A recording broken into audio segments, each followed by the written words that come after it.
The Wind in the Willows by Kenneth Grahame. Originally published in 1908. Chapter 1. The River Bank. The mole had been working very hard all the morning, spring cleaning his little home, first with brooms, then with dusters, then on ladders and steps and chairs, with a brush and a pail of whitewash, till he had dust in his throat and eyes, and splashes of whitewash all over his black fur and an aching back and weary arms.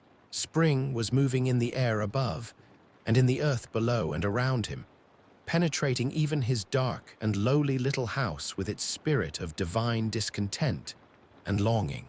It was small wonder, then, that he suddenly flung down his brush on the floor, said Bather, in low blow, and also hang spring cleaning, and bolted out of the house without even waiting to put on his coat. Something up above was calling him imperiously, and he made for the steep little tunnel which answered in his case to the gravelled carriage drive owned by animals whose residences are nearer to the sun and air.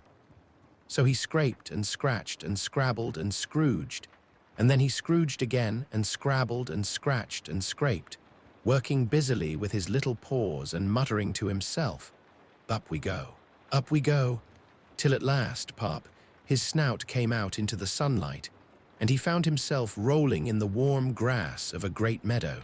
This is fine, he said to himself. This is better than whitewashing. The sunshine struck hot on his fur. Soft breezes caressed his heated brow, and after the seclusion of the cellarage he had lived in so long, the carol of happy birds fell on his dulled hearing almost like a shout. Jumping off all his 4 legs at once, in the joy of living and the delight of spring without its cleaning, he pursued his way across the meadow till he reached the hedge on the further side. "Hold up," said an elderly rabbit at the gap. "Sixpence for the privilege of passing by the private road." He was bowled over in an instant by the impatient and contemptuous mole, who trotted along the side of the hedge, chaffing the other rabbits as they peeped hurriedly from their holes to see what the row was about. "Onion sauce," he remarked jeeringly, and was gone before they could think of a thoroughly satisfactory reply. Then they all started grumbling at each other. "How stupid you are! Why didn't you tell him? Well, why didn't you say you might have reminded him?" And so on, in the usual way, but of course, it was then much too late, as is always the case. It all seemed too good to be true. Hither and thither through the meadows he rambled busily, along the hedgerows, across the copses, finding everywhere birds building, flowers budding, leaves thrusting, everything happy and progressive and occupied, and instead of having an uneasy conscience pricking him and whispering, "Whitewash," he somehow could only feel how jolly it was to be the only idle dog among all these busy citizens. After all, the best part of a holiday is perhaps not so much to be resting yourself, as to see all the other fellows busy working. He thought his happiness was complete when, as he meandered aimlessly along, suddenly he stood by the edge of a full-fed river. Never in his life had he seen a river before. This sleek, sinuous, full-bodied animal, chasing and chuckling, gripping things with a gurgle and leaving them with a laugh, to fling itself on fresh playmates that shook themselves free and were caught and held again. All was a shake and a shiver, glints and gleams and sparkles, rustle and swirl, chatter and bubble. The mole was bewitched, entranced, fascinated. By the side of the river, he trotted as one trots, when very small, by the side of a man who holds one spellbound by exciting stories, and when tired at last, he sat on the bank, while the river still chattered on to him, a babbling procession of the best stories in the world, sent from the heart of the earth to be told at last to the insatiable sea. As he sat on the grass and looked across the river, a dark hole in the bank opposite, just above the water's edge, caught his eye, and dreamily he fell to considering what a nice snug dwelling place it would make for an animal with few wants and fond of a bijou riverside residence, above flood level and remote from noise and dust, As he gazed, something bright and small seemed to twinkle down in the heart of it, vanished, then twinkled once more like a tiny star. But it could hardly be a star in such an unlikely situation, and it was too glittering and small for a glowworm. Then, as he looked, it winked at him, and so declared itself to be an eye, and a small face began gradually to grow up round it, like a frame round a picture. A brown little face, with whiskers. A grave, round face, with the same twinkle in its eye that had first attracted his notice. Small, neat ears, and thick, silky hair. It was the water rat. Then the two animals stood and regarded each other cautiously. "Hullo, mole," said the water rat. "Hullo, rat," said the mole. "Would you like to come over?" inquired the rat presently. "Oh, it's all very well to talk," said the mole, rather pettishly, he being new to a river and riverside life and its ways. The rat said nothing, but stooped and unfastened a rope and hauled on it, then lightly stepped into a little boat which the mole had not observed. It was painted blue outside and white within, and was just the size for two animals, and the mole's whole heart went out to it at once, even though he did not yet fully understand its uses. The rat sculled smartly across and made fast. Then he held up his forepaw as the mole stepped gingerly down. "Lean on that," he said. "Now then, step lively." And the mole, to his surprise and rapture, found himself actually seated in the stern of a real boat. "This has been a wonderful day," said he, as the rat shoved off and took to the sculls again. "Do you know, I've never been in a boat before in all my life." "What?" cried the rat, open-mouthed. "Never been in you never, well, what have you been doing then?" "Is it so nice as all that?" asked the mole shyly, though he was quite prepared to believe it as he leant back in his seat and surveyed the cushions, the oars, the rowlocks, and all the fascinating fittings, and felt the boat sway lightly under him. "Nice? It's the only thing," said the water rat solemnly, as he leant forward for his stroke. "Believe me, my young friend, there is nothing, absolute nothing, half so much worth doing as simply messing about in boats. Simply messing," he went on dreamily, "messing about in boats, messing." "Look ahead, rat," cried the mole suddenly. It was too late. The boat struck the bank full tilt. The dreamer, the joyous oarsman, lay on his back at the bottom of the boat, his heels in the air.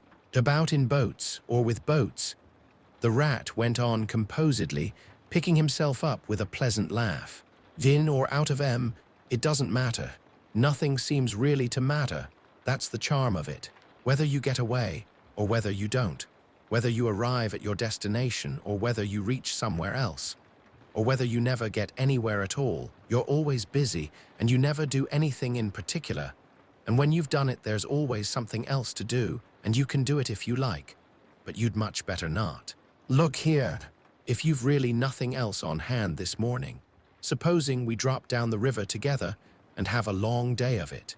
The mole waggled his toes from sheer happiness, spread his chest with a sigh of full contentment, and leaned back blissfully into the soft cushions.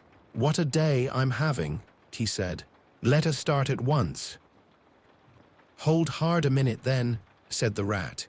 He looped the painter through a ring in his landing stage, climbed up into his hole above, and after a short interval reappeared staggering under a fat, wicker luncheon basket.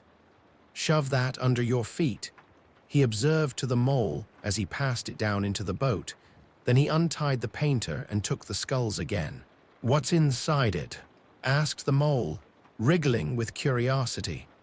"There's cold chicken inside it," replied the rat briefly. "Cold ham, cold beef, pickled gherkin salad from krolskre sandwiches, potted me at ginger beer lemonade soda waiter." "Oh, stop, stop," cried the mole in ecstasies. "This is too much." "Do you really think so?" inquired the rat seriously. "It's only what I always take on these little excursions, and the other animals are always telling me that I'm a mean beast and cut it very fine." The mole never heard a word he was saying.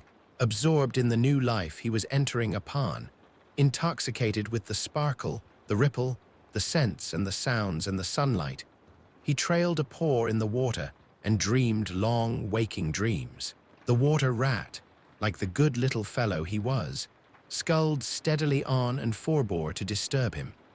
"I like your clothes awfully, old chap," he remarked after some half an hour or so had passed. "I'm going to get a black velvet smoking suit myself some day, as soon as I can afford it." "I beg your pardon," said the mole, pulling himself together with an effort. "You must think me very rude, but all this is so new to me." "So this is a river?" "The river," corrected the rat. "And you really live by the river? What a jolly life." "By it and with it and on it and in it," said the rat.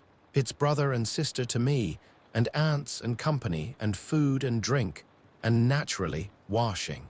It's my world, and I don't want any other. What it hasn't got is not worth having, and what it doesn't know is not worth knowing. Lord, the times we've had together, whether in winter or summer, spring or autumn, it's always got its fun and its excitements. When the floods are on in February, and my cellars and basement are brimming with drink that's no good to me, and the brown water runs by my best bedroom window, or again when it all drops away and shows patches of mud that smells like plum cake, and the rushes and weed clog the channels, and I can potter about dry shod over most of the bed of it and find fresh food to eat, and things careless people have dropped out of boats. But isn't it a bit dull at times?" The mole ventured to ask. "Just you and the river, and no one else to pass a word with? No one else to—" "Well, I mustn't be hard on you," said the rat with forbearance. "You're new to it, and of course you don't know. The bank is so crowded nowadays that many people are moving away altogether.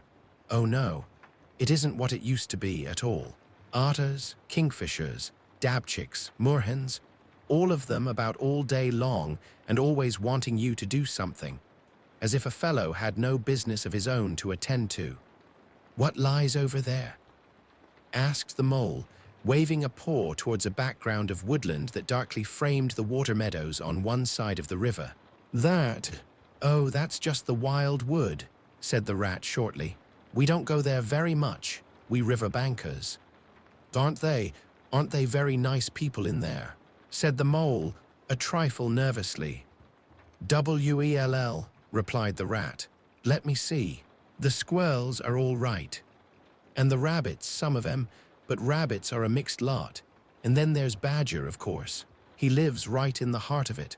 Wouldn't live anywhere else, either, if you paid him to do it. Dear old Badger. Nobody interferes with him. They'd better not," he added significantly. "Why, who should interfere with him?" asked the mole. "Well, of course there are others," explained the rat in a hesitating sort of way. "Weasels and stoats and foxes and so on. They're all right in a way. I'm very good friends with them, past the time of day when we meet and all that. But they break out sometimes, there's no denying it, and then, well, you can't really trust them, and that's the fact." The mole knew well that it is quite against animal etiquette to dwell on possible trouble ahead, or even to allude to it, so he dropped the subject. "And beyond the wild wood again?" he asked, "where it's all blue and dim, and one sees what may be hills or perhaps they mayn't, and something like the smoke of towns, or is it only cloud drift?" "Beyond the wild wood comes the wide world," said the rat. "And that's something that doesn't matter either to you or me. I've never been there, and I'm never going, nor you either, if you've got any sense at all. Don't ever refer to it again, please. Now then, here's our backwater at last, where we're going to lunch." Leaving the main stream, they now passed into what seemed at first sight like a little landlocked lake. Green turf sloped down to either edge, brown snaky tree roots gleamed below the surface of the quiet water, while ahead of them the silvery shoulder and foamy tumble of a weir, arm in arm with a restless, dripping mill wheel that held up in its turn a grey-gabled mill house, filled the air with a soothing murmur of sound, dull and smothery, yet with little clear voices speaking up cheerfully out of it at intervals. It was so very beautiful that the mole could only hold up both forepaws and gasp, "Oh my, oh my, oh my." The rat brought the boat alongside the bank, made her fast, helped the still awkward mole safely ashore, and swung out the luncheon basket. The mole begged as a favor to be allowed to unpack it all by himself, and the rat was very pleased to indulge him and to sprawl at full length on the grass and rest, while his excited friend shook out the tablecloth and spread it, took out all the mysterious packets one by one and arranged their contents in due order, still gasping, "Oh my, oh my." At each fresh revelation, when all was ready, the rat said, "Now pitch in, old fellow," and the mole was indeed very glad to obey, for he had started his spring cleaning at a very early hour that morning, as people will do, and had not paused for bite or sup. And he had been through a very great deal since that distant time which now seemed so many days ago. "What are you looking at?" said the rat presently, when the edge of their hunger was somewhat dulled, and the mole's eyes were able to wander off the tablecloth a little. "I am looking," said the mole, "at a streak of bubbles that I see traveling along the surface of the water. That is a thing that strikes me as funny." "Bubbles, oh ho," said the rat, and chirruped cheerily in an inviting sort of way. A broad, glistening muzzle showed itself above the edge of the bank, and the otter hauled himself out and shook the water from his coat. "Greedy beggars," he observed, making for the provender. "Why didn't you invite me, Ratty?" "This was an impromptu affair," explained the rat. "By the way, my friend Mr. Mold." "Proud, I'm sure," said the otter, and the two animals were friends forthwith. "Such a rumpus everywhere," continued the otter. "All the world seems out on the river today. I came up this backwater to try and get a moment's peace, and then stumble upon you fellows. At least, I beg pardon, I don't exactly mean that, you know." There was a rustle behind them, proceeding from a hedge wherein last year's leaves still clung thick, and a stripy head, with high shoulders behind it, peered forth on them. "Come on, old badger," shouted the rat.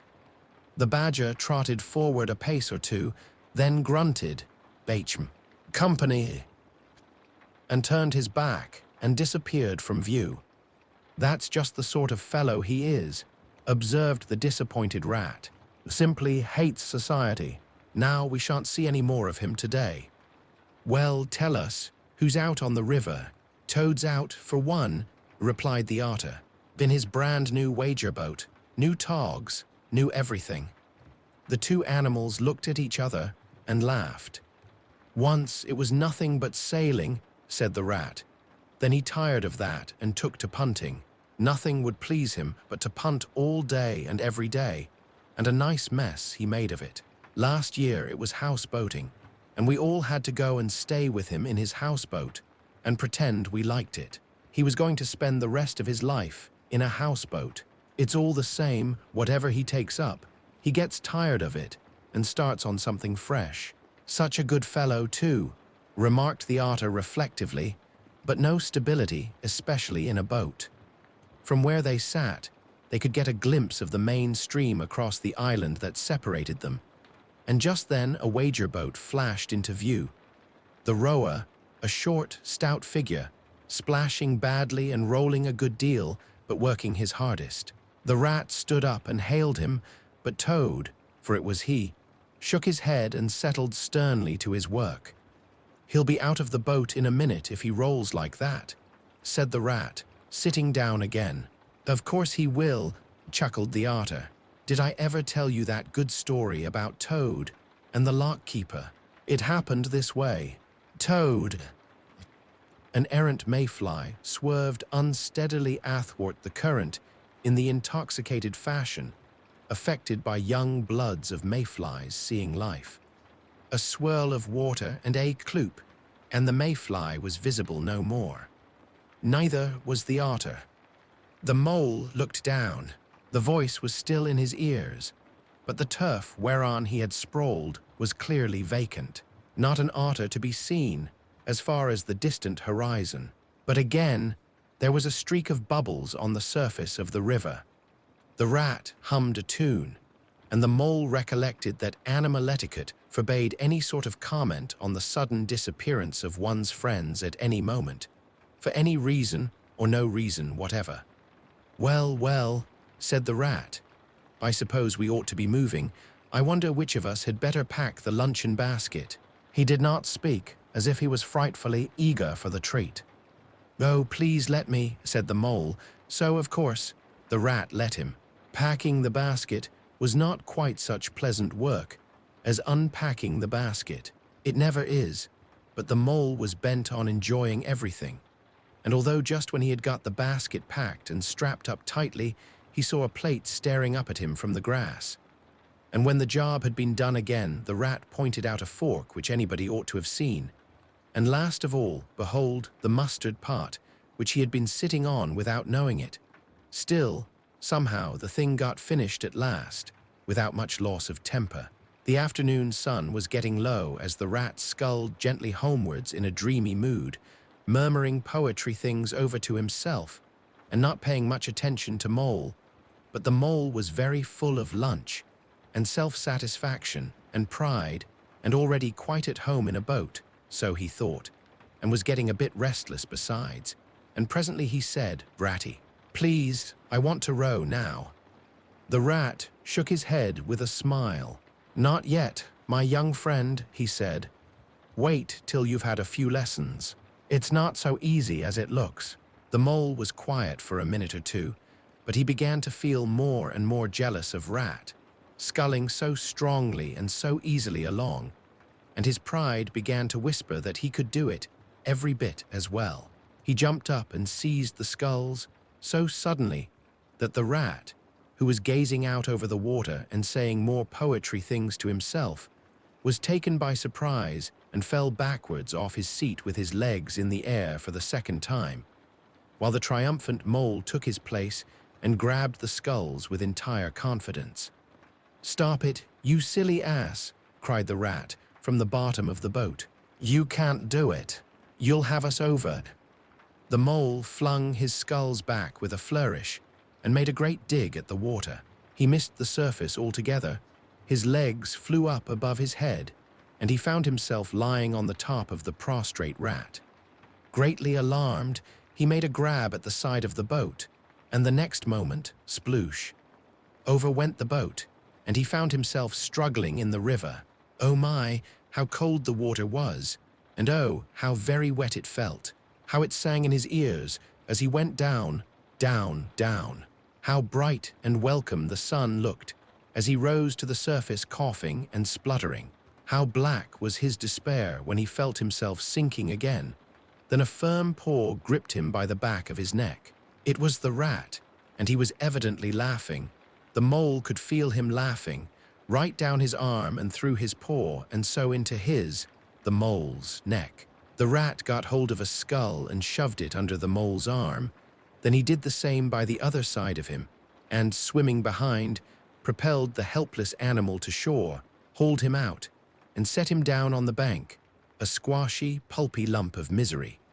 When the rat had rubbed him down a bit and wrung some of the wet out of him, he said, "Now then, old fellow, trot up and down the towing path as hard as you can, till you're warm and dry again, while I dive for the luncheon basket." So the dismal mole, wet without and ashamed within, trotted about till he was fairly dry, while the rat plunged into the water again, recovered the boat, righted her and made her fast, fetched his floating property to shore by degrees, and finally dived successfully for the luncheon basket and struggled to land with it.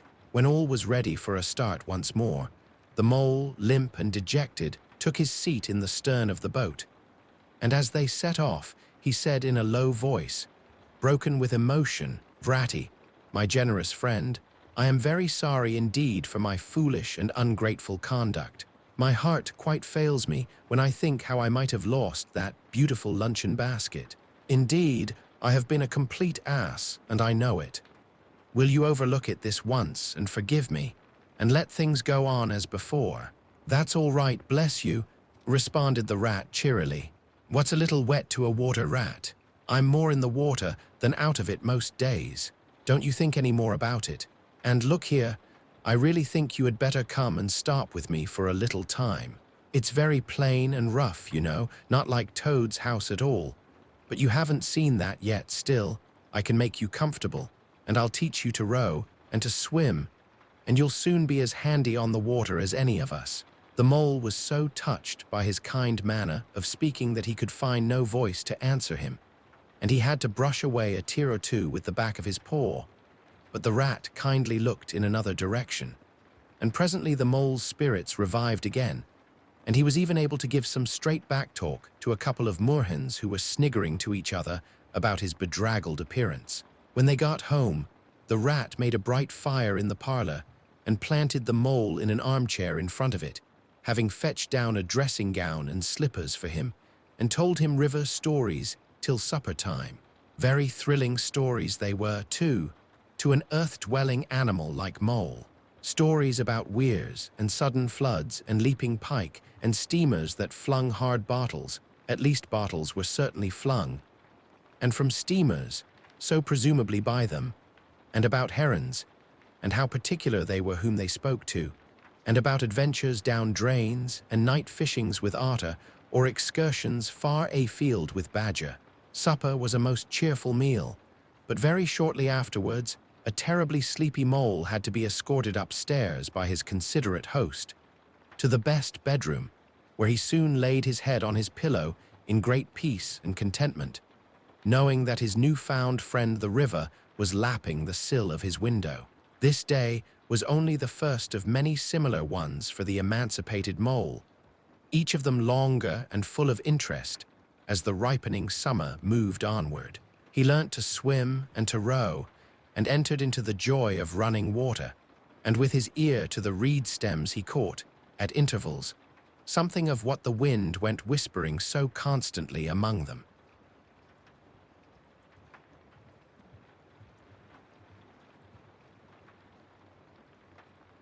The Wind in the Willows. Chapter 2. The Open Road. "Ratty," said the mole suddenly, "one bright summer morning, if you please, I want to ask you a favor." The rat was sitting on the river bank, singing a little song. He had just composed it himself, so he was very taken up with it, and would not pay proper attention to mole or anything else. Since early morning he had been swimming in the river, in company with his friends the ducks, and when the ducks stood on their heads suddenly, as ducks will, he would dive down and tickle their necks, just under where their chins would be if ducks had chins, till they were forced to come to the surface again in a hurry, spluttering and angry and shaking their feathers at him. For it is impossible to say quite all you feel when your head is under water. At last, they implored him to go away and attend to his own affairs and leave them to mind theirs. So the rat went away and sat on the river bank in the sun and made up a song about them, which he called Duck's Ditty. All along the backwater, through the rushes tall, ducks are a-dabbling, up tails all. Ducks' tails, drakes' tails, yellow feet a-quiver, yellow bills all out of sight busy in the river. Slushy green undergrowth where the roach swim, here we keep our larder, cool and full and dim. Every one for what he likes. We like to be heads down, tails up, dabbling free. High in the blue above Swift's whirl and call, we are down a-dabbling up-tills all.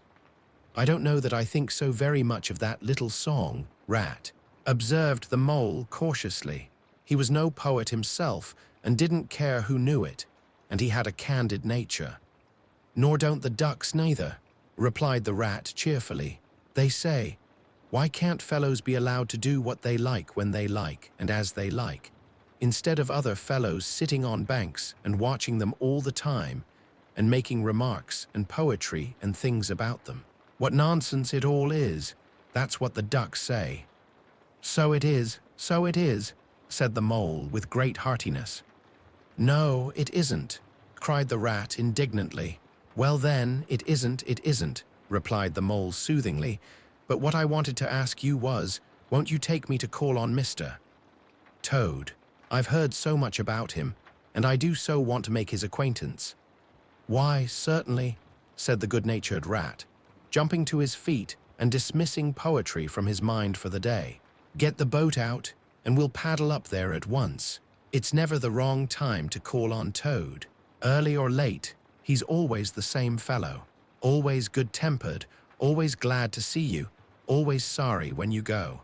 He must be a very nice animal," observed the mole as he got into the boat and took the sculls, while the rat settled himself comfortably in the stern. "He is indeed the best of animals," replied Rat. "So simple, so good-natured, and so affectionate. Perhaps he's not very clever, we can't all be geniuses, and it may be that he is both boastful and conceited, but he has got some great qualities, has Toady." Rounding a bend in the river, they came in sight of a handsome, dignified old house of mellowed red brick, with well-kept lawns reaching down to the water's edge. "There's Toad Hall," said the rat, "and that creek on the left, where the notice board says private. No landing allowed, leads to his boathouse, where we'll leave the boat. The stables are over there to the right. That's the banqueting hall you're looking at now, very old, that is. Toad is rather rich, you know, and this is really one of the nicest houses in these parts, though we never admit as much to Toad." They glided up the creek, and the mole shipped his sculls as they passed into the shadow of a large boathouse. Here they saw many handsome boats, slung from the crossbeams or hauled up on a slip, but none in the water, and the place had an unused and a deserted air. The rat looked around him. "I understand," said he. "Boating is played out. He's tired of it and done with it. I wonder what new fad he has taken up now. Come along and let's look him up. We shall hear all about it quite soon enough."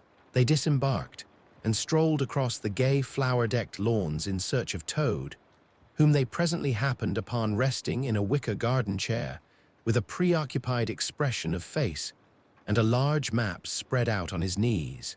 "Hooray!" he cried, jumping up on seeing them. "This is splendid."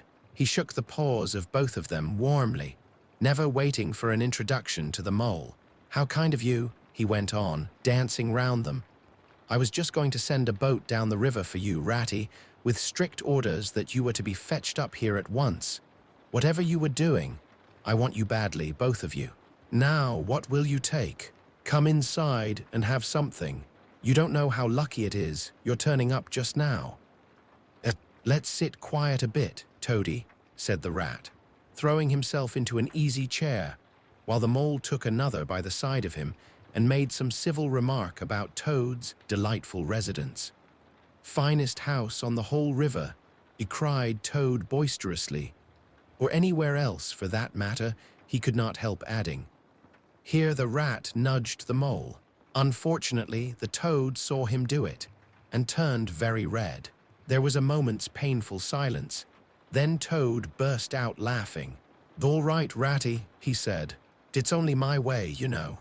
And it's not such a very bad house, is it? You know you rather like it yourself. Now, look here. Let's be sensible. You are the very animals I wanted. You've got to help me. It's most important." "It's about your rowing, I suppose," said the rat, with an innocent air.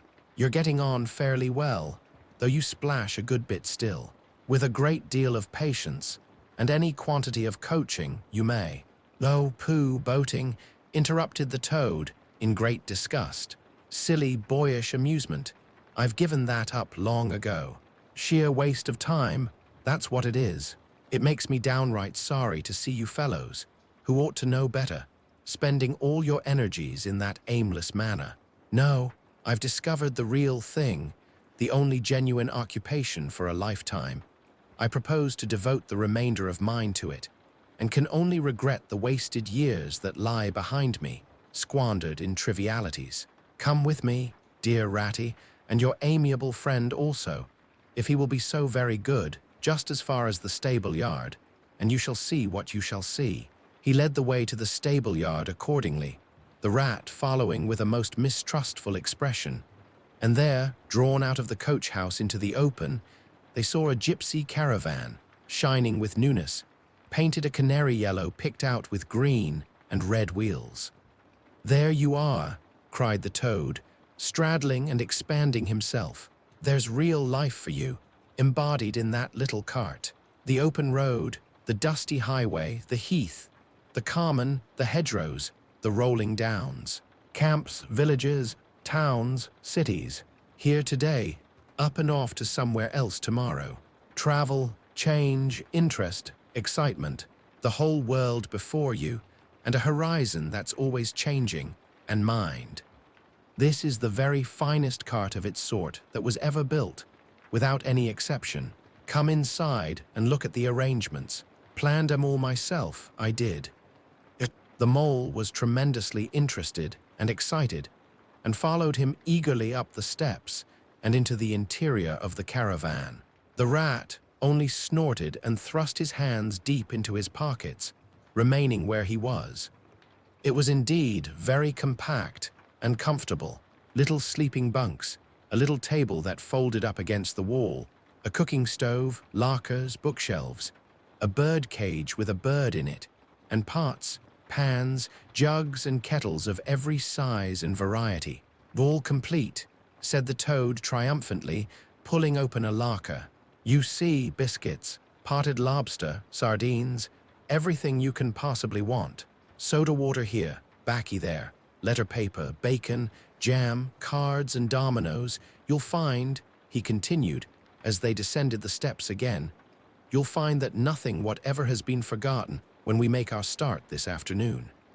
"I beg your pardon," said the rat slowly as he chewed a straw, "but did I overhear you say something about we and start, and this afternoon?"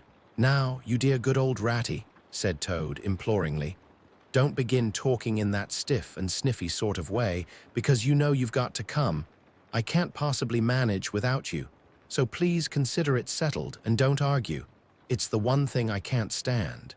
You surely don't mean to stick to your dull, fusty old river all your life, and just live in a hole in a bank and boat. I want to show you the world. I'm going to make an animal of you, my boy." "I don't care," said the rat doggedly. "I'm not coming, and that's flat. And I am going to stick to my old river and live in a hole and boat, as I've always done. And what's more, Mole's going to stick to me and do as I do, aren't you, Mole?" "Of course I am," said the mole loyally. "I'll always stick to you, rat. And what you say is to be has got to be. All the same, it sounds as if it might have been, well, rather fun, you know," he added, wistfully. Poor Mole. The life adventurous was so new a thing to him, and so thrilling, and this fresh aspect of it was so tempting, and he had fallen in love at first sight with the canary-colored cart and all its little fitments. The rat saw what was passing in his mind and wavered. He hated disappointing people, and he was fond of the mole and would do almost anything to oblige him. Toad was watching both of them closely. "Come along in and have some lunch," he said diplomatically, "and we'll talk it over. We needn't decide anything in a hurry. Of course, I don't really care. I only want to give pleasure to you fellows. Live for others, that's my motto in life." During luncheon, which was excellent, of course, as everything at Toad Hall always was, the toad simply let himself go. Disregarding the rat, he proceeded to play upon the inexperienced mole as on a harp. Naturally a voluble animal, and always mastered by his imagination, he painted the prospects of the trip and the joys of the open life and the roadside in such glowing colors that the mole could hardly sit in his chair for excitement. Somehow, it soon seemed taken for granted by all three of them that the trip was a settled thing, and the rat, though still unconvinced in his mind, allowed his good nature to override his personal objections. He could not bear to disappoint his two friends, who were already deep in schemes and anticipations, planning out each day's separate occupation for several weeks ahead. When they were quite ready, the now triumphant Toad led his companions to the paddock and set them to capture the old gray horse, who, without having been consulted, and to his own extreme annoyance, had been told off by Toad for the dustiest job in this dusty expedition. He frankly preferred the paddock and took a deal of catching. Meantime, Toad packed the lockers still tighter with necessaries and hung nosebags, nets of onions, bundles of hay, and baskets from the bottom of the cart. At last, the horse was caught and harnessed, and they set off, all talking at once, each animal either trudging by the side of the cart or sitting on the shaft, as the humor took him. It was a golden afternoon. The smell of the dust they kicked up was rich and satisfying, out of thick orchards on either side the road. Birds called and whistled to them cheerily, good-natured wayfarers, passing them, gave them good day, or stopped to say nice things about their beautiful cart, and rabbits, sitting at their front doors in the hedgerows, held up their forepaws and said, "Oh my, oh my, oh my." Late in the evening, tired and happy and miles from home, they drew up on a remote common far from habitations, turned the horse loose to graze, and ate their simple supper sitting on the grass by the side of the cart. Toad talked big about all he was going to do in the days to come, while stars grew fuller and larger all around them, and a yellow moon, appearing suddenly and silently from nowhere in particular, came to keep them company and listen to their talk.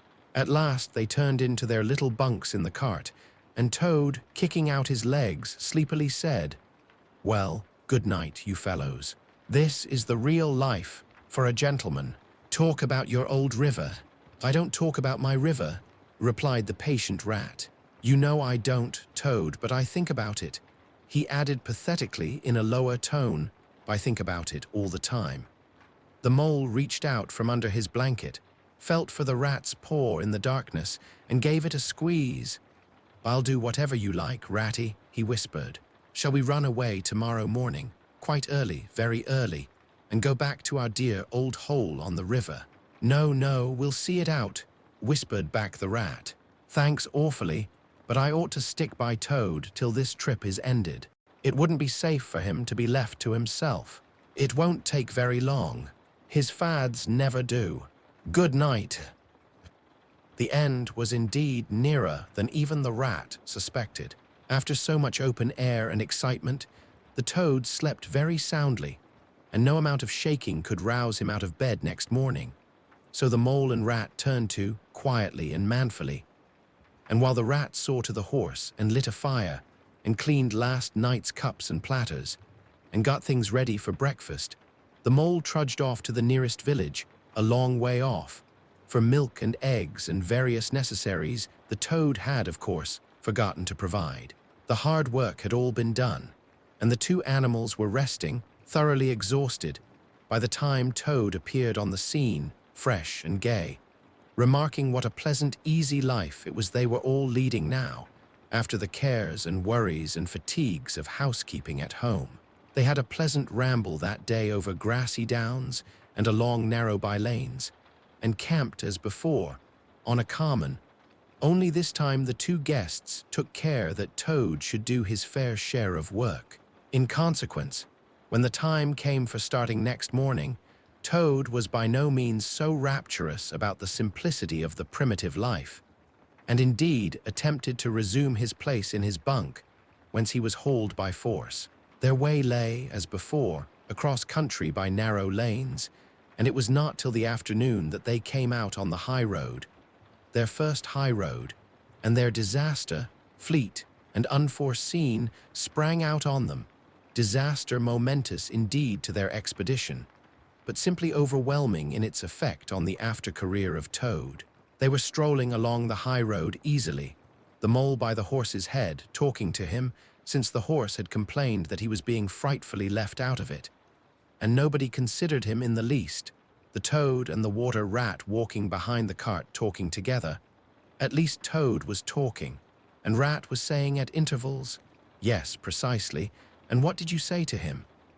and thinking all the time of something very different, when far behind them they heard a faint warning hum, like the drone of a distant bee.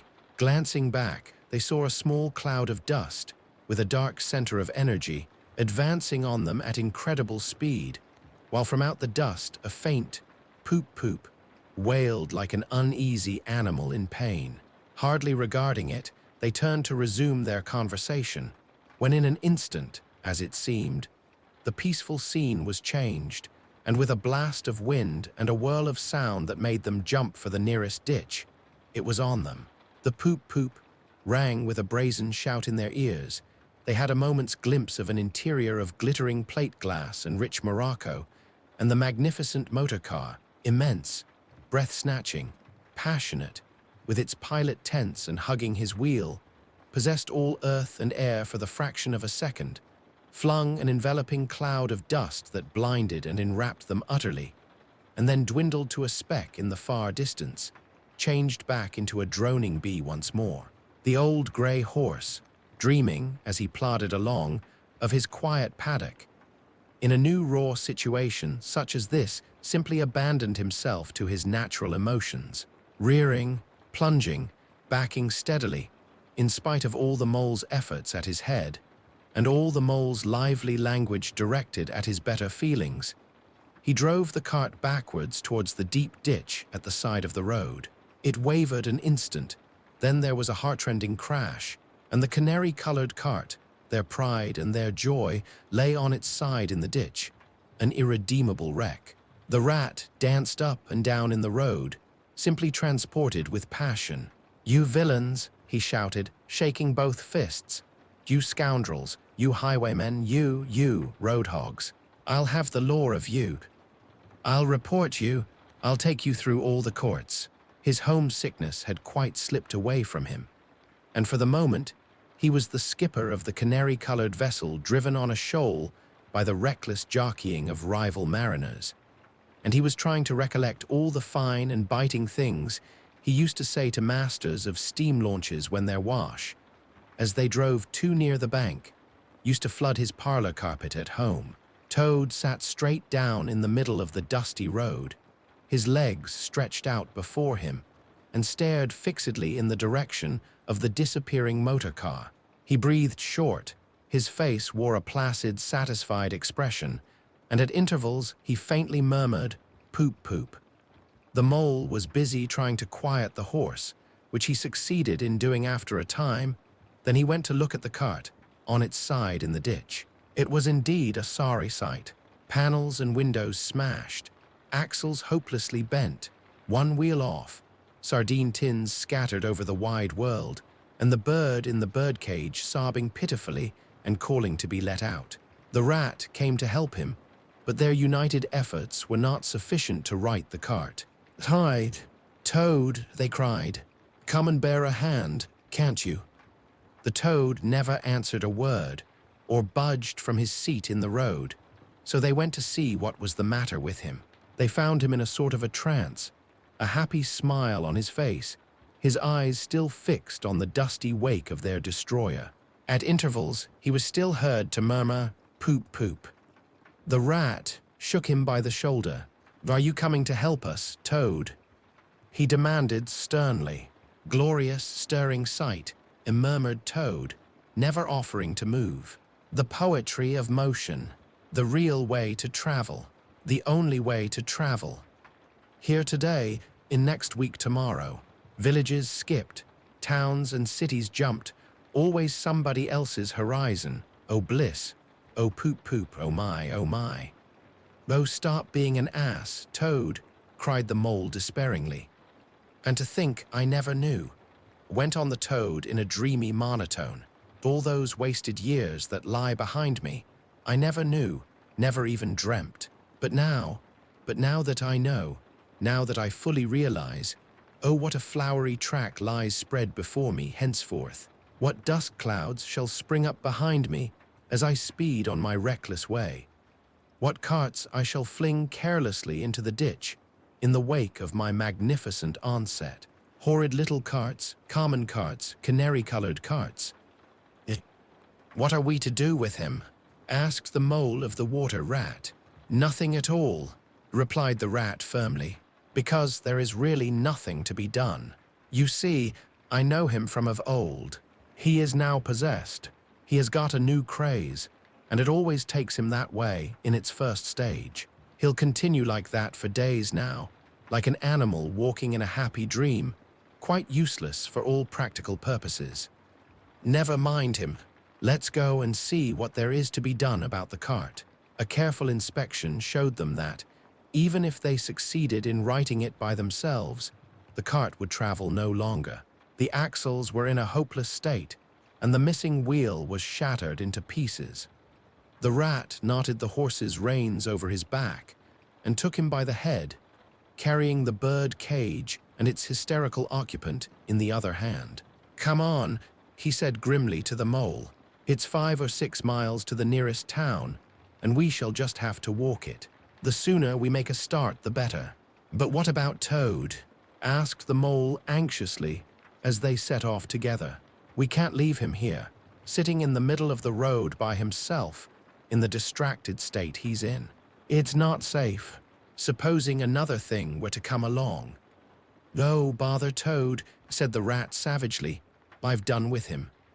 They had not proceeded very far on their way, however, when there was a pattering of feet behind them, and Toad caught them up and thrust a paw inside the elbow of each of them, still breathing short and staring into vacancy.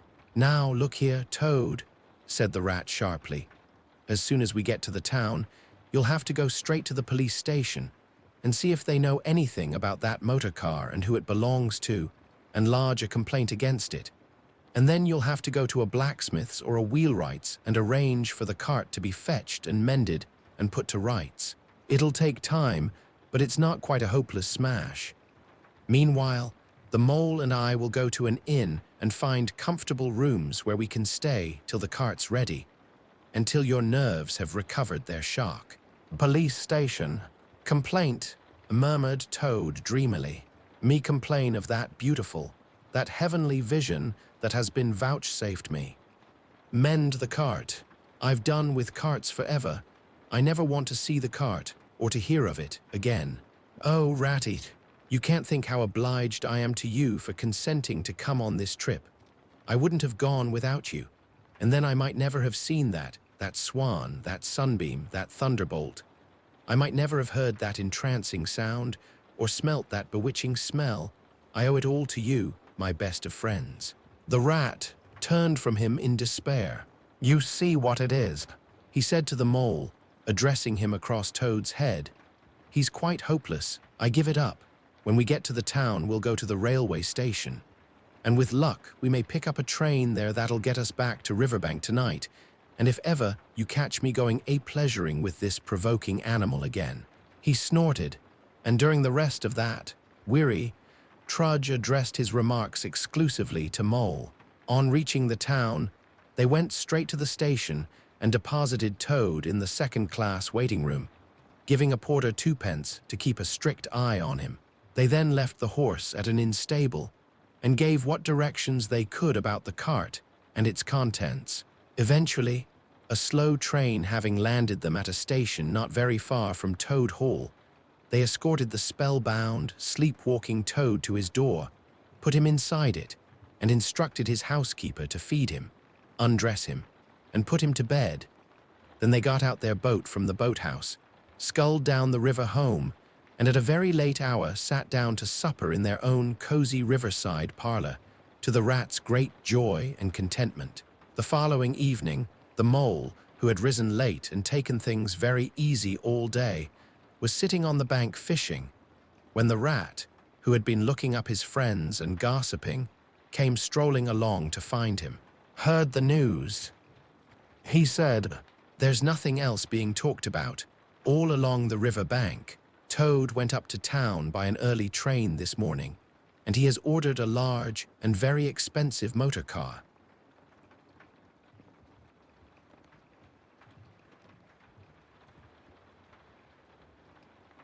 The Wind in the Willows. Chapter 3. The Wild Wood. The mole had long wanted to make the acquaintance of the badger. He seemed, by all accounts, to be such an important personage, and, though rarely visible, to make his unseen influence felt by everybody about the place. But whenever the mole mentioned his wish to the water rat, he always found himself put off. "It's all right," the rat would say. "Badger'll turn up some day or other. He's always turning up, and then I'll introduce you." the best of fellows, but you must not only take him as you find him, but when you find him. Couldn't you ask him here dinner or something?" said the mole. "He wouldn't come," replied the rat simply. "Badger hates society and invitations and dinner and all that sort of thing." "Well then, supposing we go and call on him," suggested the mole. "Oh, I'm sure he wouldn't like that at all," said the rat, quite alarmed. "He's so very shy, he'd be sure to be offended. I've never even ventured to call on him at his own home myself, though I know him so well. Besides, we can't. It's quite out of the question, because he lives in the very middle of the wild wood." "Well, supposing he does," said the mole. "You told me the wild wood was all right, you know." "Oh, I know, so it is," replied the rat evasively. "But I think we won't go there just now." "Not just yet. It's a long way, and he wouldn't be at home at this time of year anyhow, and he'll be coming along some day, if you'll wait quietly."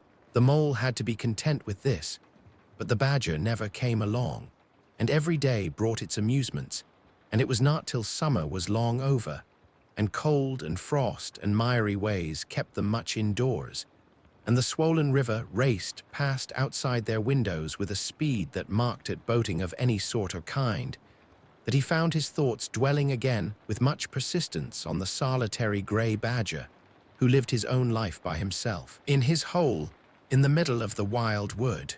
In the winter time, the rat slept a great deal, retiring early and rising late.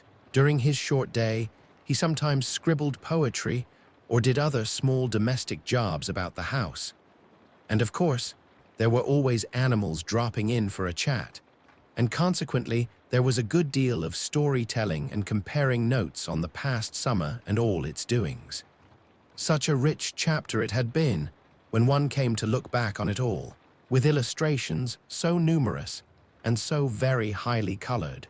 The pageant of the river bank had marched steadily along, unfolding itself in scene pictures that succeeded each other in stately procession. Purple leucostrife arrived early, shaking luxuriant tangled locks along the edge of the mirror, whence its own face laughed back at it. Willow herb, tender and wistful, like a pink sunset cloud, was not slow to follow. Comfrey, the purple hand in hand with the white, crept forth to take its place in the line, and at last one morning the diffident and delaying dog-rose stepped delicately on the stage, and one knew, as if string music had announced it in stately chords that strayed into a gavotte, that June at last was here. One member of the company was still awaited, the shepherd boy for the nymphs to woo, the knight for whom the ladies waited at the window, the prince that was to kiss the sleeping summer back to life and love. But when meadow-sweet, debonair and odorous in amber jerkin, moved graciously to his place in the group, then the play was ready to begin. And what a play it had been! Drowsy animals, snug in their holes while wind and rain were battering at their doors, recalled still keen mornings, an hour before sunrise, when the white mist, as yet undispersed, clung closely along the surface of the water, then the shock of the early plunge, the scamper along the bank, and the radiant transformation of earth, air, and water, when suddenly the sun was with them again, and grey was gold and colour was born and sprang out of the earth once more. They recalled the languorous siesta of hot midday, deep in green undergrowth, the sun striking through in tiny golden shafts and spots, the boating and bathing of the afternoon, the rambles along dusty lanes and through yellow cornfields, and the long, cool evening at last, when so many threads were gathered up, so many friendships rounded, and so many adventures planned for the morrow. There was plenty to talk about on those short winter days when the animals found themselves round the fire. Still, the mole had a good deal of spare time on his hands, and so one afternoon, when the rat in his armchair before the blaze was alternately dozing and trying over rhymes that wouldn't fit, he formed the resolution to go out by himself and explore the wild wood, and perhaps strike up an acquaintance with Mr. Badger. It was a cold, still afternoon with a hard, steely sky overhead when he slipped out of the warm parlor into the open air.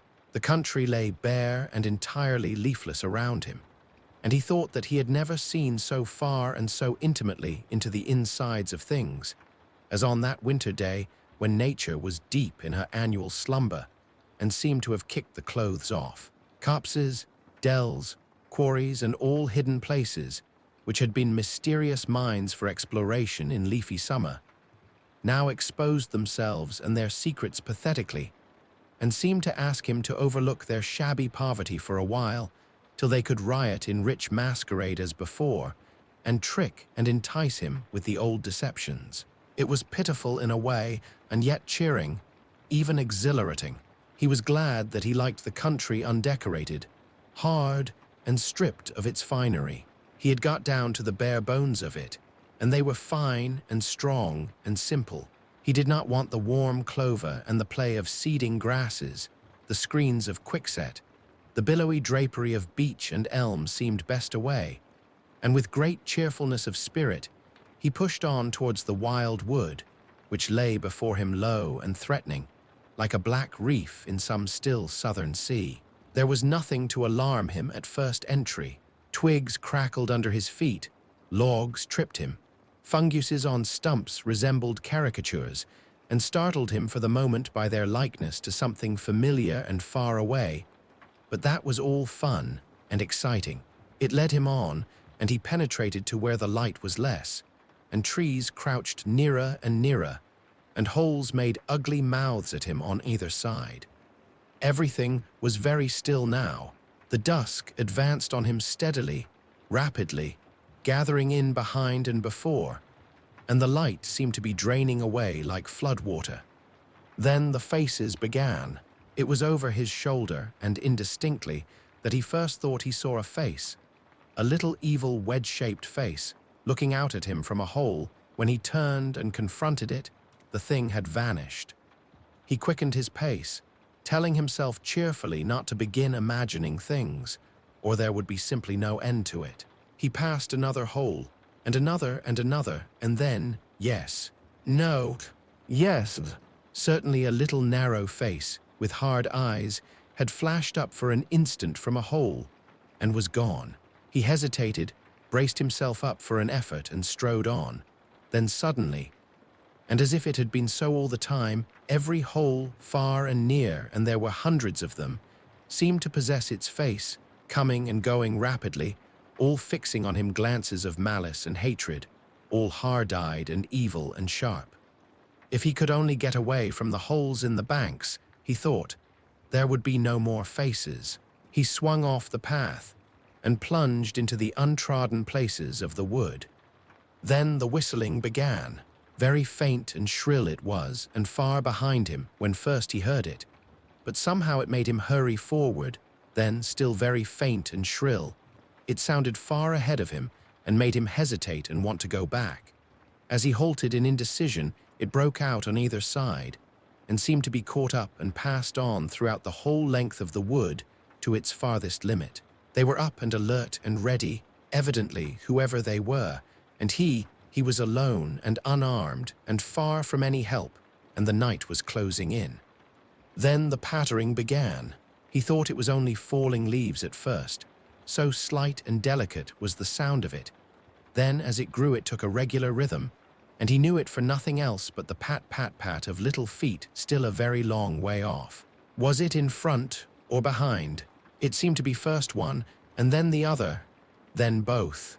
It grew and it multiplied, till from every quarter, as he listened anxiously, leaning this way and that, it seemed to be closing in on him as he stood still to hearken. A rabbit came running hard towards him through the trees. He waited, expecting it to slacken pace, or to swerve from him into a different course. Instead, the animal almost brushed him as it dashed past, his face set and hard, his eyes staring. "Get out of this, you fool! Get out!" The mole heard him mutter as he swung round a stump and disappeared down a friendly burrow. The pattering increased, till it sounded like sudden hail on the dry leaf carpet spread around him. The whole wood seemed running now, running hard, hunting, chasing, closing in round something or somebody. In panic, he began to run too, aimlessly, he knew not whither. He ran up against things, he fell over things and into things. He darted under things and dodged round things. At last he took refuge in the deep dark hollow of an old beech tree, which offered shelter, concealment, perhaps even safety, but who could tell? Anyhow, he was too tired to run any further, and could only snuggle down into the dry leaves which had drifted into the hollow and hope he was safe for a time. And as he lay there panting and trembling and listened to the whistlings and the patterings outside, he knew it at last, in all its fullness, that dread thing which other little dwellers in field and hedgerow had encountered here, and known as their darkest moment, that thing which the rat had vainly tried to shield him from, the terror of the wild wood. Meantime the rat, warm and comfortable, dozed by his fireside. His paper of half-finished verses slipped from his knee, his head fell back, his mouth opened, and he wandered by the verdant banks of dream rivers. Then a coal slipped, the fire crackled and sent up a spurt of flame, and he woke with a start. Remembering what he had been engaged upon, he reached down to the floor for his verses, pored over them for a minute, and then looked round for the mole to ask him if he knew a good rhyme for something or other. But the mole was not there. He listened for a time. The house seemed very quiet. Then he called "Moley" several times, and receiving no answer, got up and went out into the hall. The mole's cap was missing from its accustomed peg. His galoshes, which always lay by the umbrella stand, were also gone. The rat left the house and carefully examined the muddy surface of the ground outside, hoping to find the mole's tracks. There they were, sure enough. The galoshes were new, just bought for the winter, and the pimples on their soles were fresh and sharp. He could see the imprints of them in the mud, running along straight and purposeful, leading direct to the wild wood. The rat looked very grave and stood in deep thought for a minute or two. Then he re-entered the house, strapped a belt round his waist, shoved a brace of pistols into it, took up a stout cudgel that stood in a corner of the hall, and set off for the wild wood at a smart pace.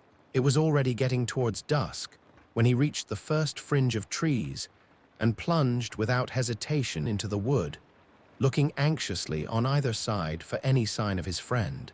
Here and there wicked little faces popped out of holes, but vanished immediately at sight of the valorous animal, his pistols, and the great ugly cudgel in his grasp, and the whistling and pattering, which he had heard quite plainly on his first entry, died away and ceased, and all was very still. He made his way manfully through the length of the wood. To its furthest edge, then, forsaking all paths, he set himself to traverse it, laboriously working over the whole ground and all the time calling out cheerfully, "Moley, Moley, Moley, where are you?" "It's me, it's old rat." He had patiently hunted through the wood for an hour or more, when at last, to his joy, he heard a little answering cry. Guiding himself by the sound, he made his way through the gathering darkness to the foot of an old beech tree with a hole in it, and from out of the hole came a feeble voice, saying, "Ratty, is that really you?" The rat crept into the hollow, and there he found the mole, exhausted and still trembling. "Oh, rat," he cried, "I've been so frightened you can't think." "Oh, I quite understand," said the rat soothingly. "You shouldn't really have gone and done it, mole. I did my best to keep you from it. We riverbankers, we hardly ever come here by ourselves. If we have to come, we come in couples at least, then we're generally all right. Besides, there are 100 things one has to know, which we understand all about and you don't, as yet. I mean passwords and signs and sayings which have power and effect, and plants you carry in your pocket and verses you repeat, and dodges and tricks you practice, all simple enough when you know them, but they've got to be known if you're small, or you'll find yourself in trouble. Of course, if you were Badger or Otter, it would be quite another matter. Surely the brave Mr. Toad wouldn't mind coming here by himself, would he?" inquired the mole. "Old Toad," said the rat, laughing heartily. "He wouldn't show his face here alone, not for a whole hatful of golden guineas, Toad wouldn't." The mole was greatly cheered by the sound of the rat's careless laughter, as well as by the sight of his stick and his gleaming pistols, and he stopped shivering and began to feel bolder and more himself again. "Now then," said the rat presently, "we really must pull ourselves together and make a start for home while there's still a little light left. It will never do to spend the night here, you understand. Too cold, for one thing." "Dear Ratty," said the poor mole, "I'm dreadfully sorry, but I'm simply dead beat, and that's a solid fact. You must let me rest here a while longer and get my strength back, if I'm to get home at all." "Oh, all right," said the good-natured rat, "rest away. It's pretty nearly pitch dark now, anyhow, and there ought to be a bit of a moon later." So the mole got well into the dry leaves and stretched himself out, and presently dropped off into sleep, though of a broken and troubled sort, while the rat covered himself up, too, as best he might, for warmth, and lay patiently waiting with a pistol in his paw. When at last the mole woke up, much refreshed, and in his usual spirits, the rat said, "Now then, I'll just take a look outside and see if everything's quiet, and then we really must be off." He went to the entrance of their retreat and put his head out. Then the mole heard him saying quietly to himself, "Hullo, hullo, here is a go." "What's up, Ratty?" asked the mole. "Snow is up," replied the rat briefly, or rather down. "It's snowing hard." The mole came and crouched beside him, and looking out, saw the wood that had been so dreadful to him in quite a changed aspect. Holes, hollows, pools, pitfalls, and other black menaces to the wayfarer were vanishing fast, and a gleaming carpet of fairy was springing up everywhere that looked too delicate to be trodden upon by rough feet. A fine powder filled the air and caressed the cheek with a tingle in its touch, and the black boles of the trees showed up in a light that seemed to come from below. "Well, well, it can't be helped," said the rat after pondering. "We must make a start and take our chance, I suppose. The worst of it is, I don't exactly know where we are, and now this snow makes everything look so very different." It did indeed. The mole would not have known that it was the same wood. However, they set out bravely and took the line that seemed most promising, holding on to each other and pretending with invincible cheerfulness that they recognized an old friend in every fresh tree that grimly and silently greeted them, or saw openings, gaps, or paths with a familiar turn in them, in the monotony of white space and black tree trunks that refused to vary. An hour or two later, they had lost all count of time. They pulled up, dispirited, weary, and hopelessly at sea, and sat down on a fallen tree trunk to recover their breath and consider what was to be done. They were aching with fatigue and bruised with tumbles. They had fallen into several holes and got wet through. The snow was getting so deep that they could hardly drag their little legs through it, and the trees were thicker and more like each other than ever. There seemed to be no end to this wood, and no beginning and no difference in it, and worst of all, no way out. "We can't sit here very long," said the rat. "We shall have to make another push for it, and do something or other. The cold is too awful for anything, and the snow will soon be too deep for us to wade through." He peered about him and considered. "Look here," he went on, "this is what occurs to me. There's a sort of dell down here in front of us, where the ground seems all hilly and humpy and hummocky. We'll make our way down into that and try and find some sort of shelter, a cave or hole with a dry floor to it, out of the snow and the wind, and there we'll have a good rest before we try again, for we're both of us pretty dead beat. Besides, the snow may leave off, or something may turn up." So once more they got on their feet and struggled down into the dell, where they hunted about for a cave or some corner that was dry and a protection from the keen wind and the whirling snow. They were investigating one of the hummocky bits the rat had spoken of, when suddenly the mole tripped up and fell forward on his face with a squeal. "Oh, my leg," he cried. "Oh, my poor shin," and he sat up on the snow and nursed his leg in both his front paws. "Poor old mole," said the rat kindly. You don't seem to be having much luck today, do you? Let's have a look at the leg. Yes, he went on, going down on his knees to look. You've cut your shin, sure enough. Wait till I get at my handkerchief, and I'll tie it up for you. I must have tripped over a hidden branch or a stump, said the mole miserably. Oh, might. Oh, might. It's a very clean cut, said the rat, examining it again attentively. That was never done by a branch or a stump. Looks as if it was made by a sharp edge of something in metal.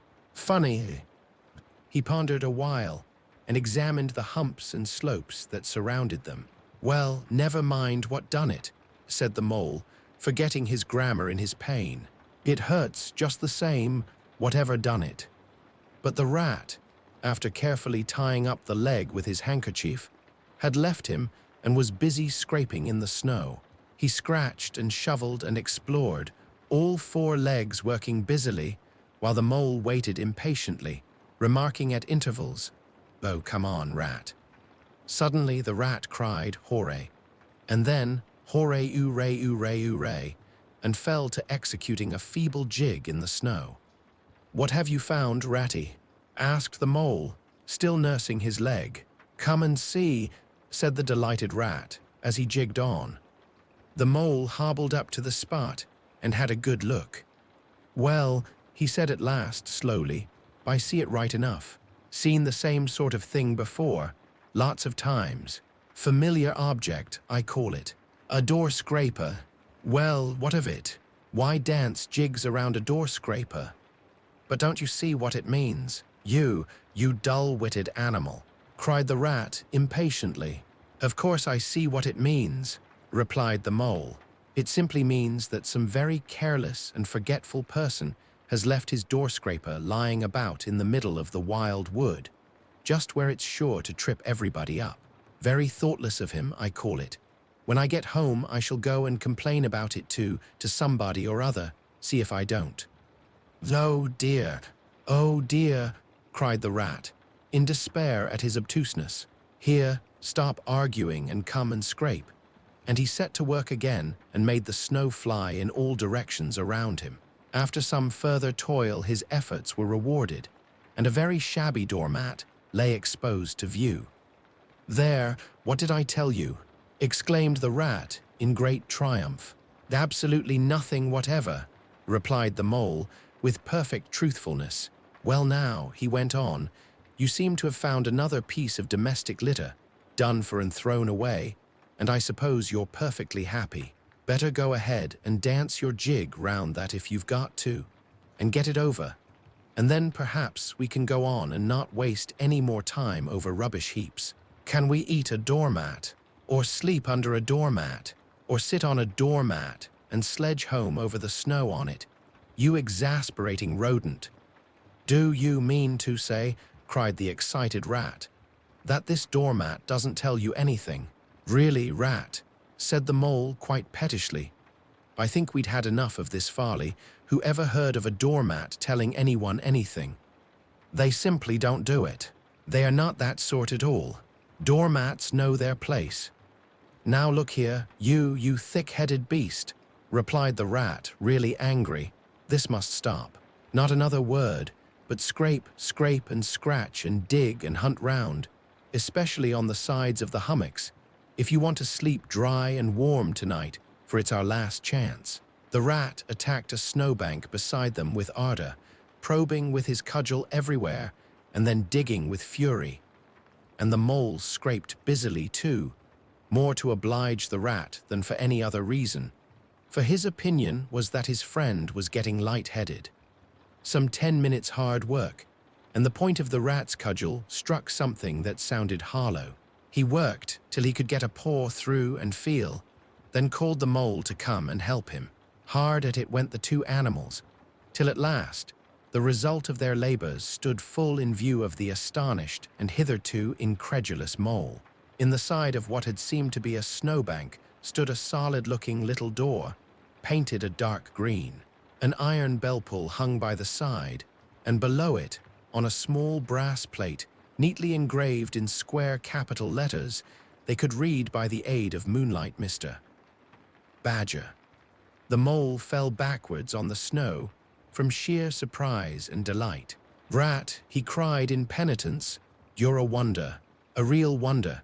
That's what you are. I see it all now. You argued it out, step by step, in that wise head of yours, from the very moment that I fell and cut my shin.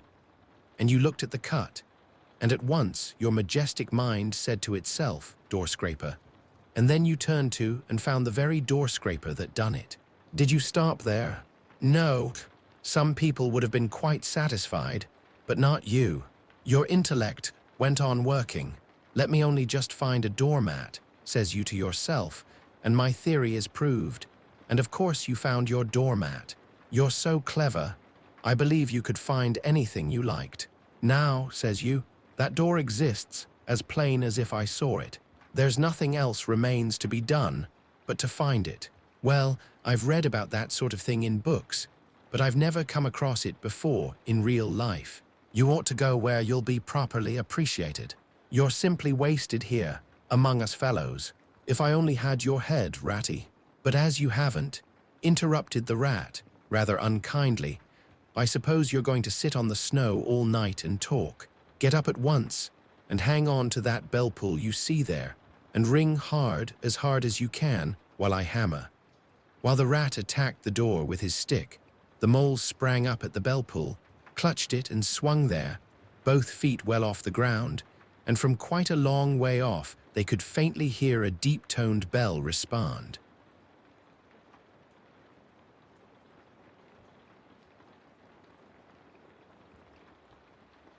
The Wind in the Willows.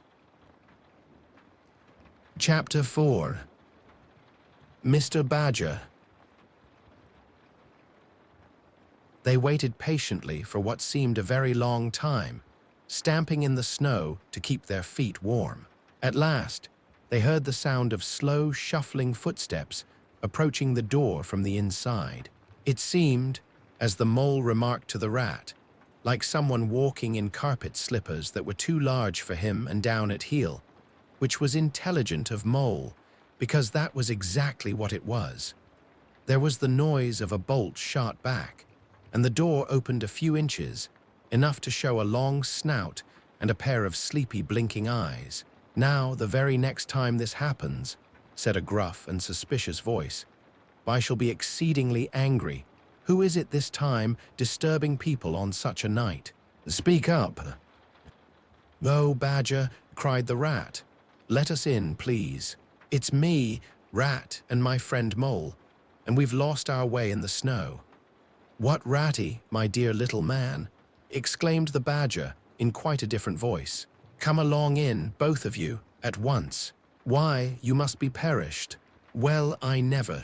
Lost in the snow, and in the wild wood too, and at this time of night, but come in with you.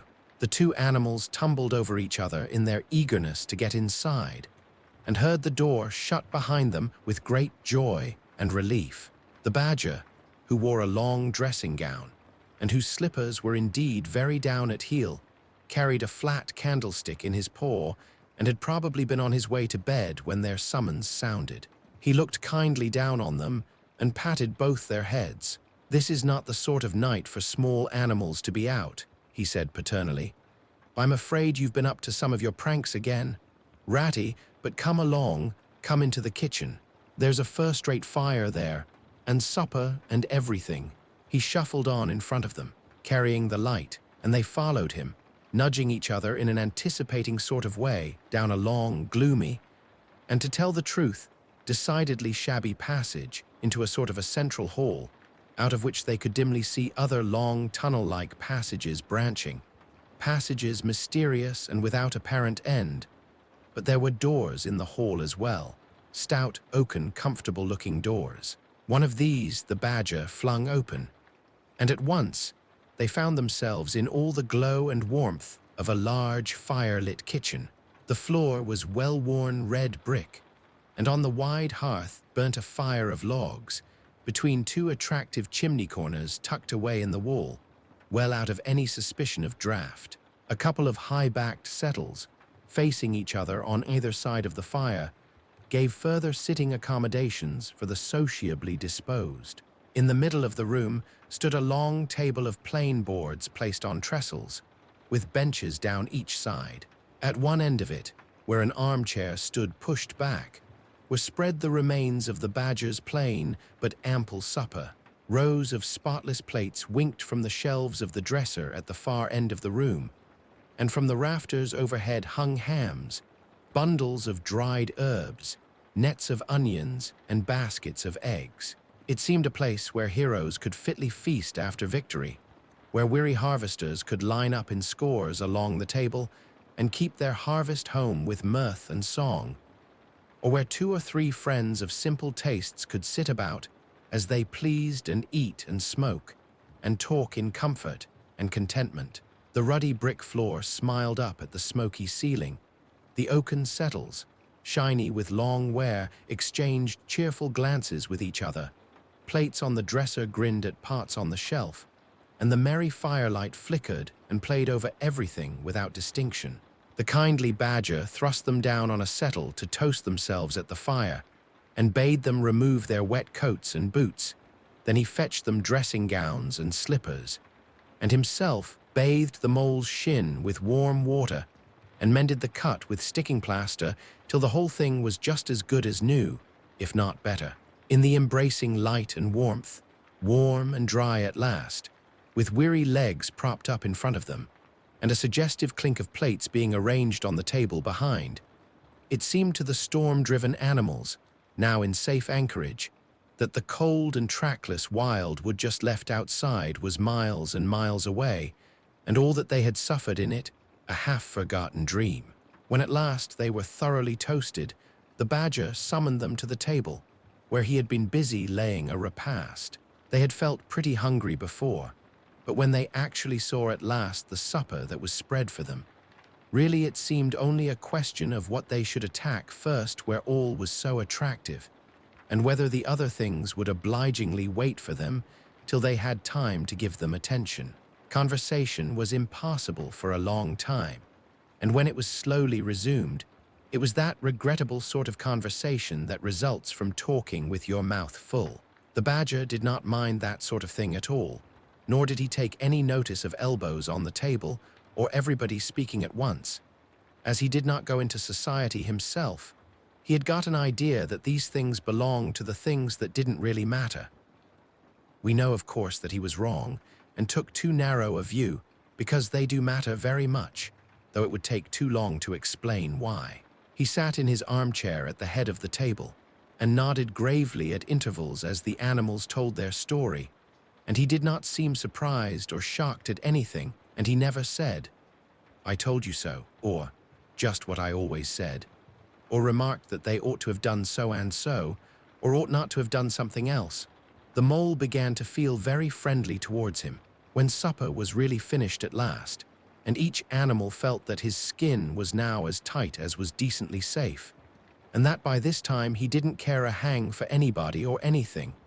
They gathered round the glowing embers of the great wood fire and thought how jolly it was to be sitting up so late, and so independent, and so full. And after they had chatted for a time about things in general, the badger said heartily, "Now then, tell us the news from your part of the world. How's old Toad going on?" "Oh, from bad to worse," said the rat gravely, while the mole, cocked up on a settle and basking in the firelight, his heels higher than his head, tried to look properly mournful. "Another smash-up only last week, and a bad one. You see, he will insist on driving himself, and he's hopelessly incapable. If he'd only employ a decent, steady, well-trained animal, pay him good wages and leave everything to him, he'd get on all right. But no, he's convinced he's a heaven-born driver, and nobody can teach him anything, and all the rest follows." "How many has he had?" inquired the badger gloomily. "Smashes or machines?" asked the rat. "Oh, well, after all, it's the same thing with Toad. This is the 7th. As for the others, you know that coach house of his. Well, it's piled up, literally piled up to the roof, with fragments of motor cars, none of them bigger than your hat. That accounts for the other 6, so far as they can be accounted for. He's been in hospital 3 times, put in the mole. And as for the fines he's had to pay, it's simply awful to think of. Yes, and that's part of the trouble, continued the rat. Toad's rich, we all know, but he's not a millionaire, and he's a hopelessly bad driver, and quite regardless of law and order. Killed or ruined, it's got to be one of the two things, sooner or later. Badger, we're his friends. Oughtn't we to do something? The Badger went through a bit of hard thinking. Now look here, he said at last, rather severely. Of course you know I can't do anything now. His two friends assented, quite understanding his point. No animal, according to the rules of animal etiquette, is ever expected to do anything strenuous, or heroic, or even moderately active during the off-season of winter. All are sleepy, some actually asleep. All are weather-bound, more or less, and all are resting from arduous days and nights, during which every muscle in them has been severely tested and every energy kept at full stretch. Very well then, continued the Badger, but when once the year has really turned, and the nights are shorter, and halfway through them one rouses and feels fidgety and wanting to be up and doing by sunrise, if not before, you know. Both animals nodded gravely. They knew. Well then, went on the Badger, we, that is, you and me and our friend the Mole here, will take Toad seriously in hand. We'll stand no nonsense whatever. We'll bring him back to reason, by force if need be. We'll make him be a sensible Toad. You're asleep, Rat. Not me, said the Rat, waking up with a jerk. He's been asleep 2 or 3 times since supper, said the Mole, laughing. He himself was feeling quite wakeful and even lively, though he didn't know why. The reason was, of course, that he being naturally an underground animal by birth and breeding, the situation of Badger's house exactly suited him and made him feel at home, while the Rat, who slept every night in a bedroom the windows of which opened on a breezy river, naturally felt the atmosphere still and oppressive. Well, it's time we were all in bed, said the Badger, getting up and fetching flat candlesticks. Come along, you two, and I'll show you your quarters, and take your time tomorrow morning, breakfast at any hour you please. He conducted the two animals to a long room that seemed half bedchamber and half loft. The Badger's winter stores, which indeed were visible everywhere, took up half the room. Piles of apples, turnips, and potatoes, baskets full of nuts, and jars of honey. But the two little white beds on the remainder of the floor looked soft and inviting, and the linen on them, though coarse, was clean and smelt beautifully of lavender, and the Mole and the Water Rat, shaking off their garments in some 30 seconds, tumbled in between the sheets in great joy and contentment. In accordance with the kindly Badger's injunctions, the two tired animals came down to breakfast very late next morning, and found a bright fire burning in the kitchen, and 2 young hedgehogs sitting on a bench at the table, eating oatmeal porridge out of wooden bowls. The hedgehogs dropped their spoons, rose to their feet, and ducked their heads respectfully as the two entered. There, sit down, said the Rat pleasantly, and go on with your porridge. Where have you youngsters come from? Lost your way in the snow, I suppose. Yes, please, sir, said the elder of the 2 hedgehogs respectfully.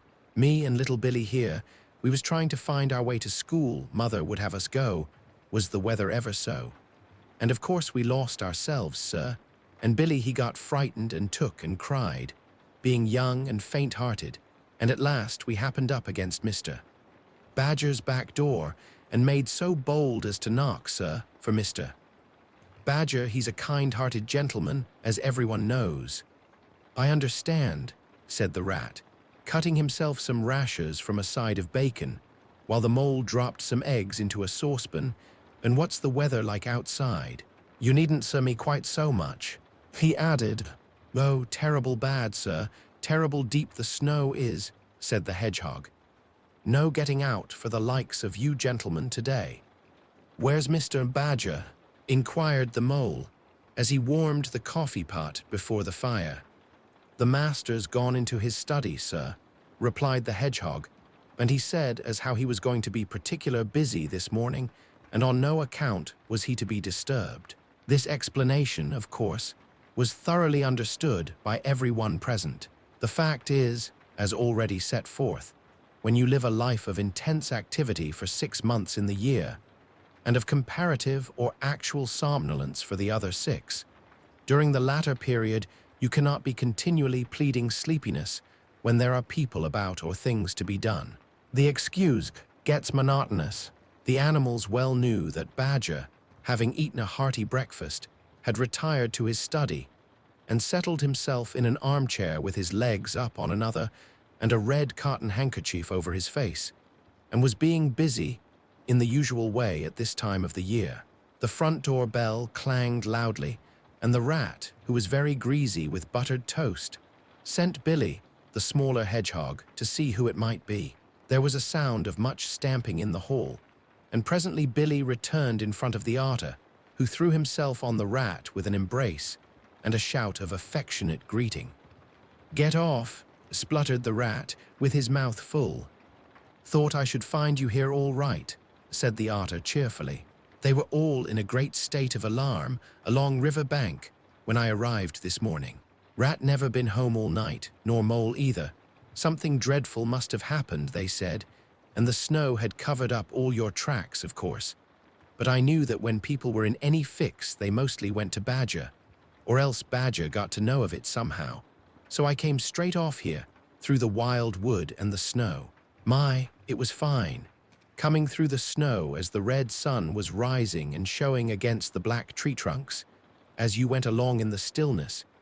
Every now and then, masses of snow slid off the branches suddenly with a flop, making you jump and run for cover. Snow castles and snow caverns had sprung up out of nowhere in the night, and snow bridges, terraces, ramparts. I could have stayed and played with them for hours. Here and there great branches had been torn away by the sheer weight of the snow, and robins perched and hopped on them in their perky, conceited way, just as if they had done it themselves. A ragged string of wild geese passed overhead, high on the grey sky, and a few rooks whirled over the trees, inspected, and flapped off homewards with a disgusted expression. But I met no sensible being to ask the news of. About halfway across, I came on a rabbit sitting on a stump, cleaning his silly face with his paws. He was a pretty scared animal when I crept up behind him and placed a heavy forepaw on his shoulder. I had to cuff his head once or twice to get any sense out of it at all. At last, I managed to extract from him that Mole had been seen in the wild wood last night by one of them. It was the talk of the burrows, he said. How Mole, Mr. Rat's particular friend, was in a bad fix, how he had lost his way, and they were up and out hunting, and were chivying him round and round. Then why didn't any of you do something? I asked. You mayn't be blessed with brains, but there are hundreds and hundreds of you, big, stout fellows, as fat as butter, and your burrows running in all directions, and you could have taken him in and made him safe and comfortable, or tried to, at all events. What us? He merely said, do something. Us rabbits. So I cuffed him again and left him. There was nothing else to be done. At any rate, I had learnt something, and if I had had the luck to meet any of them, I'd have learnt something more, or they would. Weren't you at all, nervous? Asked the mole, some of yesterday's terror coming back to him at the mention of the wild wood. Nervous? The otter showed a gleaming set of strong white teeth as he laughed. I'd give him nerves if any of them tried anything on with me. Here, Mole, fry me some slices of ham, like the good little chap you are. I'm frightfully hungry, and I've got any amount to say to Ratty here. Haven't seen him for an age. So the good-natured Mole, having cut some slices of ham, set the hedgehogs to fry it, and returned to his own breakfast, while the otter and the rat, their heads together, eagerly talked river sharp, which is long, sharp, and talk that is endless, running on like the babbling river itself. A plate of fried ham had just been cleared and sent back for more, when the badger entered, yawning and rubbing his eyes, and greeted them all in his quiet, simple way, with kind inquiries for everyone. "It must be getting on for luncheon time," he remarked to the otter. "Better stop and have it with us. You must be hungry this cold morning." "Rather," replied the otter, winking at the mole. "The sight of these greedy young hedgehogs stuffing themselves with fried ham makes me feel positively famished." The hedgehogs, who were just beginning to feel hungry again after their porridge, and after working so hard at their frying, looked timidly up at Mr. Badger, but were too shy to say anything. "Here, you two youngsters be off home to your mother," said the Badger kindly. "I'll send someone with you to show you the way. You won't want any dinner today, I'll be bound." He gave them 6pence apiece and a pat on the head, and they went off with much respectful swinging of caps and touching of forelocks. Presently, they all sat down to luncheon together. The mole found himself placed next to Mr. Badger, and as the other two were still deep in river gossip from which nothing could divert them, he took the opportunity to tell Badger how comfortable and homelike it all felt to him. "Once well underground," he said, "you know exactly where you are. Nothing can happen to you, and nothing can get at you. You're entirely your own master, and you don't have to consult anybody or mind what they say. Things go on all the same overhead, and you let 'em, and don't bother about 'em. When you want to, up you go, and there the things are, waiting for you." The Badger simply beamed on him. "That's exactly what I say," he replied. "There's no security or peace and tranquility except underground, and then, if your ideas get larger and you want to expand, why, a dig and a scrape, and there you are. If you feel your house is a bit too big, you stop up a hole or two, and there you are again. No builders, no tradesmen, no remarks passed on you by fellows looking over your wall, and above all, no weather. Look at Rat now, a couple of feet of flood water, and he's got to move into hired lodgings, uncomfortable, inconveniently situated, and horribly expensive. Take Toad, I say nothing against Toad Hall, quite the best house in these parts as a house, but supposing a fire breaks out, where's Toad? Supposing tiles are blown off, or walls sink or crack, or windows get broken, where's Toad? Supposing the rooms are drafty, I hate a draft myself, where's Toad?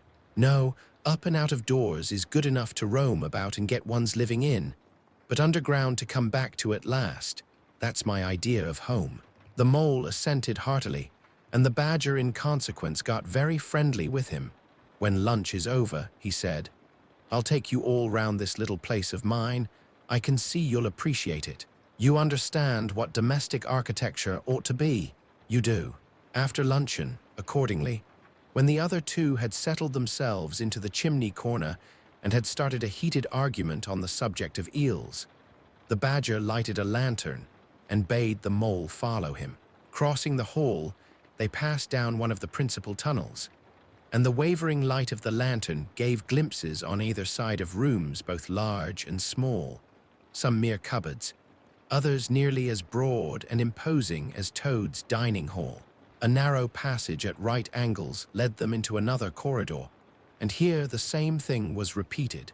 The mole was staggered at the size, the extent, the ramifications of it all at the length of the dim passages, the solid vaultings of the crammed store chambers, the masonry everywhere, the pillars, the arches, the pavements. "How on earth, Badger," he said at last, "did you ever find time and strength to do all this?" "It's astonishing. It would be astonishing indeed," said the Badger simply, "if I had done it.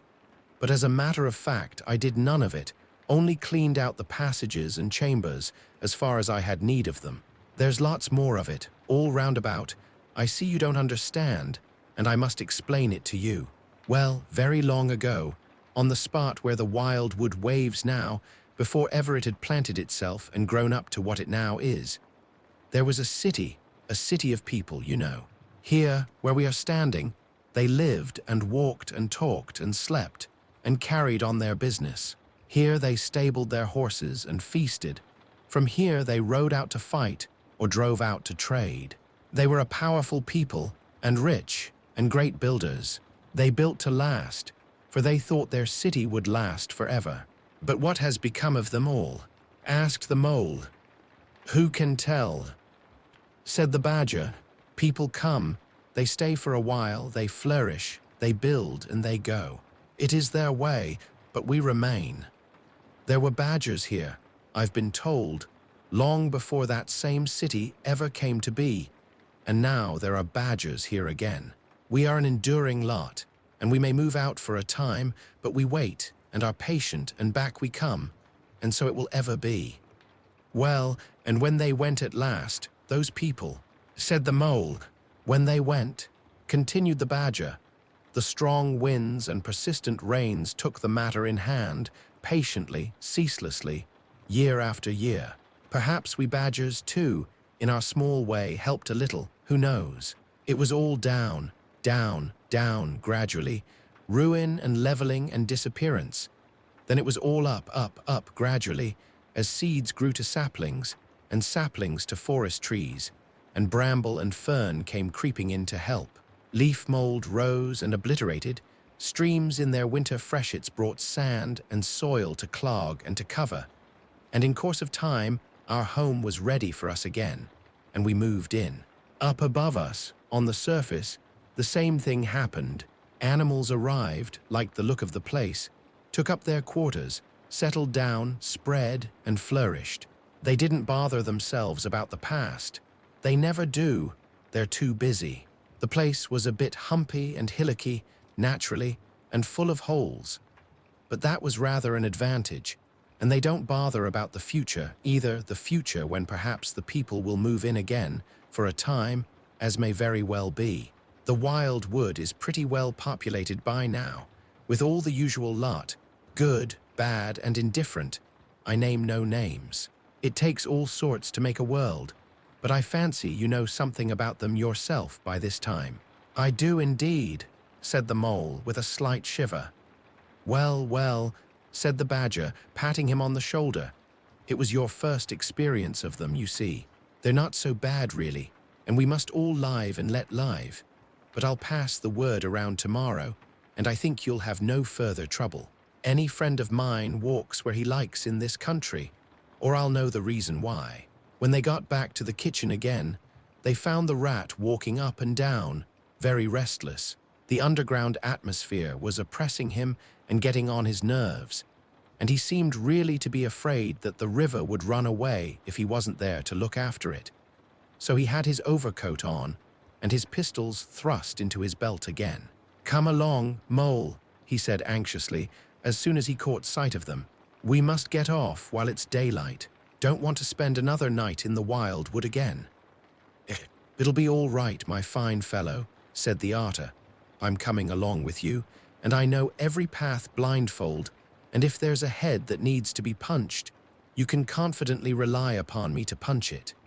You really needn't fret, Ratty, added the badger placidly. My passages run further than you think, and I've bolt holes to the edge of the wood in several directions, though I don't care for everybody to know about them. When you really have to go, you shall leave by one of my short cuts. Meantime, make yourself easy and sit down again. The rat was nevertheless still anxious to be off and attend to his river. So the badger, taking up his lantern again, led the way along a damp and airless tunnel that wound and dipped, part vaulted, part hewn through solid rock, for a weary distance that seemed to be miles. At last, daylight began to show itself confusedly through tangled growth overhanging the mouth of the passage, and the badger, bidding them a hasty goodbye, pushed them hurriedly through the opening, made everything look as natural as possible again, with creepers, brushwood, and dead leaves, and retreated. They found themselves standing on the very edge of the wild wood, rocks and brambles and tree roots behind them, confusedly heaped and tangled in front, a great space of quiet fields, hemmed by lines of hedges black on the snow, and far ahead, a glint of the familiar old river, while the wintry sun hung red and low on the horizon.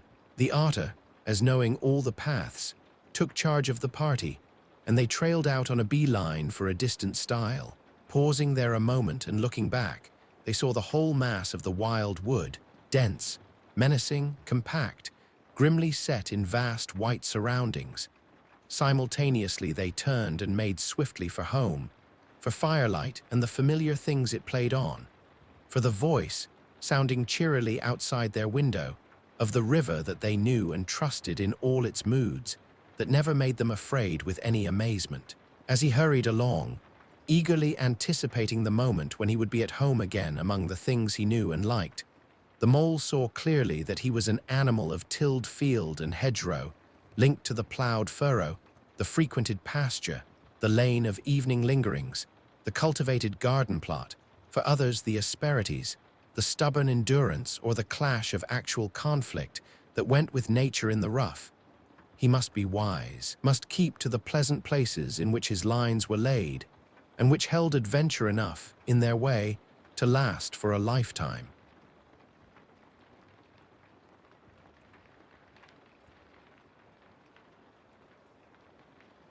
The Wind in the Willows.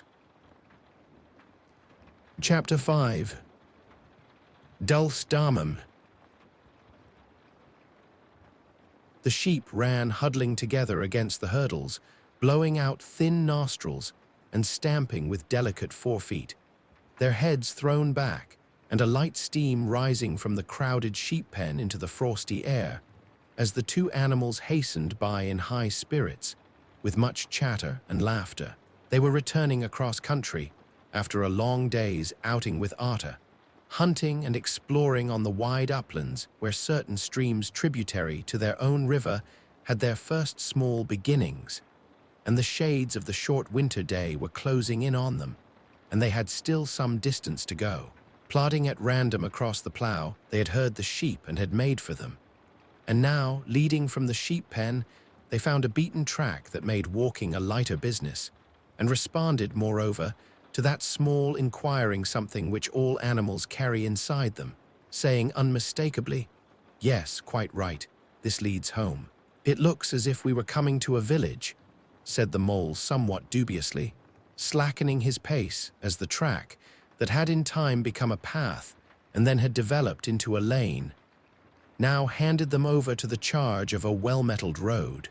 The animals did not hold with villages, and their own highways, thickly frequented as they were, took an independent course, regardless of church, post office, or public house. "Oh, never mind," said the rat. "At this season of the year, they're all safe indoors by this time, sitting round the fire, men, women, and children, dogs and cats and all. We shall slip through all right, without any bother or unpleasantness, and we can have a look at them through their windows if you like, and see what they're doing." The rapid nightfall of mid-December had quite beset the little village as they approached it on soft feet over a first thin fall of powdery snow. Little was visible, but squares of a dusky orange-red on either side of the street, where the firelight or lamplight of each cottage overflowed through the casements into the dark world without.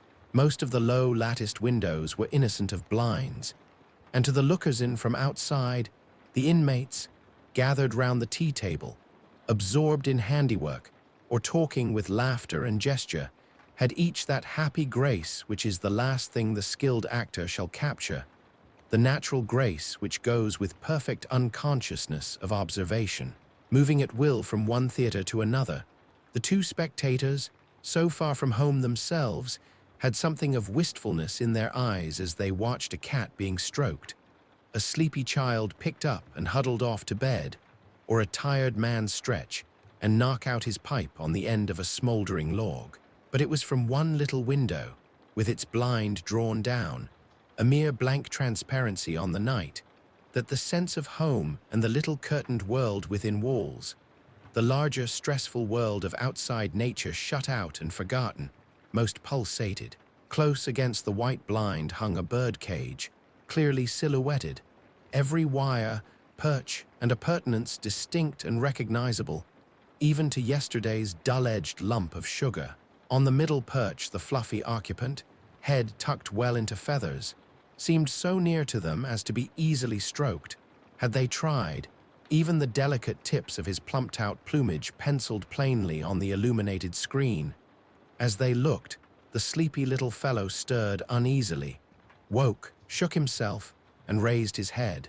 They could see the gape of his tiny beak as he yawned in a bored sort of way, looked round, and then settled his head into his back again, while the ruffled feathers gradually subsided into perfect stillness. Then a gust of bitter wind took them in the back of the neck. A small sting of frozen sleet on the skin woke them as from a dream, and they knew their toes to be cold and their legs tired, and their own home distant a weary way. Once beyond the village, where the cottages ceased abruptly, on either side of the road, they could smell through the darkness the friendly fields again, and they braced themselves for the last long stretch, the home stretch, the stretch that we know is bound to end sometime in the rattle of the door latch, the sudden firelight, and the sight of familiar things greeting us as long-absent travelers from far oversea. They plodded along steadily and silently, each of them thinking his own thoughts. The moles ran a good deal on supper, as it was pitch dark, and it was all a strange country for him as far as he knew, and he was following obediently in the wake of the rat, leaving the guidance entirely to him. As for the rat, he was walking a little way ahead, as his habit was, his shoulders humped, his eyes fixed on the straight gray road in front of him, so he did not notice poor Mole when suddenly the summons reached him and took him like an electric shock.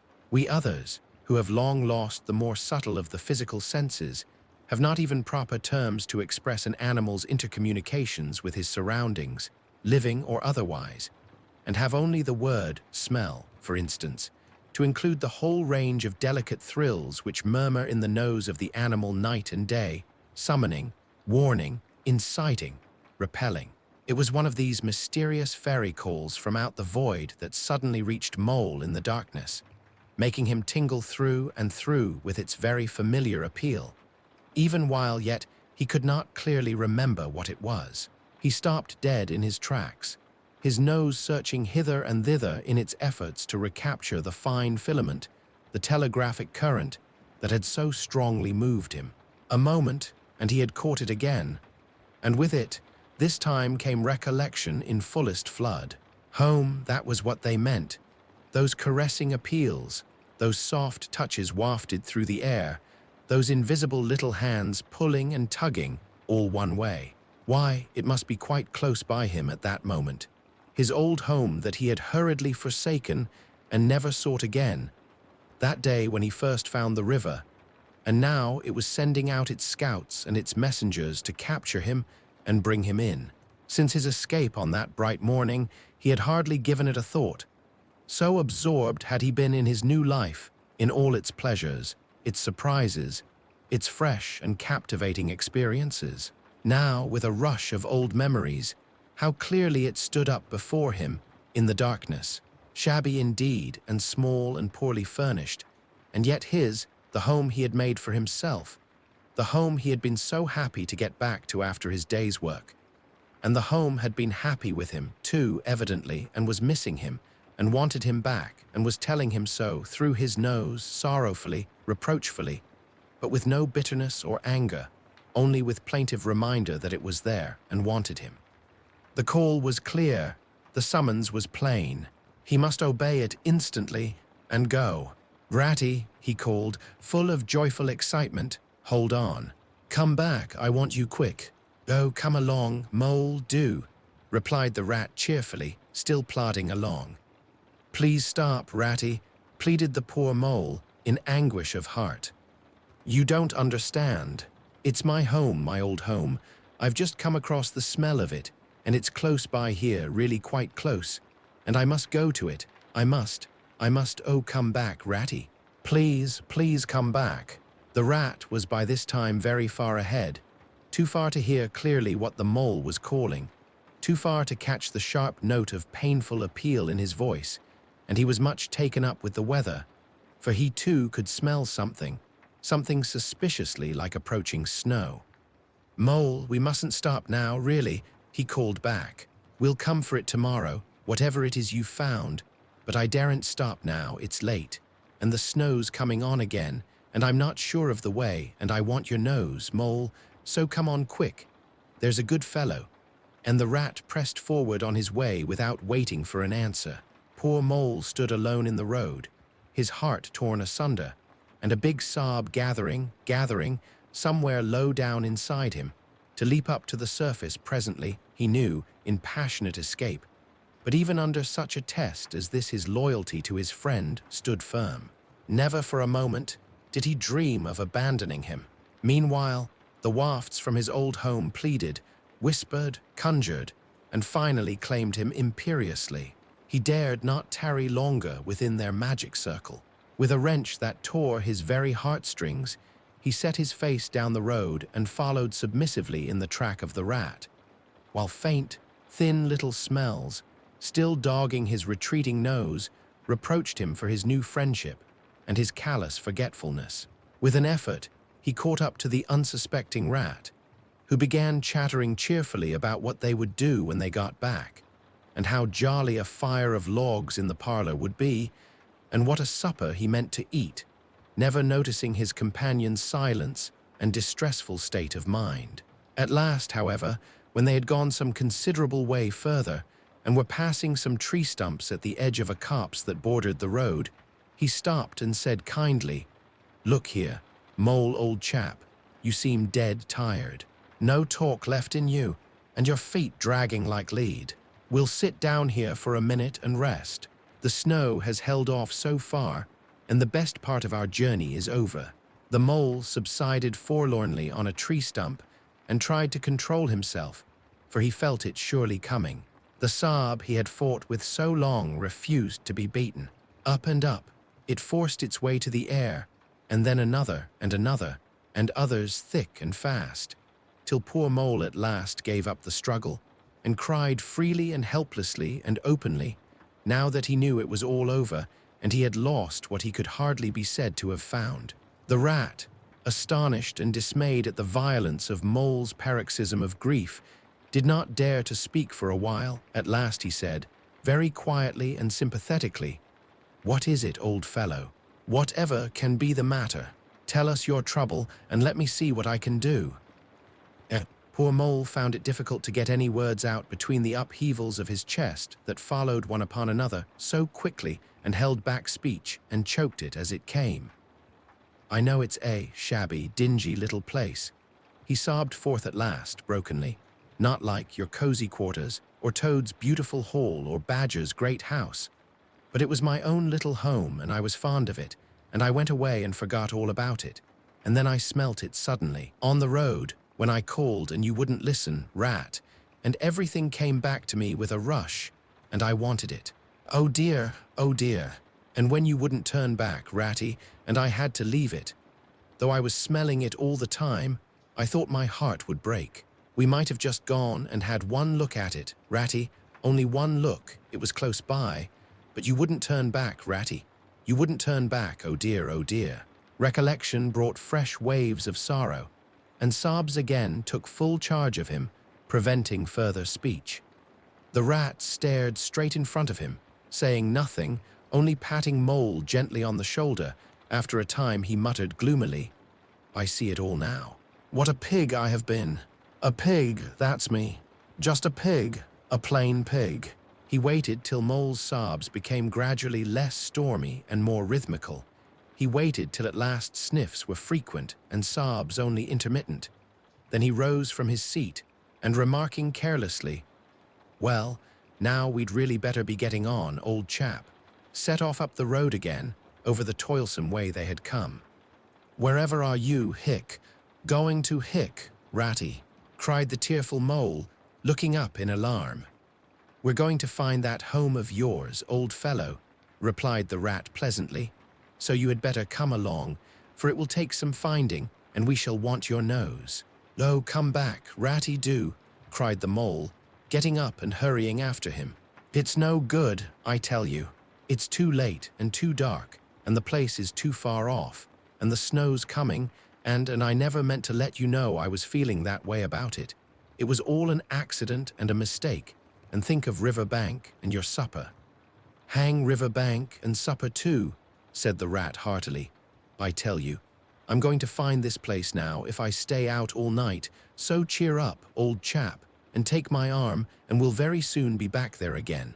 Still snuffling, pleading, and reluctant, Mole suffered himself to be dragged back along the road by his imperious companion, who by a flow of cheerful talk and anecdote endeavored to beguile his spirits back and make the weary way seem shorter. When at last it seemed to the rat that they must be nearing that part of the road where the mole had been held up, he said, "Now, no more talking.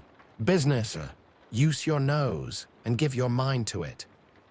They moved on in silence for some little way, when suddenly the rat was conscious, through his arm that was linked in Mole's, of a faint sort of electric thrill that was passing down that animal's body. Instantly he disengaged himself, fell back a pace, and waited, all attention. The signals were coming through. Mole stood a moment rigid, while his uplifted nose, quivering slightly, felt the air. Then a short, quick run forward, a fault, a check, a try back, and then a slow, steady, confident advance. The rat, much excited, kept close to his heels as the mole, with something of the air of a sleepwalker, crossed a dry ditch, scrambled through a hedge, and nosed his way over a field open and trackless and bare in the faint starlight.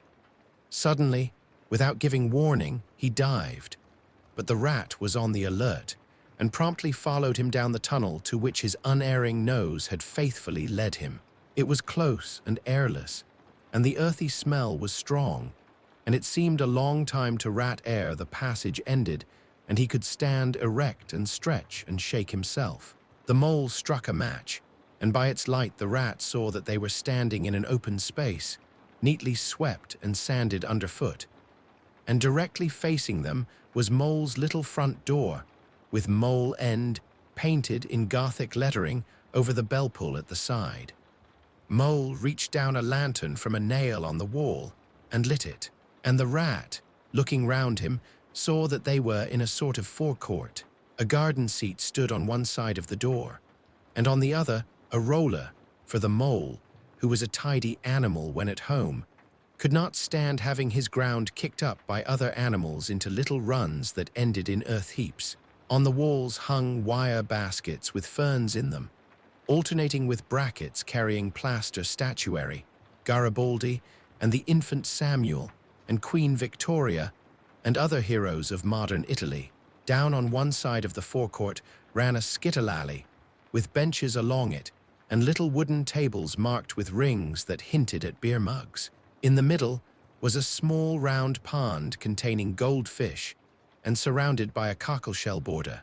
Out of the center of the pond rose a fanciful erection clothed in more cockleshells and topped by a large silvered glass ball that reflected everything all wrong and had a very pleasing effect. Mole's face beamed at the sight of all these objects so dear to him, and he hurried rat through the door, lit a lamp in the hall, and took one glance round his old home. He saw the dust lying thick on everything, saw the cheerless, deserted look of the long-neglected house, and its narrow, meager dimensions, its worn and shabby contents, and collapsed again on a whole chair, his nose to his paws. "Oh, Ratty," he cried dismally, "why ever did I do it? Why did I bring you to this poor, cold little place, on a night like this, when you might have been at River Bank by this time, toasting your toes before a blazing fire, with all your own nice things about you?" The rat paid no heed to his doleful self-reproaches. He was running here and there, opening doors, inspecting rooms and cupboards, and lighting lamps and candles and sticking them up everywhere. "What a capital little house this is," he called out cheerily, "so compact, so well planned. Everything here and everything in its place. We'll make a jolly night of it. The first thing we want is a good fire. I'll see to that. I always know where to find things. So this is the parlor. Splendid. Your own idea. Those little sleeping bunks in the wall. Capital. Now I'll fetch the wood and the coals. And you get a duster, Mole. You'll find one in the drawer of the kitchen table, and try and smarten things up a bit. Bustle about, old chap. Encouraged by his inspiriting companion, the mole roused himself and dusted and polished with energy and heartiness, while the rat, running to and fro with armfuls of fuel, soon had a cheerful blaze roaring up the chimney. He hailed the mole to come and warm himself, but Mole promptly had another fit of the blues, dropping down on a couch in dark despair and burying his face in his duster. "Rat," he moaned, "how about your supper, you poor, cold, hungry, weary animal? I've nothing to give you, nothing, not a crumb." "What a fellow you are for giving in," said the rat reproachfully. "Why, only just now I saw a sardine opener on the kitchen dresser, quite distinctly, and everybody knows that means there are sardines about somewhere in the neighborhood. Rouse yourself, pull yourself together, and come with me and forage." They went and foraged accordingly, hunting through every cupboard and turning out every drawer. The result was not so very depressing after all, though of course it might have been better. A tin of sardines, a box of Captain's biscuits, nearly full, and a German sausage encased in silver paper. "There's a banquet for you," observed the rat, as he arranged the table. "I know some animals who would give their ears to be sitting down to supper with us tonight." "No bread," groaned the mole dolorously. "No butter, no. No pâté de foie gras, no champagne," continued the rat, grinning. "And that reminds me, what's that little door at the end of the passage?" "Your cellar, of course. Every luxury in this house. Just you wait a minute." He made for the cellar door and presently reappeared, somewhat dusty, with a bottle of beer in each paw and another under each arm. "Self-indulgent beggar you seem to be, Mole," he observed. "Deny yourself nothing. This is really the jolliest little place I ever was in. Now, wherever did you pick up those prints? Make the place look so homelike, they do. No wonder you're so fond of it, Mole. Tell us all about it, and how you came to make it what it is." Then, while the rat busied himself fetching plates and knives and forks, and mustard which he mixed in an egg cup, the mole, his bosom still heaving with the stress of his recent emotion, related, somewhat shyly at first, but with more freedom as he warmed to his subject, how this was planned, and how that was thought out, and how this was got through a windfall from an ant, and that was a wonderful find and a bargain, and this other thing was bought out of laborious savings, and a certain amount of going without. His spirits finally quite restored, he must needs go and caress his possessions, and take a lamp and show off their points to his visitor and expatiate on them, quite forgetful of the supper they both so much needed. Rat, who was desperately hungry but strove to conceal it, nodding seriously, examining with a puckered brow, and saying, "Wonderful," and "most remarkable," at intervals, when the chance for an observation was given him. At last, the rat succeeded in decoying him to the table, and had just got seriously to work with the sardine opener when sounds were heard from the forecourt without. Sounds like the scuffling of small feet in the gravel and a confused murmur of tiny voices, while broken sentences reached them. "Now, all in a line. Hold the lantern up a bit, Tommy. Clear your throats first. No coughing after I say 1, 2, 3. Where's young Bill? Here, come on, do. We're all waiting." "What's up?" inquired the rat, pausing in his labors. "I think it must be the field mice," replied the mole, with a touch of pride in his manner. "They go round carol-singing regularly at this time of the year. They're quite an institution in these parts, and they never pass me over. They come to Mole End last of all, and I used to give them hot drinks and supper too sometimes, when I could afford it. It will be like old times to hear them again." "Let's have a look at them," cried the rat, jumping up and running to the door. It was a pretty sight, and a seasonable one, that met their eyes when they flung the door open. In the forecourt, lit by the dim rays of a horn lantern, some 8 or 10 little field mice stood in a semicircle, red worsted comforters round their throats, their forepaws thrust deep into their pockets, their feet jigging for warmth. With bright beady eyes they glanced shyly at each other, sniggering a little, sniffing and applying coat sleeves a good deal. As the door opened, One of the elder ones that carried the lantern was just saying, "Now then, 1, 2, 3, and forthwith their shrill little voices uprose on the air, singing one of the old-time carols that their forefathers composed in fields that were fallow and held by frost, or when snowbound in chimney corners, and handed down to be sung in the miry street to lamplit windows at Yuletime. Carol villagers all, this frosty tide, let your doors swing open wide. Though wind may follow and snow beside, yet draw us in by your fire to bide. Joy shall be yours in the morning. Here we stand in the cold and the sleet, blowing fingers and stamping feet, come from far away you to greet. You by the fire and we in the street, bidding you joy in the morning. For ere one half of the night was gone, sudden a star has led us on, raining bliss and benison, bliss tomorrow and more anon, joy for every morning. Goodman Joseph toiled through the snow, saw the star o'er a stable low. Merry she might not further go, welcome thatch and litter below. Joy was hers in the morning. And then they heard the angels tell, who were the first to cry Noel.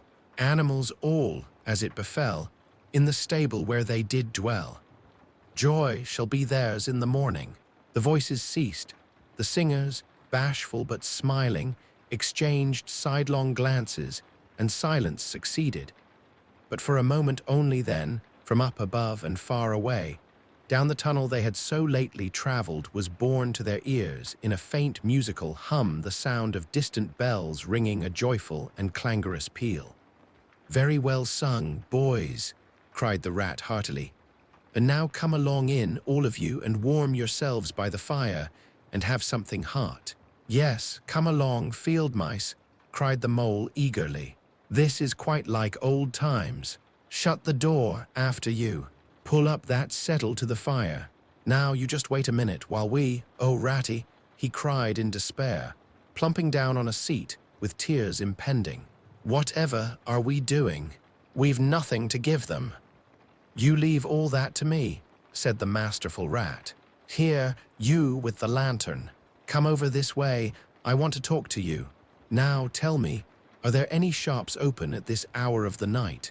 "Why, certainly, sir," replied the field mouse respectfully.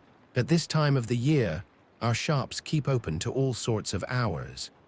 "Then look here," said the rat. "You go off at once, you and your lantern, and you get me." Here much muttered conversation ensued, and the mole only heard bits of it, such as, "Fresh, mind. No, a pound of that will do, see you get Buggins's, for I won't have any other. No, only the best. If you can't get it there, try somewhere else. Yes, of course. Homemade, no tinned stuff. Well then, do the best you can." Finally, there was a chink of coin passing from paw to paw.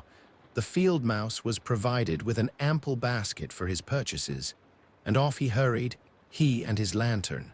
The rest of the field mice, perched in a row on the settle, their small legs swinging, gave themselves up to enjoyment of the fire and toasted their chilblains till they tingled, while the mole, failing to draw them into easy conversation, plunged into family history and made each of them recite the names of his numerous brothers, who were too young, it appeared, to be allowed to go out a-caroling this year, but looked forward very shortly to winning the parental consent.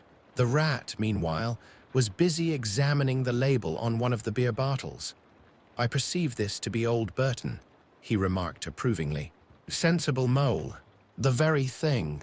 Now we shall be able to mull some ale. Get the things ready, mole, while I draw the corks." It did not take long to prepare the brew and thrust the tin heater well into the red heart of the fire, and soon every field mouse was sipping and coughing and choking. For a little mulled ale goes a long way, and wiping his eyes and laughing and forgetting he had ever been cold in all his life. "They act plays too, these fellows," the mole explained to the rat.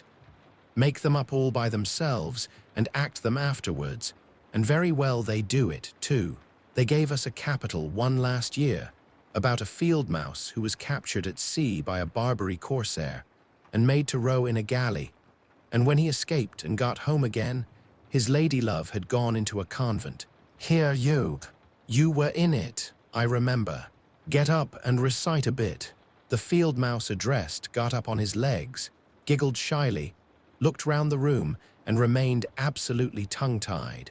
His comrades cheered him on, Mole coaxed and encouraged him, and the rat went so far as to take him by the shoulders and shake him, but nothing could overcome his stage fright. They were all busily engaged on him, like watermen applying the Royal Humane Society's regulations to a case of long submersion.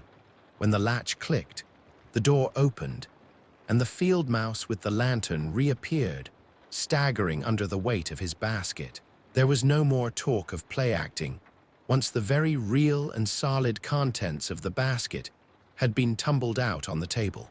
Under the generalship of Rat, everybody was set to do something or to fetch something.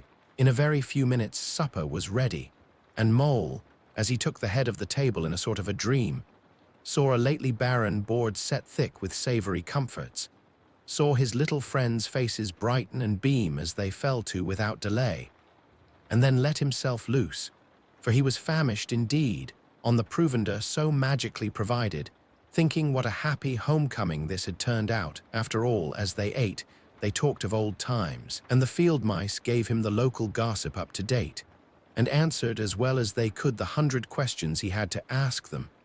The rat said little or nothing, only taking care that each guest had what he wanted, and plenty of it, and that Mole had no trouble or anxiety about anything. They clattered off at last, very grateful and showering wishes of the season, with their jacket pockets stuffed with remembrances for the small brothers and sisters at home, when the door had closed on the last of them, and the chink of the lanterns had died away. Mole and Rat kicked the fire up, drew their chairs in, brewed themselves a last nightcap of mulled ale, and discussed the events of the long day. At last the Rat, with a tremendous yawn, said, "Mole, old chap, I'm ready to drop. Sleepy is simply not the word, that your own bunk over on that side." "Very well then, I'll take this. What a ripping little house this is. Everything so handy." He clambered into his bunk and rolled himself well up in the blankets, and slumber gathered him forthwith, as a swath of barley is folded into the arms of the reaping machine. The weary Mole also was glad to turn in without delay, and soon had his head on his pillow, in great joy and contentment. But ere he closed his eyes, he let them wander round his old room, mellow in the glow of the firelight that played or rested on familiar and friendly things which had long been unconsciously a part of him, and now smilingly received him back without rancor. He was now in just the frame of mind that the tactful Rat had quietly worked to bring about in him.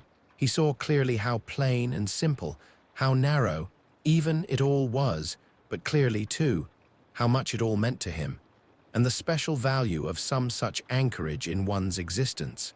He did not at all want to abandon the new life and its splendid spaces, to turn his back on sun and air and all they offered him and creep home and stay there. The upper world was all too strong. It called to him still, even down there, and he knew he must return to the larger stage. But it was good to think he had this to come back to, this place which was all his own, these things which were so glad to see him again, and could always be counted upon for the same simple welcome.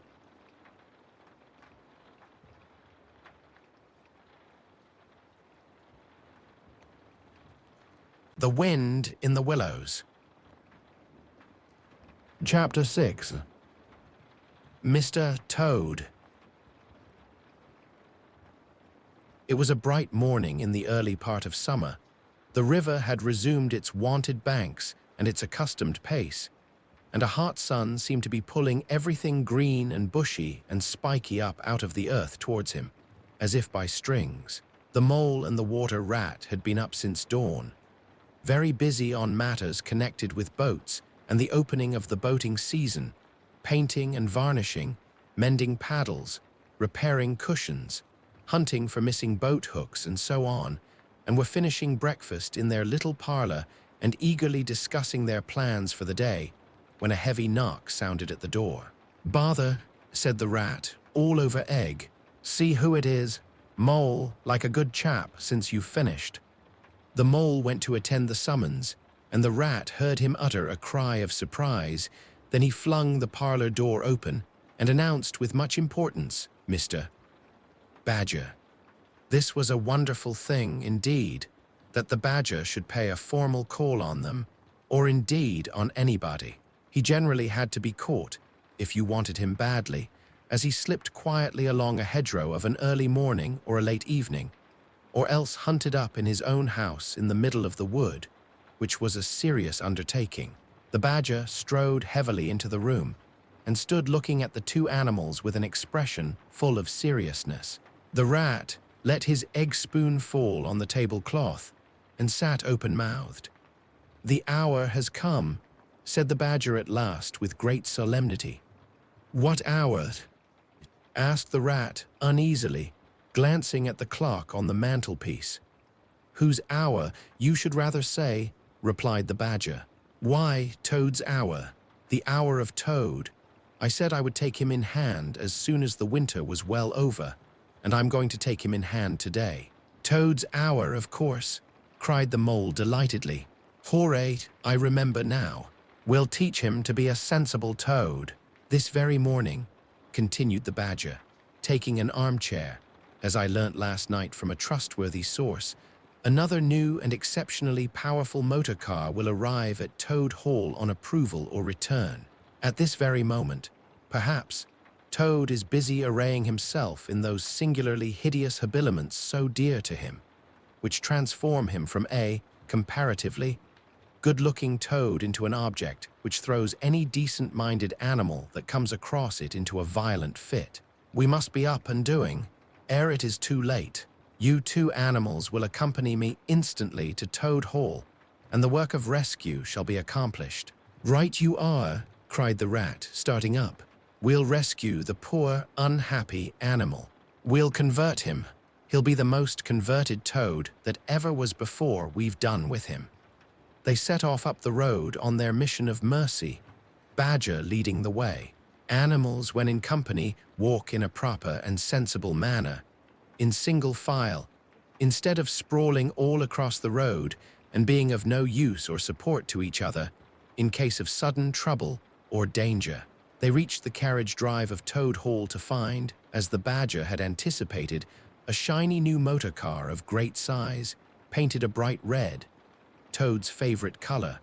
Standing in front of the house, as they neared the door it was flung open, and Mr. Toad, arrayed in goggles, cap, gaiters, and enormous overcoat, came swaggering down the steps, drawing on his gauntleted gloves.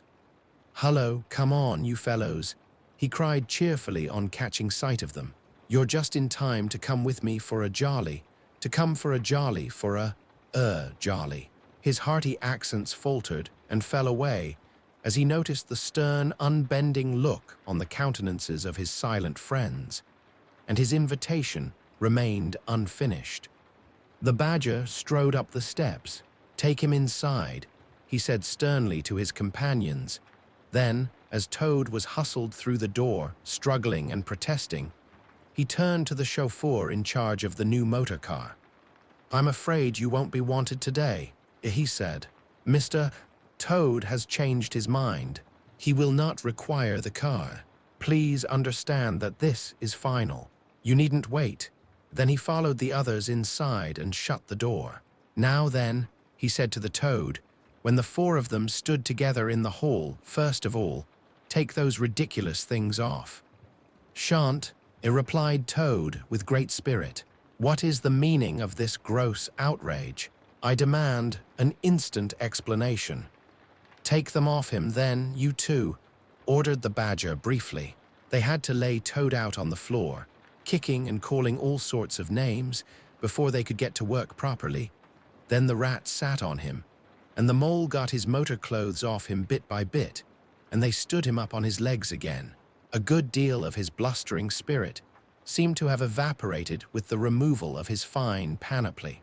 Now that he was merely Toad, and no longer the terror of the highway, he giggled feebly and looked from one to the other appealingly, seeming quite to understand the situation. "You knew it must come to this, sooner or later, Toad," the badger explained severely. You've disregarded all the warnings we've given you. You've gone on squandering the money your father left you, and you're getting us animals a bad name in the district by your furious driving and your smashes and your rows with the police.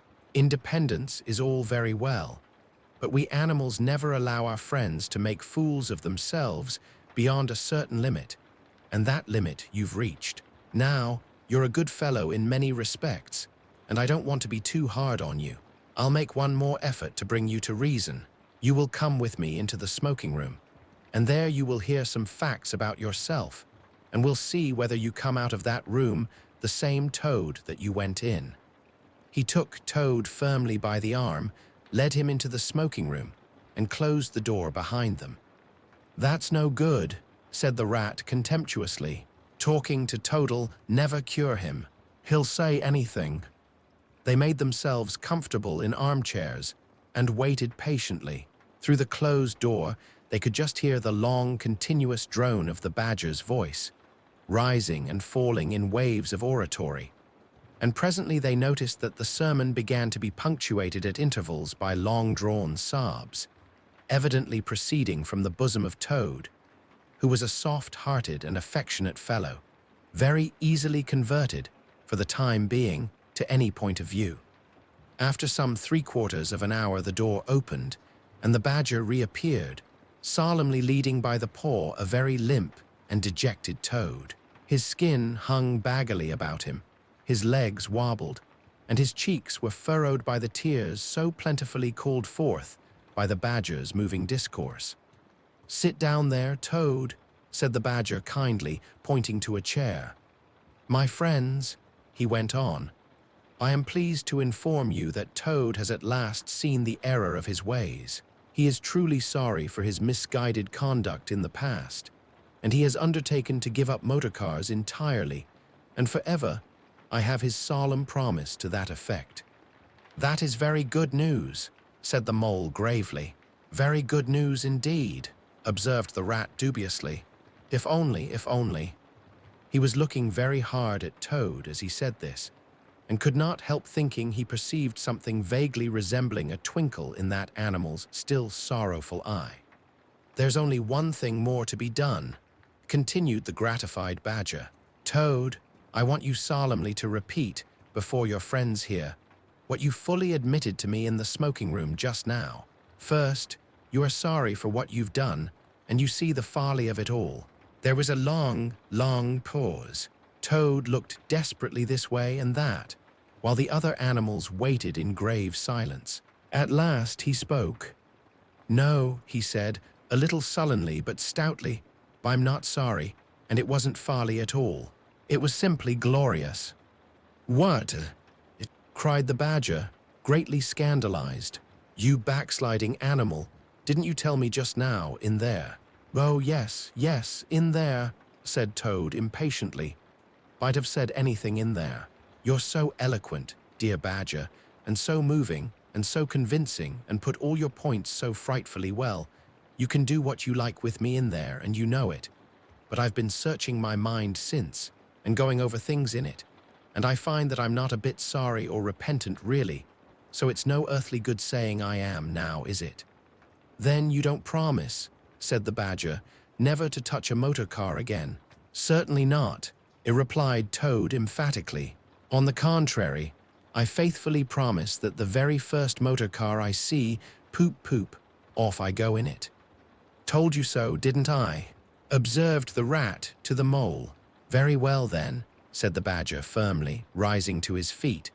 "Since you won't yield to persuasion, we'll try what force can do. I feared it would come to this all along. You've often asked us three to come and stay with you, Toad, in this handsome house of yours.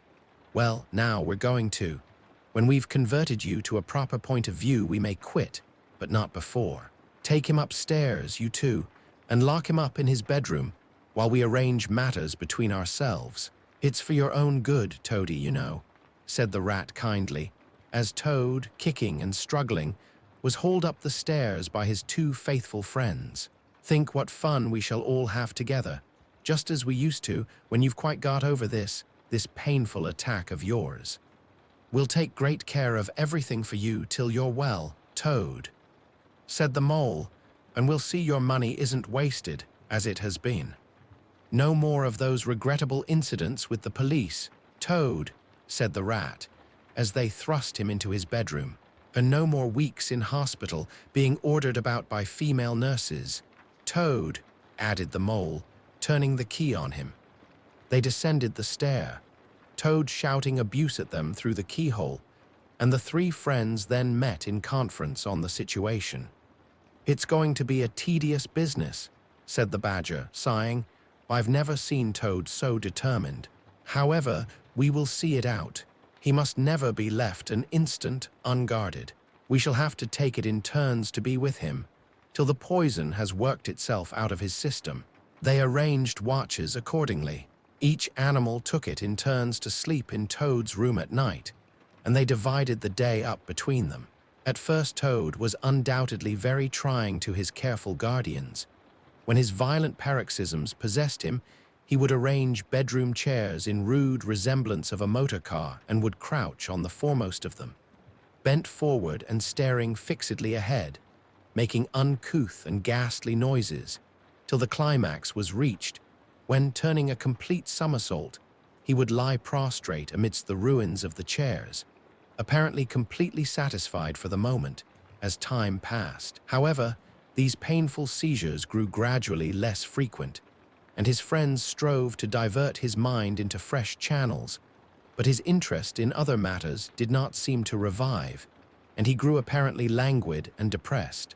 One fine morning, the rat, whose turn it was to go on duty, went upstairs to relieve Badger, whom he found fidgeting to be off and stretch his legs in a long ramble round his wood and down his earths and burrows. "Toad's still in bed," he told the rat, outside the door. "Can't get much out of him, except, 'Oh, leave him alone, he wants nothing. Perhaps he'll be better presently, it may pass off in time. Don't be unduly anxious,' and so on. Now you look out, rat. When Toad's quiet and submissive and playing at being the hero of a Sunday school prize, then he's at his artfulest. There's sure to be something up, I know him. Well, now I must be off." "How are you today, old chap?" inquired the rat cheerfully as he approached Toad's bedside. He had to wait some minutes for an answer. At last a feeble voice replied, "Thank you so much, dear Ratty, so good of you to inquire.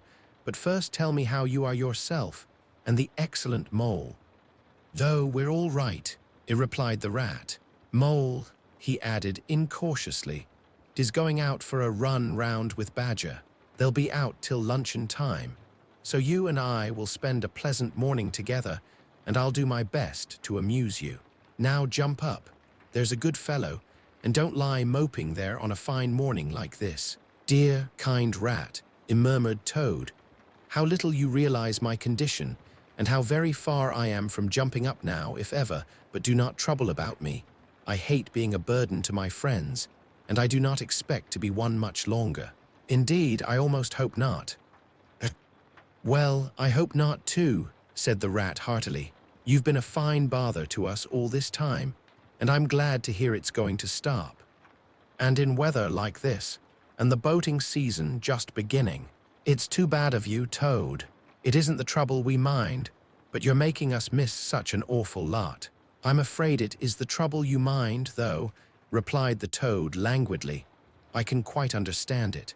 It's natural enough. You're tired of bothering about me. I mustn't ask you to do anything further. I'm a nuisance, I know." "You are indeed," said the rat.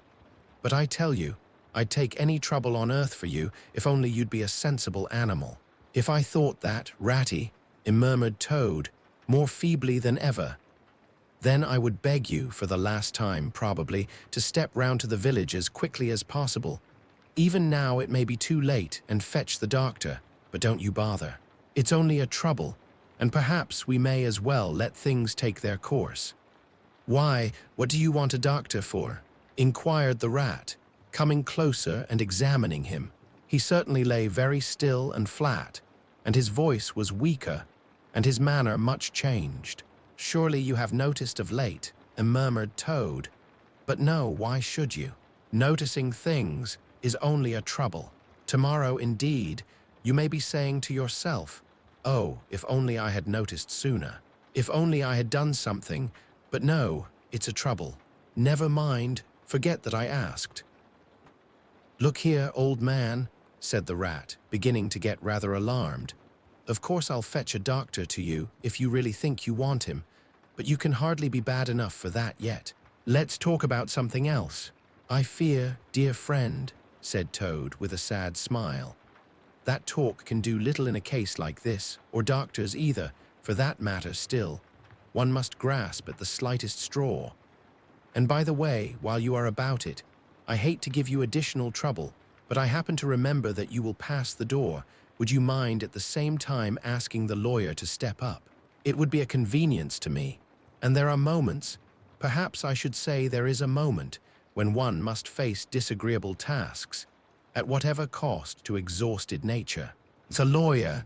Oh, he must be really bad," the affrighted rat said to himself as he hurried from the room, not forgetting, however, to lock the door carefully behind him. Outside, he stopped to consider. The other two were far away, and he had no one to consult. "It's best to be on the safe side," he said, on reflection.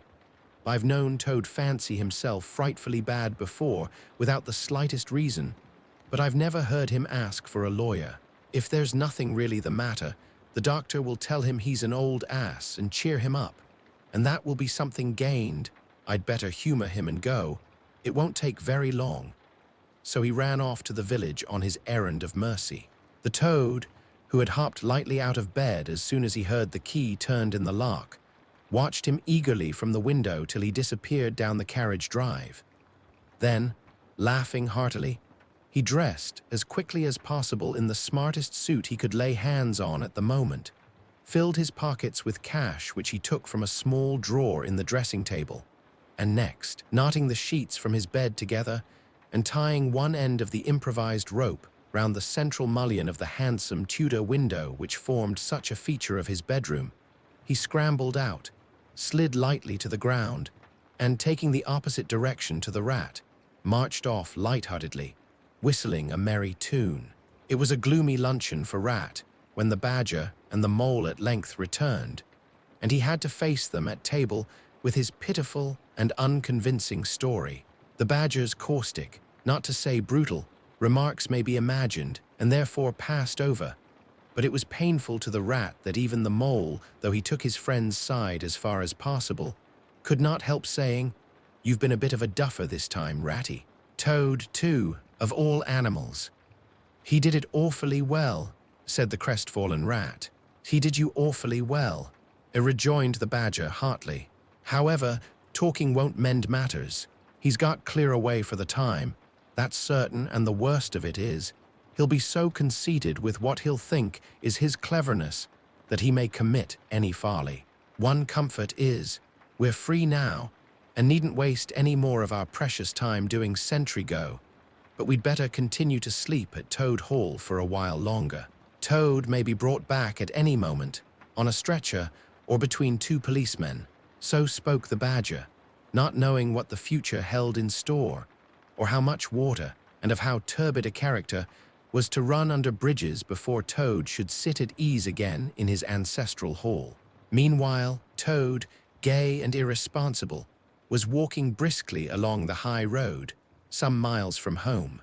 At first he had taken by paths and crossed many fields and changed his course several times in case of pursuit. But now, feeling by this time safe from recapture, and the sun smiling brightly on him, and all nature joining in a chorus of approval to the song of self-praise that his own heart was singing to him, he almost danced along the road in his satisfaction and conceit. "Smart piece of work, that," he remarked to himself, chuckling. "Brain against brute force, and brain came out on the top, as it's bound to do. Poor old Ratty! My, won't he catch it when the badger gets back? A worthy fellow, Ratty, with many good qualities, but very little intelligence and absolutely no education. I must take him in hand some day and see if I can make something of him."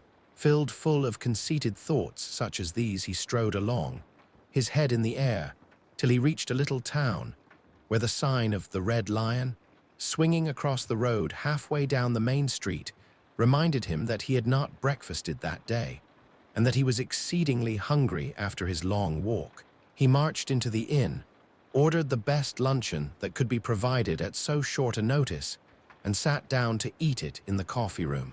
He was about halfway through his meal when an only too familiar sound, approaching down the street, made him start and fall a trembling all over. The poop-poop drew nearer and nearer. The car could be heard to turn into the inn-yard and come to a stop, and Toad had to hold on to the leg of the table to conceal his overmastering emotion. Presently the party entered the coffee room, hungry, talkative, and gay, voluble on their experiences of the morning and the merits of the chariot that had brought them along so well. Toad listened eagerly, all ears. For a time, at last, he could stand it no longer. He slipped out of the room quietly, paid his bill at the bar, and as soon as he got outside, sauntered round quietly to the inn-yard. "There cannot be any harm," he said to himself, "been my only just looking at it." The car stood in the middle of the yard, quite unattended, the stable helps and other hangers-on being all at their dinner. Toad walked slowly round it, inspecting, criticizing, musing deeply. "I wonder," he said to himself presently, "I wonder if this sort of car starts easily." Next moment, hardly knowing how it came about, he found he had hold of the handle and was turning it. As the familiar sound broke forth, the old passion seized on Toad and completely mastered him, body and soul. As if in a dream, he found himself, somehow, seated in the driver's seat. As if in a dream, he pulled the lever and swung the car round the yard and out through the archway.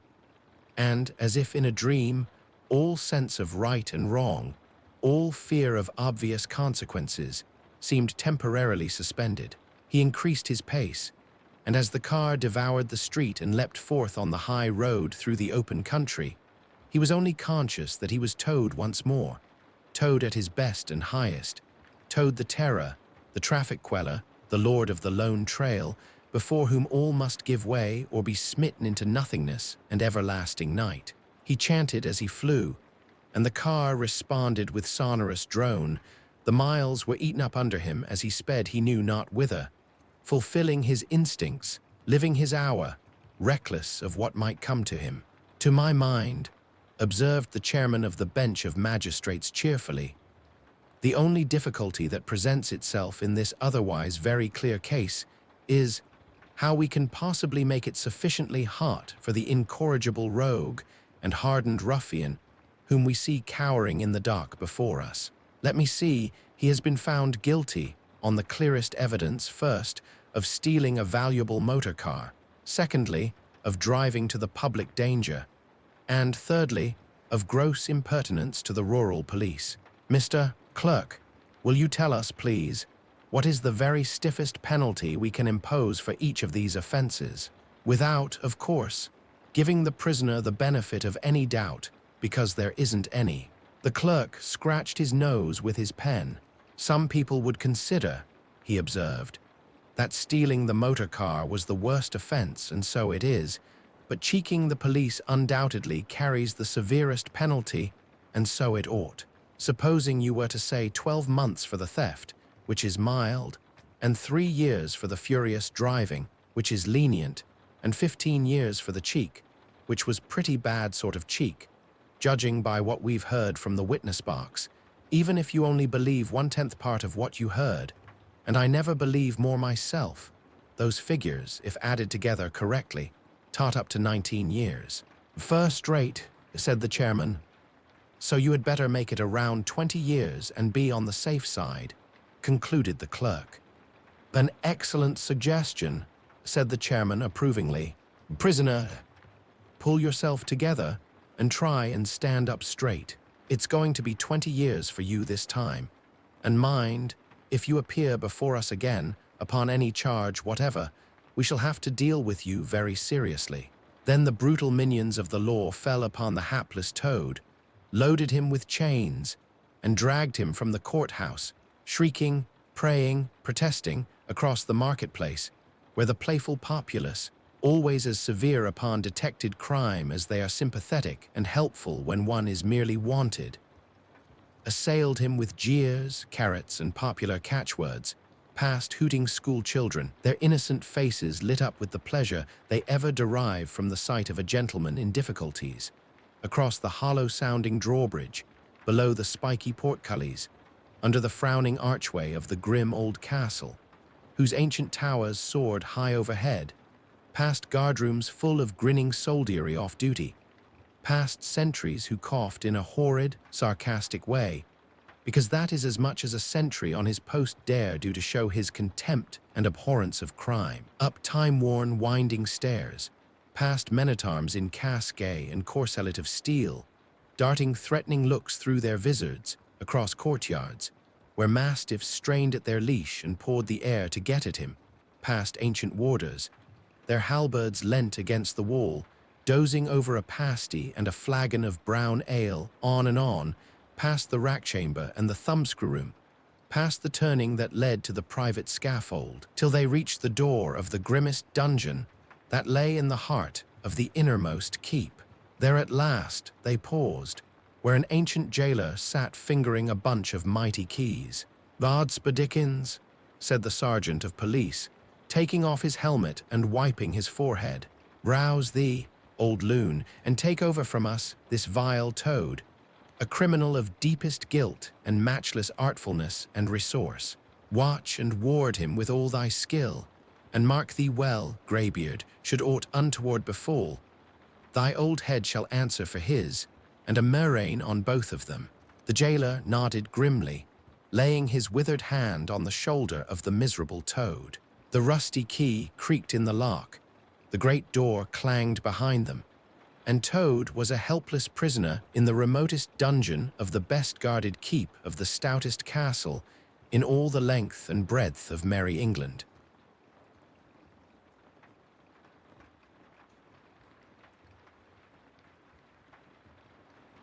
The Wind in the Willows. Chapter 7. The Piper at the Gates of Dawn. The willow wren was twittering his thin little song, hidden himself in the dark selvage of the river bank, though it was past 10 o'clock at night.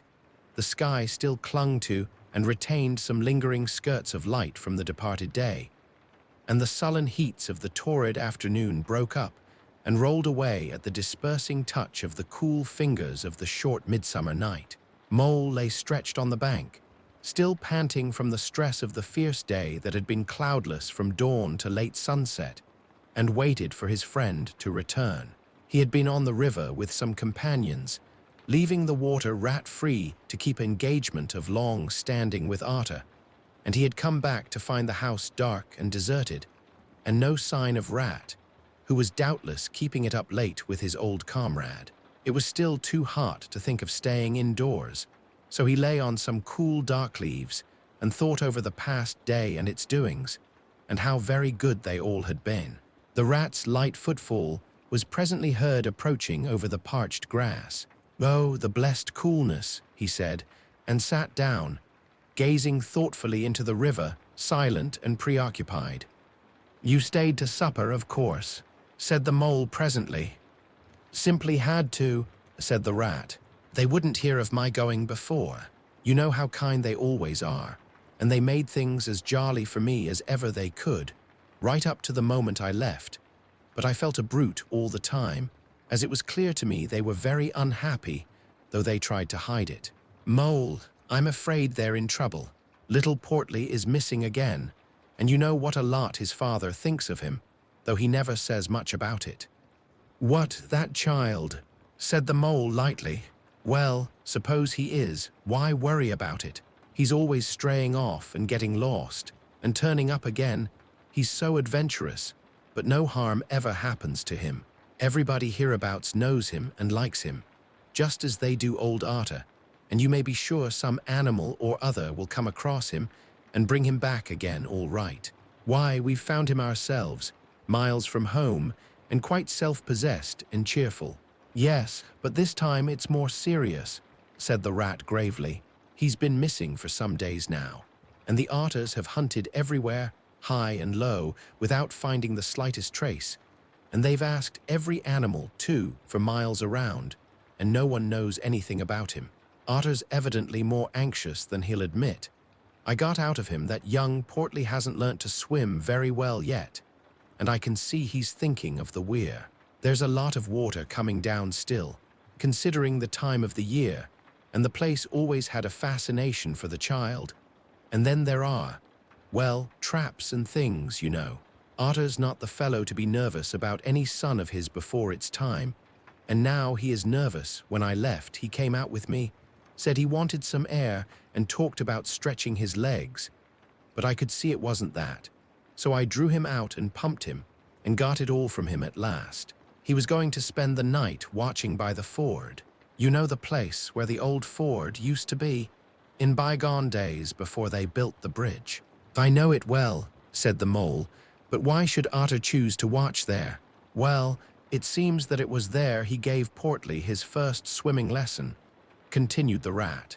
From that shallow, gravelly spit near the bank, and it was there he used to teach him fishing, and there young Portly caught his first fish, of which he was so very proud. The child loved the spot, and Otter thinks that if he came wandering back from wherever he is, if he is anywhere by this time, poor little chap, he might make for the ford he was so fond of, or if he came across it, he'd remember it well, and stop there and play, perhaps. So Otter goes there every night and watches, on the chance, you know, just on the chance. They were silent for a time, both thinking of the same thing, the lonely, heart-sore animal crouched by the ford, watching and waiting the long night through on the chance. Well, well, said the rat presently, I suppose we ought to be thinking about turning in, but he never offered to move. Rat, said the mole, I simply can't go and turn in and go to sleep and do nothing, even though there doesn't seem to be anything to be done. We'll get the boat out and paddle upstream.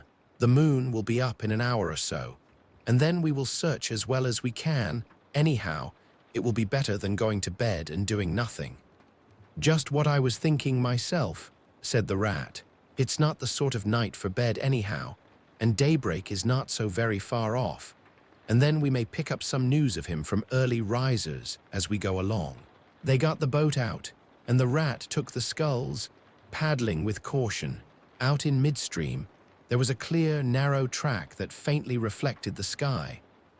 But wherever shadows fell on the water from bank, bush, or tree, they were as solid to all appearance as the banks themselves, and the mole had to steer with judgment accordingly. Dark and deserted as it was, the night was full of small noises, song and chatter and rustling, telling of the busy little population who were up and about, plying their trades and vocations through the night till sunshine should fall on them at last and send them off to their well-earned repose. The water's own noises, too, were more apparent than by day, its gurglings and cloops more unexpected and near at hand, and constantly they started at what seemed a sudden clear call from an actual articulate voice. The line of the horizon was clear and hard against the sky, and in one particular quarter it showed black against a silvery climbing phosphorescence that grew and grew. At last, over the rim of the waiting earth, the moon lifted with slow majesty till it swung clear of the horizon and rode off, free of moorings. And once more they began to see surfaces, meadows widespread, and quiet gardens, and the river itself from bank to bank, all softly disclosed, all washed clean of mystery and terror, all radiant again as by day, but with a difference that was tremendous. Their old haunts greeted them again in other raiment, as if they had slipped away and put on this pure new apparel and come quietly back, smiling as they shyly waited to see if they would be recognized again under it. Fastening their boat to a willow, the friends landed in this silent, silver kingdom and patiently explored the hedges, the hollow trees, the runnels and their little culverts, the ditches and dry waterways. Embarking again and crossing over, they worked their way up the stream in this manner, while the moon, serene and detached in a cloudless sky, did what she could, though so far off, to help them in their quest, till her hour came and she sank earthwards reluctantly and left them, and mystery once more held field and river. Then a change began slowly to declare itself. The horizon became clearer, field and tree came more into sight, and somehow with a different look, the mystery began to drop away from them. A bird piped suddenly and was still, and a light breeze sprang up and set the reeds and bulrushes rustling. Rat, who was in the stern of the boat, while Mole sculled, sat up suddenly and listened with a passionate intentness. Mole, who with gentle strokes was just keeping the boat moving while he scanned the banks with care, looked at him with curiosity. "It's gone," sighed the rat, sinking back in his seat again. "So beautiful and strange and new, since it was to end so soon. I almost wish I had never heard it, for it has roused a longing in me that is pain, and nothing seems worthwhile but just to hear that sound once more and go on listening to it forever."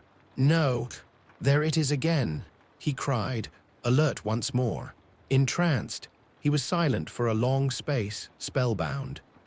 "Now it passes on and I begin to lose it," he said presently. "O Mole, the beauty of it, the merry bubble and joy, the thin, clear, happy call of the distant piping. Such music I never dreamed of, and the call in it is stronger even than the music is sweet. Row on, Mole, row, for the music and the call must be for us." The Mole, greatly wondering, obeyed. "I hear nothing myself," he said, "but the wind playing in the reeds and rushes and osiers." The rat never answered, if indeed he heard. Rapt, transported, trembling, he was possessed in all his senses by this new divine thing that caught up his helpless soul and swung and dandled it, a powerless but happy infant in a strong, sustaining grasp. In silence, Mole rowed steadily, and soon they came to a point where the river divided, a long backwater branching off to one side. With a slight movement of his head, Rat, who had long dropped the rudder lines, directed the rower to take the backwater. The creeping tide of light gained and gained, and now they could see the color of the flowers that gemmed the water's edge. "Clearer and nearer still," cried the rat joyously. "Now you must surely hear it. Ah, at last, I see you do." Breathless and transfixed, the Mole stopped rowing as the liquid run of that glad piping broke on him like a wave, caught him up, and possessed him utterly. He saw the tears on his comrade's cheeks, and bowed his head and understood. For a space they hung there, brushed by the purple loosestrife that fringed the bank.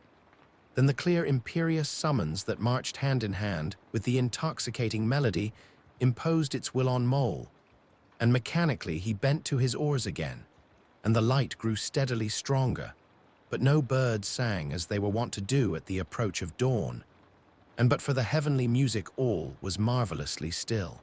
On either side of them, as they glided onwards, the rich meadow grass seemed that morning of a freshness and a greenness unsurpassable.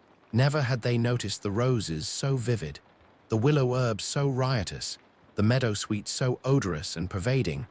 Then the murmur of the approaching weir began to hold the air, and they felt a consciousness that they were nearing the end, whatever it might be, that surely awaited their expedition. A wide half-circle of foam and glinting lights and shining shoulders of green water. The great weir closed the backwater from bank to bank, troubled all the quiet surface with twirling eddies and floating foam streaks, and deadened all other sounds with its solemn and soothing rumble.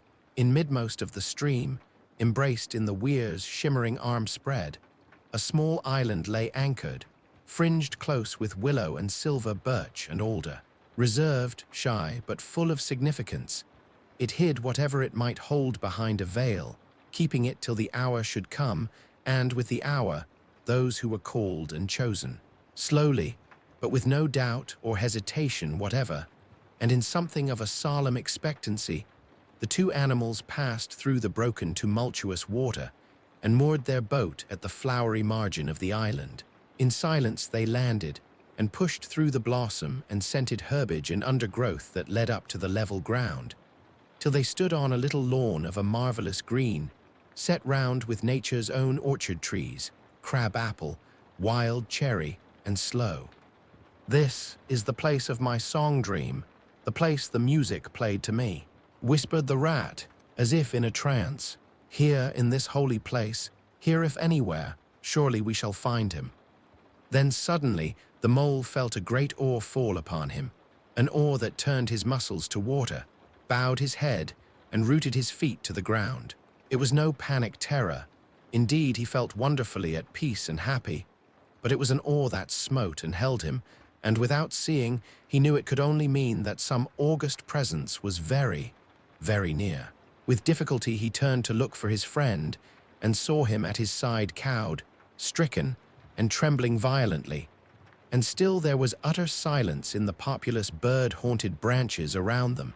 And still the light grew and grew. Perhaps he would never have dared to raise his eyes, but that, though the piping was now hushed, the call and the summons seemed still dominant and imperious. He might not refuse, were death himself waiting to strike him instantly. Once he had looked with mortal eye on things rightly kept hidden. Trembling he obeyed, and raised his humble head.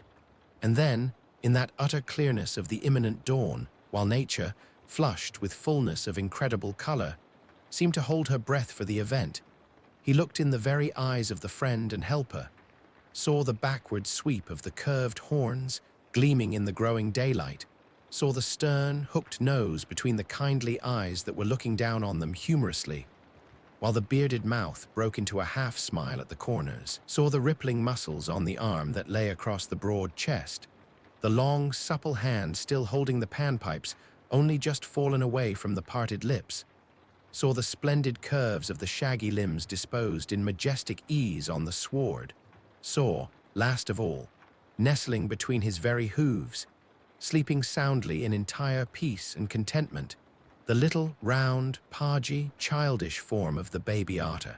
All this he saw, for one moment breathless and intense, vivid on the morning sky, and still as he looked he lived, and still as he lived he wondered. "Rat," he found breath to whisper, shaking, "are you afraid?" "Afraid," murmured the rat, his eyes shining with unutterable love. "Afraid of him. Oh, never, never, and yet, oh, mole, I am afraid." Then the two animals, crouching to the earth, bowed their heads and did worship. Sudden and magnificent, the sun's broad golden disk showed itself over the horizon facing them, and the first rays, shooting across the level water meadows, took the animals full in the eyes and dazzled them.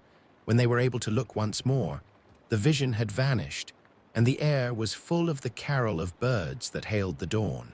As they stared blankly in dumb misery deepening, as they slowly realized all they had seen and all they had lost, a capricious little breeze, dancing up from the surface of the water, tossed the aspens, shook the dewy roses and blew lightly and caressingly in their faces, and with its soft touch came instant oblivion. For this is the last best gift that the kindly demigod is careful to bestow on those to whom he has revealed himself in their helping, the gift of forgetfulness, lest the awful remembrance should remain and grow and overshadow mirth and pleasure, and the great haunting memory should spoil all the afterlives of little animals helped out of difficulties, in order that they should be happy and light-hearted as before. Mole rubbed his eyes and stared at Rat, who was looking about him in a puzzled sort of way. "I beg your pardon, what did you say, Rat?" he asked. "I think I was only remarking," said Rat slowly, "that this was the right sort of place, and that here, if anywhere, we should find him. And look, why, there he is, the little fellow." And with a cry of delight he ran towards the slumbering Portly. But Mole stood still a moment, held in thought, as one wakened suddenly from a beautiful dream, who struggles to recall it, and can recapture nothing but a dim sense of the beauty of it, the beauty, till that, too, fades away in its turn, and the dreamer bitterly accepts the hard, cold waking and all its penalties. So Mole, after struggling with his memory for a brief space, shook his head sadly and followed the Rat.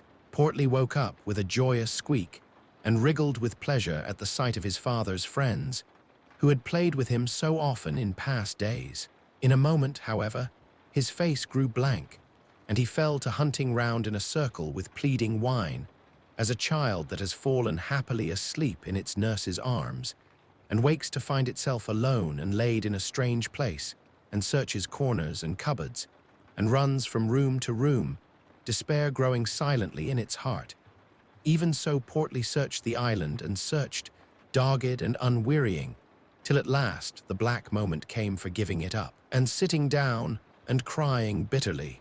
The mole ran quickly to comfort the little animal, but Rat, lingering, looked long and doubtfully at certain hoof marks deep in the sward. "Some great animal has been here," he murmured slowly and thoughtfully, and stood musing, his mind strangely stirred. "Come along, Rat," called the mole. "Think of poor Arthur, waiting up there by the ford." Portly had soon been comforted by the promise of a treat, a jaunt on the river in Mr. Rat's real boat, and the two animals conducted him to the water's side, placed him securely between them in the bottom of the boat, and paddled off down the backwater. The sun was fully up by now, and hot on them. Birds sang lustily and without restraint, and flowers smiled and nodded from either bank. But somehow, so thought the animals, with less of richness and blaze of color than they seemed to remember seeing quite recently somewhere. They wondered where. The main river reached again, they turned the boat's head upstream, towards the point where they knew their friend was keeping his lonely vigil. As they drew near the familiar ford, the mole took the boat into the bank, and they lifted Portly out and set him on his legs on the towpath, gave him his marching orders and a friendly farewell pat on the back, and shoved out into midstream. They watched the little animal as he waddled along the path contentedly and with importance, watched him till they saw his muzzle suddenly lift and his waddle break into a clumsy amble as he quickened his pace with shrill whines and wriggles of recognition. Looking up the river, they could see Arthur start up, tense and rigid, from out of the shallows where he crouched in dumb patience, and could hear his amazed and joyous bark as he bounded up through the osiers onto the path. Then the mole, with a strong pull on one oar, swung the boat round and let the full stream bear them down again whither it would, their quest now happily ended. "I feel strangely tired, Rat," said the mole, leaning wearily over his oars as the boat drifted. "It's being up all night, you'll say, perhaps, but that's nothing. We do as much half the nights of the week, at this time of the year. No, I feel as if I had been through something very exciting and rather terrible, and it was just over, and yet nothing particular has happened. Or something very surprising and splendid and beautiful," murmured the Rat, leaning back and closing his eyes. "I feel just as you do, Mole, simply dead tired, though not body tired. It's lucky we've got the stream with us to take us home. Isn't it jolly to feel the sun again, soaking into one's bones, and hark to the wind playing in the reeds? It's like music, far away music," said the mole, nodding drowsily. "So I was thinking," murmured the Rat, dreamful and languid. "Dance music, the lilting sort that runs on without a stop, but with words in it too. It passes into words and out of them again. I catch them at intervals, then it is dance music once more, and then nothing but the reed's soft, thin whispering." "You hear better than I," said the mole sadly. "I cannot catch the words." "Let me try and give you them," said the Rat softly, his eyes still closed. "Now it is turning into words again, faint but clear, lest the awe should dwell and turn your frolic to fret. You shall look on my power at the helping hour, but then you shall forget. Now the reeds take it up, forget, forget, they sigh, and it dies away in a rustle and a whisper. Then the voice returns. Lest limbs be reddened and rent, I spring the trap that is set. As I loose the snare, you may glimpse me there, for surely you shall forget. Row nearer, mole, nearer to the reeds. It is hard to catch, and grows each minute fainter. Helper and healer I cheer, small waifs in the woodland wet, strays I find in it, wounds I bind in it, bidding them all forget. Nearer, moles, nearer, "No, it is no good. The song has died away into reed talk." "But what do the words mean?" asked the wondering mole. "That I do not know," said the rat simply. "I passed them on to you as they reached me. Ah, now they return again, and this time full and clear. This time, at last, it is the real, the unmistakable thing, simple, passionate, perfect." "Well, let's have it then," said the mole, after he had waited patiently for a few minutes, half dozing in the hot sun. But no answer came. He looked and understood the silence, with a smile of much happiness on his face, and something of a listening look still lingering there. The weary rat was fast asleep.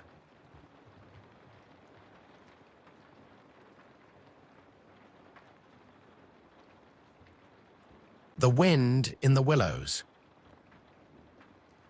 Chapter 8. Toad's Adventures.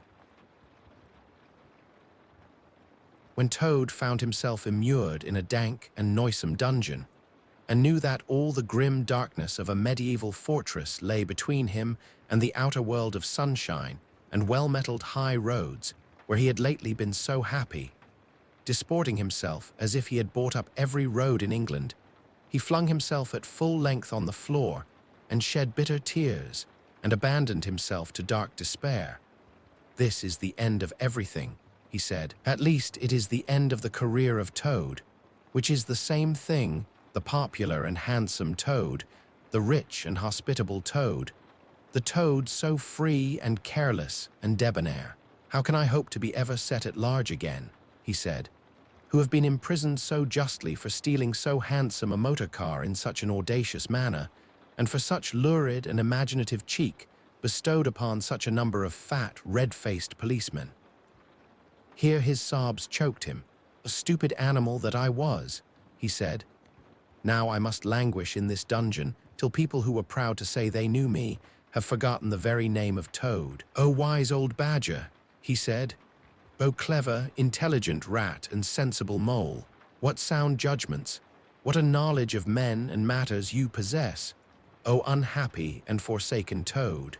With lamentations such as these, he passed his days and nights for several weeks, refusing his meals or intermediate light refreshments, though the grim and ancient jailer, knowing that Toad's pockets were well lined, frequently pointed out that many comforts, and indeed luxuries, could by arrangement be sent in at a price from outside. Now the jailer had a daughter, a pleasant wench and good-hearted, who assisted her father in the lighter duties of his post. She was particularly fond of animals, and besides her canary, whose cage hung on a nail in the massive wall of the keep by day, to the great annoyance of prisoners who relished an after-dinner nap, and was shrouded in an antimacassar on the parlor table at night, she kept several piebald mice and a restless revolving squirrel. This kind-hearted girl, pitying the misery of Toad, said to her father one day, "Father, I can't bear to see that poor beast so unhappy and getting so thin. You let me have the managing of him. You know how fond of animals I am. I'll make him eat from my hand and sit up and do all sorts of things." Her father replied that she could do what she liked with him. He was tired of Toad, and his sulks and his airs and his meanness, so that day she went on her errand of mercy and knocked at the door of Toad's cell. "Now cheer up, Toad," she said coaxingly on entering, "and sit up and dry your eyes and be a sensible animal, and do try and eat a bit of dinner. See, I've brought you some of mine, hot from the oven." It was bubble and squeak, between two plates, and its fragrance filled the narrow cell. The penetrating smell of cabbage reached the nose of Toad as he lay prostrate in his misery on the floor, and gave him the idea for a moment that perhaps life was not such a blank and desperate thing as he had imagined. But still he wailed and kicked with his legs, and refused to be comforted, so the wise girl retired for the time. But of course, a good deal of the smell of hot cabbage remained behind, as it will do, and Toad, between his sobs, sniffed and reflected, and gradually began to think new and inspiring thoughts, of chivalry and poetry and deeds still to be done, of broad meadows, and cattle browsing in them, raked by sun and wind, of kitchen gardens and straight herb borders, and warm snapdragon beset by bees, and of the comforting clink of dishes set down on the table at Toad Hall, and the scrape of chair legs on the floor as everyone pulled himself close up to his work. The air of the narrow cell took a rosy tinge. He began to think of his friends, and how they would surely be able to do something, of lawyers, and how they would have enjoyed his case, and what an ass he had been not to get in a few, and lastly, he thought of his own great cleverness and resource, and all that he was capable of if he only gave his great mind to it, and the cure was almost complete. When the girl returned, some hours later, she carried a tray, with a cup of fragrant tea steaming on it, and a plate piled up with very hot buttered toast, cut thick, very brown on both sides, with the butter running through the holes in it in great golden drops, like honey from the honeycomb. The smell of that buttered toast simply talked to Toad, and with no uncertain voice, talked of warm kitchens, of breakfasts on bright frosty mornings, of cozy parlor firesides on winter evenings, when one's ramble was over and slippered feet were propped on the fender, of the purring of contented cats and the twitter of sleepy canaries. Toad sat up on end once more, dried his eyes, sipped his tea and munched his toast, and soon began talking freely about himself, and the house he lived in, and his doings there, and how important he was, and what a lot his friends thought of him. The jailer's daughter saw that the topic was doing him as much good as the tea, as indeed it was, and encouraged him to go on. "Tell me about Toad Hall," said she. "It sounds beautiful." "Toad Hall," said the Toad proudly, "is an eligible self-contained gentleman's residence, very unique, dating in part from the 14th century, but replete with every modern convenience. Up-to-date sanitation, 5 minutes from church, post office, and golf links, suitable for—" "Bless the animal," said the girl, laughing. "I don't want to take it. Tell me something real about it, but first wait till I fetch you some more tea and toast." She tripped away, and presently returned with a fresh trayful, and Toad, pitching into the toast with avidity, his spirits quite restored to their usual level, told her about the boathouse and the fish pond and the old walled kitchen garden, and about the pigsties and the stables and the pigeon house and the hen house, and about the dairy and the wash house and the china cupboards and the linen presses. She liked that bit especially, and about the banqueting hall and the fun they had there when the other animals were gathered round the table, and Toad was at his best, singing songs, telling stories, carrying on generally. Then she wanted to know about his animal friends, and was very interested in all he had to tell her about them and how they lived, and what they did to pass their time. Of course, she did not say she was fond of animals as pets, because she had the sense to see that Toad would be extremely offended. When she said good night, having filled his water jug and shaken up his straw for him, Toad was very much the same sanguine, self-satisfied animal that he had been of old. He sang a little song or two, of the sort he used to sing at his dinner parties, curled himself up in the straw, and had an excellent night's rest and the pleasantest of dreams. They had many interesting talks together after that, as the dreary days went on, and the jailer's daughter grew very sorry for Toad, and thought it a great shame that a poor little animal should be locked up in prison for what seemed to her a very trivial offense. Toad, of course, in his vanity, thought that her interest in him proceeded from a growing tenderness, and he could not help half regretting that the social gulf between them was so very wide, for she was a comely lass, and evidently admired him very much. One morning, the girl was very thoughtful, and answered at random, and did not seem to Toad to be paying proper attention to his witty sayings and sparkling comments. "Toad," she said presently, "just listen, please. I have an aunt who is a washerwoman." "There, there," said Toad, graciously and affably. "Never mind. Think no more about it. I have several aunts who ought to be washerwomen." "Do be quiet a minute, Toad," said the girl. "You talk too much. That's your chief fault. And I'm trying to think, and you hurt my head as I said, I have an aunt who is a washerwoman. She does the washing for all the prisoners in this castle. We try to keep any paying business of that sort in the family, you understand. She takes out the washing on Monday morning and brings it in on Friday evening. This is a Thursday. Now this is what occurs to me. You're very rich. At least you're always telling me so. And she's very poor. A few pounds wouldn't make any difference to you, and it would mean a lot to her. Now, I think if she were properly approached, squared, I believe is the word you animals use, you could come to some arrangement by which she would let you have her dress and bonnet and so on, and you could escape from the castle as the official washerwoman. You're very alike in many respects, particularly about the figure. We're not, said the toad in a huff. I have a very elegant figure for what I am. So has my aunt, replied the girl, for what she is, but have it your own way. You horrid, proud, ungrateful animal, when I'm sorry for you and trying to help you. Yes, yes, that's all right, thank you very much indeed, said the toad hurriedly. But look here, you wouldn't surely have Mr. Toad of Toad Hall going about the country disguised as a washerwoman. Then you can stop here as a toad, replied the girl with much spirit. I suppose you want to go off in a coach and four. Honest Toad was always ready to admit himself in the wrong. You are a good, kind, clever girl, he said, and I am indeed a proud and a stupid toad. Introduce me to your worthy aunt, if you will be so kind, and I have no doubt that the excellent lady and I will be able to arrange terms satisfactory to both parties.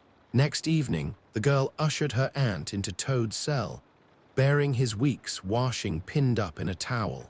The old lady had been prepared beforehand for the interview, and the sight of certain gold sovereigns that Toad had thoughtfully placed on the table in full view practically completed the matter and left little further to discuss. In return for his cash, Toad received a cotton print gown, an apron, a shawl, and a rusty black bonnet, the only stipulation the old lady made being that she should be gagged and bound and dumped down in a corner. By this not very convincing artifice, she explained, aided by picturesque fiction which she could supply herself, she hoped to retain her situation, in spite of the suspicious appearance of things. Toad was delighted with the suggestion. It would enable him to leave the prison in some style, and with his reputation for being a desperate and dangerous fellow untarnished, and he readily helped the jailer's daughter to make her aunt appear as much as possible the victim of circumstances over which she had no control. Now it's your turn, Toad, said the girl. Take off that coat and waistcoat of yours. You're fat enough as it is. Shaking with laughter, she proceeded to hook and eye him into the cotton print gown, arranged the shawl with a professional fold, and tied the strings of the rusty bonnet under his chin. You're the very image of her, she giggled. Only I'm sure you never looked half so respectable in all your life before. Now, goodbye, Toad, and good luck. Go straight down the way you came up. And if anyone says anything to you, as they probably will, being but men, you can chaff back a bit, of course. But remember you're a widow woman, quite alone in the world, with a character to lose. With a quaking heart, but as firm a footstep as he could command, Toad set forth cautiously on what seemed to be a most hair-brained and hazardous undertaking, but he was soon agreeably surprised to find how easy everything was made for him, and a little humbled at the thought that both his popularity and the sex that seemed to inspire it were really another's. The washerwoman's squat figure in its familiar cotton print seemed a passport for every barred door and grim gateway. Even when he hesitated, uncertain as to the right turning to take, he found himself helped out of his difficulty by the warder at the next gate, anxious to be off to his tea, summoning him to come along sharp and not keep him waiting there all night. The chaff and the humorous sallies to which he was subjected, and to which, of course, he had to provide prompt and effective reply, formed indeed his chief danger. For Toad was an animal with a strong sense of his own dignity, and the chaff was mostly, he thought, poor and clumsy, and the humor of the sallies entirely lacking. However, he kept his temper, though with great difficulty, suited his retorts to his company and his supposed character, and did his best not to overstep the limits of good taste. It seemed hours before he crossed the last courtyard, rejected the pressing invitations from the last guardroom, and dodged the outspread arms of the last warder, pleading with simulated passion for just one farewell embrace. But at last, he heard the wicket gate in the great outer door click behind him, felt the fresh air of the outer world upon his anxious brow, and knew that he was free.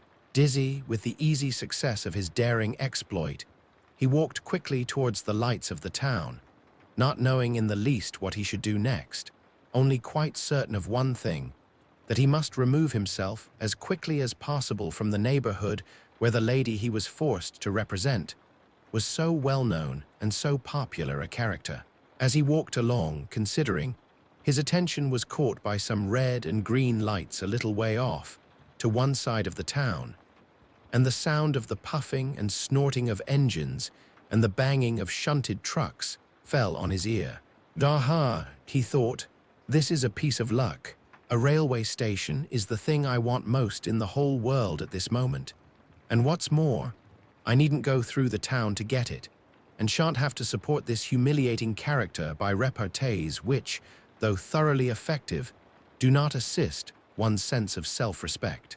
He made his way to the station accordingly, consulted a timetable, and found that a train, bound more or less in the direction of his home, was due to start in half an hour. "More luck," said Toad, his spirits rising rapidly, and went off to the booking office to buy his ticket. He gave the name of the station that he knew to be nearest to the village of which Toad Hall was the principal feature, and mechanically put his fingers, in search of the necessary money, where his waistcoat pocket should have been. But here the cotton gown, which had nobly stood by him so far, and which he had basely forgotten, intervened and frustrated his efforts. In a sort of nightmare, he struggled with the strange, uncanny thing that seemed to hold his hands, turn all muscular strivings to water, and laugh at him all the time, while other travelers, forming up in a line behind, waited with impatience, making suggestions of more or less value and comments of more or less stringency and point. At last, somehow, he never rightly understood how, he burst the barriers, attained the goal, arrived at where all waistcoat pockets are eternally situated, and found not only no money, but no pocket to hold it, and no waistcoat to hold the pocket. To his horror, he recollected that he had left both coat and waistcoat behind him in his cell, and with them his pocketbook, money, keys, watch, matches, pencil case, all that makes life worth living, all that distinguishes the many-pocketed animal, the lord of creation, from the inferior one-pocketed or no-pocketed productions that hop or trip about permissively, unequipped for the real contest. In his misery, he made one desperate effort to carry the thing off, and with a return to his fine old manner, a blend of the squire and the college don, he said, "Look here, I find I've left my purse behind. Just give me that ticket, will you, and I'll send the money on tomorrow. I'm well known in these parts." The clerk stared at him and the rusty black bonnet a moment, and then laughed. "I should think you were pretty well known in these parts," he said, "if you've tried this game on often. Here, stand away from the window, please, madam. You're obstructing the other passengers." An old gentleman who had been prodding him in the back for some moments here thrust him away, and, what was worse, addressed him as his good woman, which angered Toad more than anything that had occurred that evening. Baffled and full of despair, he wandered blindly down the platform where the train was standing, and tears trickled down each side of his nose. It was hard, he thought, to be within sight of safety and almost of home, and to be balked by the want of a few wretched shillings and by the pettifogging mistrustfulness of paid officials. Very soon his escape would be discovered, the hunt would be up, he would be caught, reviled, loaded with chains, dragged back again to prison and bread and water and straw. His guards and penalties would be doubled. And oh, what sarcastic remarks the girl would make. What was to be done? He was not swift of foot. His figure was unfortunately recognizable. Could he not squeeze under the seat of a carriage? He had seen this method adopted by schoolboys when the journey money provided by thoughtful parents had been diverted to other and better ends. As he pondered, he found himself opposite the engine, which was being oiled, wiped, and generally caressed by its affectionate driver, a burly man with an oil can in one hand and a lump of cotton waste in the other. "Hullo, mother," said the engine driver. "What's the trouble? You don't look particularly cheerful." "Oh, sir," said Toad, crying afresh. "I am a poor, unhappy washerwoman, and I've lost all my money and can't pay for a ticket, and I must get home tonight somehow, and whatever I am to do I don't know, oh dear, oh dear." "That's a bad business indeed," said the engine driver reflectively. "Lost your money and can't get home, and got some kids, too, waiting for you, I dare say." "Any amount of 'em," sobbed Toad, "and they'll be hungry and playing with matches and upsetting lamps, the little innocents, and quarreling and going on generally, oh dear, oh dear." "Well, I'll tell you what I'll do," said the good engine driver. "You're a washerwoman to your trade, says you. Very well, that's that. And I'm an engine driver, as you well may see, and there's no denying it's terribly dirty work. Uses up a power of shirts, it does, till my missus is fair tired of washing of 'em. If you'll wash a few shirts for me when you get home and send 'em along, I'll give you a ride on my engine. It's against the company's regulations, but we're not so very particular in these out-of-the-way parts." The Toad's misery turned into rapture as he eagerly scrambled up into the cab of the engine. Of course, he had never washed a shirt in his life and couldn't if he tried, and anyhow, he wasn't going to begin, but he thought, "When I get safely home to Toad Hall and have money again and pockets to put it in, I will send the engine driver enough to pay for quite a quantity of washing, and that will be the same thing, or better." The guard waved his welcome flag, the engine driver whistled in cheerful response, and the train moved out of the station as the speed increased, and the Toad could see on either side of him real fields, and trees, and hedges, and cows, and horses, all flying past him. And as he thought how every minute was bringing him nearer to Toad Hall and sympathetic friends, and money to chink in his pocket, and a soft bed to sleep in, and good things to eat, and praise and admiration at the recital of his adventures and his surpassing cleverness, he began to skip up and down and shout and sing snatches of song, to the great astonishment of the engine driver, who had come across washerwomen before, at long intervals, but never one at all like this. They had covered many and many a mile, and Toad was already considering what he would have for supper as soon as he got home, when he noticed that the engine driver, with a puzzled expression on his face, was leaning over the side of the engine and listening hard. Then he saw him climb onto the coals and gaze out over the top of the train. Then he returned and said to Toad, "It's very strange. We're the last train running in this direction tonight, yet I could be sworn that I heard another following us." Toad ceased his frivolous antics at once. He became grave and depressed, and a dull pain in the lower part of his spine, communicating itself to his legs, made him want to sit down and try desperately not to think of all the possibilities. By this time, the moon was shining brightly, and the engine driver, steadying himself on the coal, could command a view of the line behind them for a long distance. Presently he called out, "I can see it clearly now. It is an engine, on our rails, coming along at a great pace. It looks as if we were being pursued." The miserable Toad, crouching in the coal dust, tried hard to think of something to do, with dismal want of success. "They are gaining on us fast," cried the engine driver, "and the engine is crowded with the queerest lot of people.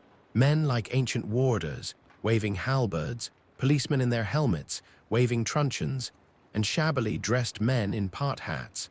Obvious and unmistakable plainclothes detectives even at this distance, waving revolvers and walking sticks, all waving and all shouting the same thing, 'Stop, stop, stop.'" Then Toad fell on his knees among the coals, and raising his clasped paws in supplication, cried, "Save me, Only save me, dear kind mister. Engine driver, and I will confess everything. I am not the simple washerwoman I seem to be. I have no children waiting for me, innocent or otherwise. I am a toad, the well-known and popular Mr. Toad, a landed proprietor. I have just escaped, by my great daring and cleverness, from a loathsome dungeon into which my enemies had flung me. And if those fellows on that engine recapture me, it will be chains and bread and water and straw and misery once more for poor, unhappy, innocent Toad. The engine driver looked down upon him very sternly and said, "Now tell the truth. What were you put in prison for?" "It was nothing very much," said poor Toad, coloring deeply. "I only borrowed a motor car while the owners were at lunch. They had no need of it at the time. I didn't mean to steal it, really. But people, especially magistrates, take such harsh views of thoughtless and high-spirited actions." The engine driver looked very grave and said, "I fear that you have been indeed a wicked Toad, and by rights I ought to give you up to offended justice. But you are evidently in sore trouble and distress, so I will not desert you. I don't hold with motor cars, for one thing, and I don't hold with being ordered about by policemen when I'm on my own engine, for another. And the sight of an animal in tears always makes me feel queer and soft-hearted, so cheer up, Toad. I'll do my best, and we may beat them yet." They piled on more coals. Shoveling furiously, the furnace roared, the sparks flew, the engine leapt and swung, but still their pursuers slowly gained. The engine driver, with a sigh, wiped his brow with a handful of cotton waste and said, "I'm afraid it's no good, Toad. You see, they are running light, and they have the better engine. There's just one thing left for us to do, and it's your only chance. So attend very carefully to what I tell you. A short way ahead of us is a long tunnel, and on the other side of that the line passes through a thick wood. Now, I will put on all the speed I can while we are running through the tunnel, but the other fellows will slow down a bit, naturally, for fear of an accident. When we are through, I will shut off steam and put on brakes as hard as I can, and the moment it's safe to do so you must jump and hide in the wood before they get through the tunnel and see you. Then I will go full speed ahead again, and they can chase me if they like, for as long as they like, and as far as they like. Now mind and be ready to jump when I tell you." They piled on more coals, and the train shot into the tunnel, and the engine rushed and roared and rattled, till at last they shot out at the other end into fresh air and the peaceful moonlight, and saw the wood lying dark and helpful upon either side of the line. The driver shut off steam and put on brakes. The Toad got down on the step, and as the train slowed down to almost a walking pace, he heard the driver call out, "Now jump." Toad jumped, rolled down a short embankment, picked himself up unhurt, scrambled into the wood and hid. Peeping out, he saw his train get up speed again and disappear at a great pace. Then out of the tunnel burst the pursuing engine, roaring and whistling, her motley crew waving their various weapons and shouting, "Stop, stop, stop." When they were past, the Toad had a hearty laugh, for the first time since he was thrown into prison. But he soon stopped laughing when he came to consider that it was now very late and dark and cold, and he was in an unknown wood, with no money and no chance of supper, and still far from friends and home, and the dead silence of everything, after the roar and rattle of the train, was something of a shock. He dared not leave the shelter of the trees, so he struck into the wood, with the idea of leaving the railway as far as possible behind him. After so many weeks within walls, he found the wood strange and unfriendly, and inclined, he thought, to make fun of him. Night jars, sounding their mechanical rattle, made him think that the wood was full of searching warders, closing in on him. An owl, swooping noiselessly towards him, brushed his shoulder with its wing, making him jump with the horrid certainty that it was a hand, then flitted off, moth-like, laughing its low ho, ho, ho, which Toad thought in very poor taste. Once he met a fox who stopped, looked him up and down in a sarcastic sort of way, and said, "Hullo, washerwoman, half a pair of socks and a pillowcase short this week. Mind it doesn't occur again," and swaggered off, sniggering. Toad looked about for a stone to throw at him, but could not succeed in finding one, which vexed him more than anything. At last, cold, hungry, and tired out, he sought the shelter of a hollow tree, where with branches and dead leaves he made himself as comfortable a bed as he could, and slept soundly till the morning.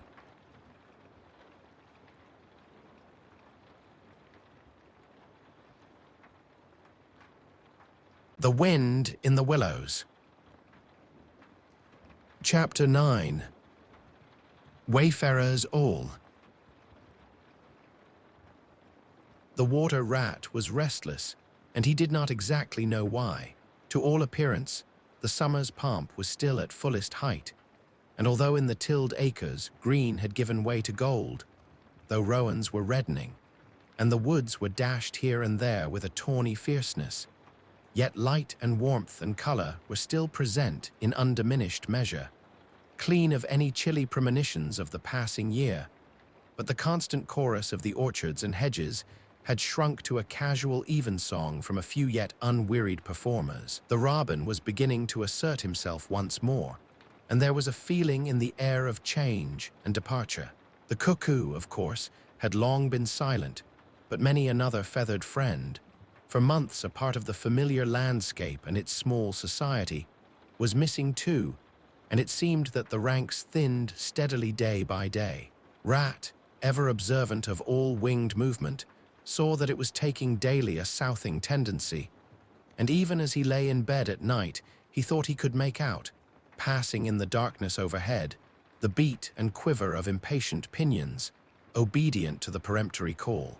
Nature's grand hotel has its season, like the others, as the guests one by one pack, pay, and depart, and the seats at the table d'hote shrink pitifully at each succeeding meal, as suites of rooms are closed, carpets taken up, and waiters sent away. Those boarders who are staying on and pension until the next year's full reopening cannot help being somewhat affected by all these flittings and farewells, this eager discussion of plans, routes, and fresh quarters, this daily shrinkage in the stream of comradeship. One gets unsettled, depressed, and inclined to be querulous. Why this craving for change? Why not stay on quietly here, like us, and be jolly? You don't know this hotel out of the season, and what fun we have among ourselves, we fellows who remain and see the whole interesting year out. All very true.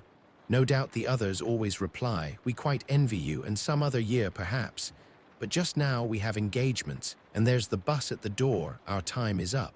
So they depart with a smile and a nod, and we miss them and feel resentful. The rat was a self-sufficing sort of animal, rooted to the land, and whoever went, he stayed still.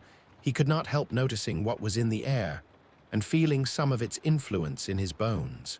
It was difficult to settle down to anything seriously, with all this flitting going on.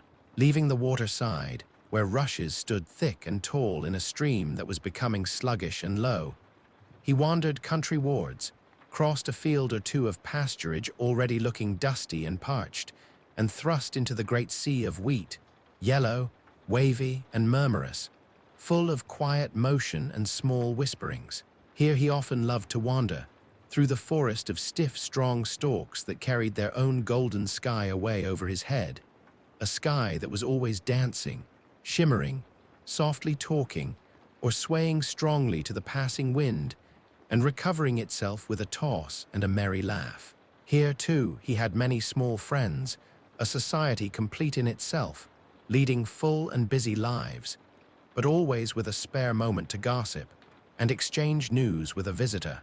Today, however, though they were civil enough, the field mice and harvest mice seemed preoccupied. Many were digging and tunneling busily. Others, gathered together in small groups, examined plans and drawings of small flats, stated to be desirable and compact, and situated conveniently near the stores. Some were hauling out dusty trunks and dress baskets. Others were already elbow-deep packing their belongings, while everywhere piles and bundles of wheat, oats, barley, beech mast, and nuts lay about ready for transport. "Here's old Ratty," they cried as soon as they saw him. Come and bear a hand, rat, and don't stand about idle. What sort of games are you up to? Said the water rat severely. You know it isn't time to be thinking of winter quarters yet, by a long way. Oh yes, we know that, explained a field mouse rather shamefacedly. But it's always as well to be in good time, isn't it? We really must get all the furniture and baggage and stores moved out of this before those horrid machines begin clicking round the fields. And then, you know, the best flats get picked up so quickly nowadays. And if you're late, you have to put up with anything. And they want such a lot of doing up, too, before they're fit to move into. Of course, we're early, we know that, but we're only just making a start. No bother starts, said the rat. It's a splendid day. Come for a row, or a stroll along the hedges, or a picnic in the woods, or something. Well, I think not today, thank you, replied the field mouse hurriedly. Perhaps some other day, when we've more time. The rat, with a snort of contempt, swung round to go, tripped over a hat box and fell with undignified remarks. If people would be more careful, said a field mouse rather stiffly, and look where they're going, people wouldn't hurt themselves and forget themselves. Mind that hold-all, rat. You'd better sit down somewhere. In an hour or two, we may be more free to attend to you. You won't be free, as you call it, much this side of Christmas.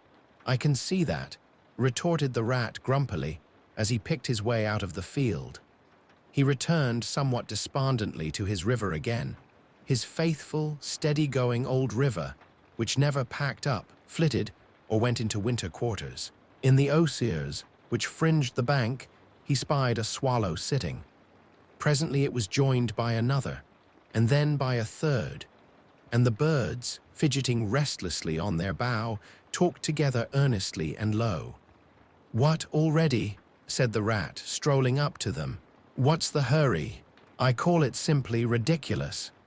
"Though we're not off yet, if that's what you mean," replied the first swallow. "We're only making plans and arranging things. Talking it over, you know, what route we're taking this year and where we'll stop and so on. That's half the fun." "Fun," said the rat. "Now that's just what I don't understand. If you've got to leave this pleasant place, and your friends who will miss you, and your snug homes that you've just settled into, why, when the hour strikes, I've no doubt you'll go bravely, and face all the trouble and discomfort and change and newness, and make believe that you're not very unhappy, but to want to talk about it, or even think about it, till you really need."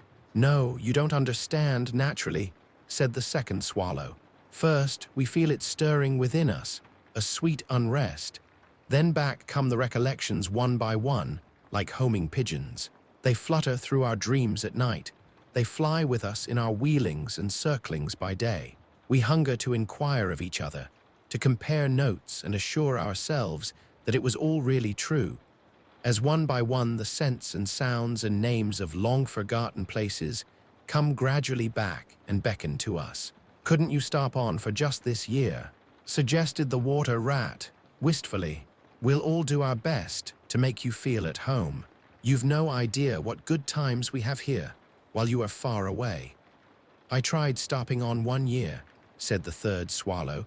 "I had grown so fond of the place that when the time came I hung back and let the others go on without me.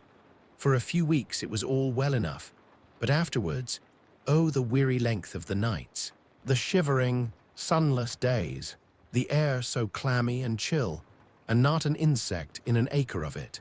No, it was no good. My courage broke down, and one cold, stormy night I took wing, flying well inland on account of the strong easterly gales. It was snowing hard as I beat through the passes of the great mountains, and I had a stiff fight to win through. But never shall I forget the blissful feeling of the hot sun again on my back, as I sped down to the lakes that lay so blue and placid below me, and the taste of my first fat insect. The past was like a bad dream. The future was all happy holiday as I moved southwards week by week, easily, lazily, lingering as long as I dared, but always heeding the call. No, I had had my warning. Never again did I think of disobedience. Ah, yes, the call of the South, twittered the other too dreamily. Its songs, its hues, its radiant air. Oh, do you remember? And, forgetting the rat, they slid into passionate reminiscence, while he listened fascinated, and his heart burned within him. In himself, too, he knew that it was vibrating at last, that chord hitherto dormant and unsuspected. The mere chatter of these southern-bound birds, their pale and second-hand reports, had yet power to awaken this wild new sensation and thrill him through and through with it. What would one moment of the real thing work in him? One passionate touch of the real southern sun, one waft of the authentic odor. With closed eyes, he dared to dream a moment in full abandonment, and when he looked again, the river seemed steely and chill, the green fields gray and lightless. Then his loyal heart seemed to cry out on his weaker self for its treachery. "Why do you ever come back, then, at all?" he demanded of the swallows jealously. "What do you find to attract you in this poor, drab little country?" "And do you think," said the first swallow, "that the other call is not for us too in its due season? The call of lush meadow grass, wet orchards, warm, insect-haunted ponds, of browsing cattle, of haymaking, and all the farm buildings clustering round the house of the perfect eaves. Do you suppose," asked the second one, "that you are the only living thing that craves with a hungry longing to hear the cuckoo's note again?" "In due time," said the third, "we shall be homesick once more for quiet water lilies swaying on the surface of an English stream, but today all that seems pale and thin and very far away. Just now our blood dances to other music." They fell twittering among themselves once more, and this time their intoxicating babble was of violet seas, tawny sands, and lizard-haunted walls. Restlessly, the rat wandered off once more, climbed the slope that rose gently from the north bank of the river, and lay looking out towards the great ring of downs that barred his vision further southwards. His simple horizon hitherto, his mountains of the moon, his limit behind which lay nothing he had cared to see or to know. Today, to him gazing south with a newborn need stirring in his heart, the clear sky over their long, low outline seemed to pulsate with promise. Today, the unseen was everything, the unknown the only real fact of life. On this side of the hills was now the real blank. On the other lay the crowded and colored panorama that his inner eye was seeing so clearly. What seas lay beyond, green, leaping, and crested? What sun-bathed coasts, along which the white villas glittered against the olive woods? What quiet harbors, thronged with gallant shipping bound for purple islands of wine and spice, islands set low in languorous waters? He rose and descended riverwards once more, then changed his mind and sought the side of the dusty lane. There, lying half-buried in the thick, cool underhedge tangle that bordered it, he could muse on the metalled road and all the wondrous world that it led to, on all the wayfarers, too, that might have trodden it, and the fortunes and adventures they had gone to seek or found unseeking out there, beyond. Footsteps fell on his ear, and the figure of one that walked somewhat wearily came into view, and he saw that it was a rat, and a very dusty one. The wayfarer, as he reached him, saluted with a gesture of courtesy that had something foreign about it, hesitated a moment, then with a pleasant smile turned from the track and sat down by his side in the cool herbage. He seemed tired, and the rat let him rest unquestioned, understanding something of what was in his thoughts, knowing, too, the value all animals attach at times to mere silent companionship, when the weary muscles slacken and the mind marks time. The wayfarer was lean and keen-featured, and somewhat bowed at the shoulders. His paws were thin and long, his eyes much wrinkled at the corners, and he wore small gold ear rings in his neatly set, well-shaped ears. His knitted jersey was of a faded blue. His breeches, patched and stained, were based on a blue foundation, and his small belongings that he carried were tied up in a blue cotton handkerchief. When he had rested a while, the stranger sighed, snuffed the air, and looked about him. "That was clover, that warm whiff on the breeze," he remarked. "And those are cows we hear cropping the grass behind us and blowing softly between mouthfuls. There is a sound of distant reapers, and yonder rises a blue line of cottage smoke against the woodland. The river runs somewhere close by, for I hear the call of a moorhen, and I see by your build that you're a freshwater mariner. Everything seems asleep, and yet going on all the time. It is a goodly life that you lead, friend, no doubt the best in the world, if only you are strong enough to lead it." "Yes, it's the life, the only life to live," responded the water rat dreamily, and without his usual wholehearted conviction. "I did not say exactly that," replied the stranger cautiously, "but no doubt it's the best. I've tried it, and I know, and because I've just tried it, 6 months of it, and know it's the best, here am I, footsore and hungry, tramping away from it, tramping southward, following the old call, back to the old life, the life which is mine and which will not let me go." "Is this, then, yet another of them?" mused the rat. "And where have you just come from?" he asked. He hardly dared to ask where he was bound for. He seemed to know the answer only too well.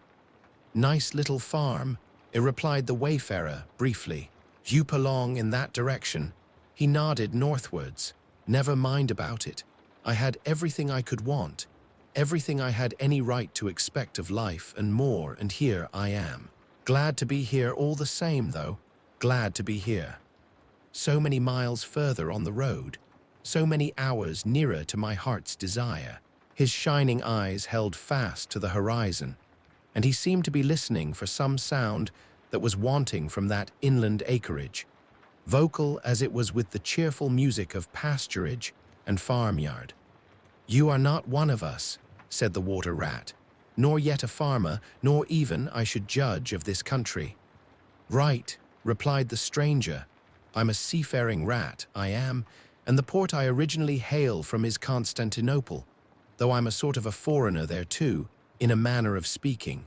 You will have heard of Constantinople, friend, a fair city, and an ancient and glorious one. And you may have heard, too, of Sigurd, king of Norway, and how he sailed thither with 60 ships, and how he and his men rode up through streets all canopied in their honor with purple and gold, and how the emperor and empress came down and banqueted with him on board his ship. When Sigurd returned home, many of his Northmen remained behind and entered the emperor's bodyguard, and my ancestor, a Norwegian-born, stayed behind too, with the ships that Sigurd gave the emperor. Seafarers we have ever been, and no wonder. As for me, the city of my birth is no more my home than any pleasant port between there and the London River. I know them all, and they know me. Set me down on any of their quays or foreshores, and I am home again." "I suppose you go great voyages," said the water rat with growing interest. "Months and months out of sight of land, and provisions running short, and allowanced as to water, and your mind communing with the mighty ocean and all that sort of thing." "By no means," said the sea rat frankly. "Such a life as you describe would not suit me at all. I'm in the coasting trade, and rarely out of sight of land. It's the jolly times on shore that appeal to me, as much as any seafaring. Oh, those southern seaports, the smell of them, the riding lights at night, the glamour." "Well, perhaps you have chosen the better way," said the water rat, but rather doubtfully. "Tell me something of your coasting, then, if you have a mind to, and what sort of harvest an animal of spirit might hope to bring home from it to warm his latter days with gallant memories by the fireside. For my life, I confess to you, feels to me today somewhat narrow and circumscribed. My last voyage," began the sea rat, "that landed me eventually in this country, bound with high hopes for my inland farm, will serve as a good example of any of them, and indeed, as an epitome of my highly colored life. Family troubles, as usual, began it. The domestic storm cone was hoisted, and I shipped myself on board a small trading vessel bound from Constantinople, by classic seas whose every wave throbs with a deathless memory, to the Grecian islands and the Levant. Those were golden days and balmy nights, in and out of harbor all the time, old friends everywhere, sleeping in some cool temple or ruined cistern during the heat of the day, feasting and song after sundown, under great stars set in a velvet sky. Thence we turned and coasted up the Adriatic, its shores swimming in an atmosphere of amber, rose, and aquamarine. We lay in wide, landlocked harbors. We roamed through ancient and noble cities, until at last one morning, as the sun rose royally behind us, we rode into Venice down a path of gold.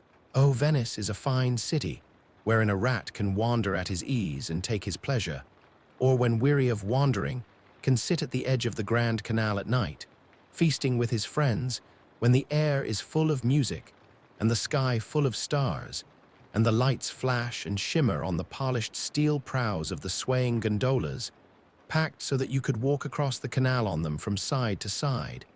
And then the food. Do you like shellfish? Well, we won't linger over that now. He was silent for a time, and the water rat, silent too and enthralled, floated on dream canals and heard a phantom song pealing high between vaporous grey wave-lapped walls. Southwards we sailed again at last, continued the sea rat, coasting down the Italian shore till finally we made Palermo, and there I quitted for a long, happy spell on shore. I never stick too long to one ship. One gets narrow-minded and prejudiced. Besides, Sicily is one of my happy hunting grounds. I know everybody there, and their ways just suit me. I spent many jolly weeks in the island, staying with friends up country. When I grew restless again, I took advantage of a ship that was trading to Sardinia and Corsica, and very glad I was to feel the fresh breeze and the sea spray in my face once more.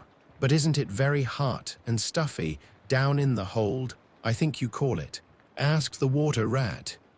The seafarer looked at him with the suspicion of a wink. I'm an old hand, he remarked with much simplicity. The captain's cabin's good enough for me. It's a hard life by all accounts, murmured the rat, sunk in deep thought. For the crew it is, replied the seafarer gravely, again with the ghost of a wink. From Corsica, he went on, I made use of a ship that was taking wine to the mainland.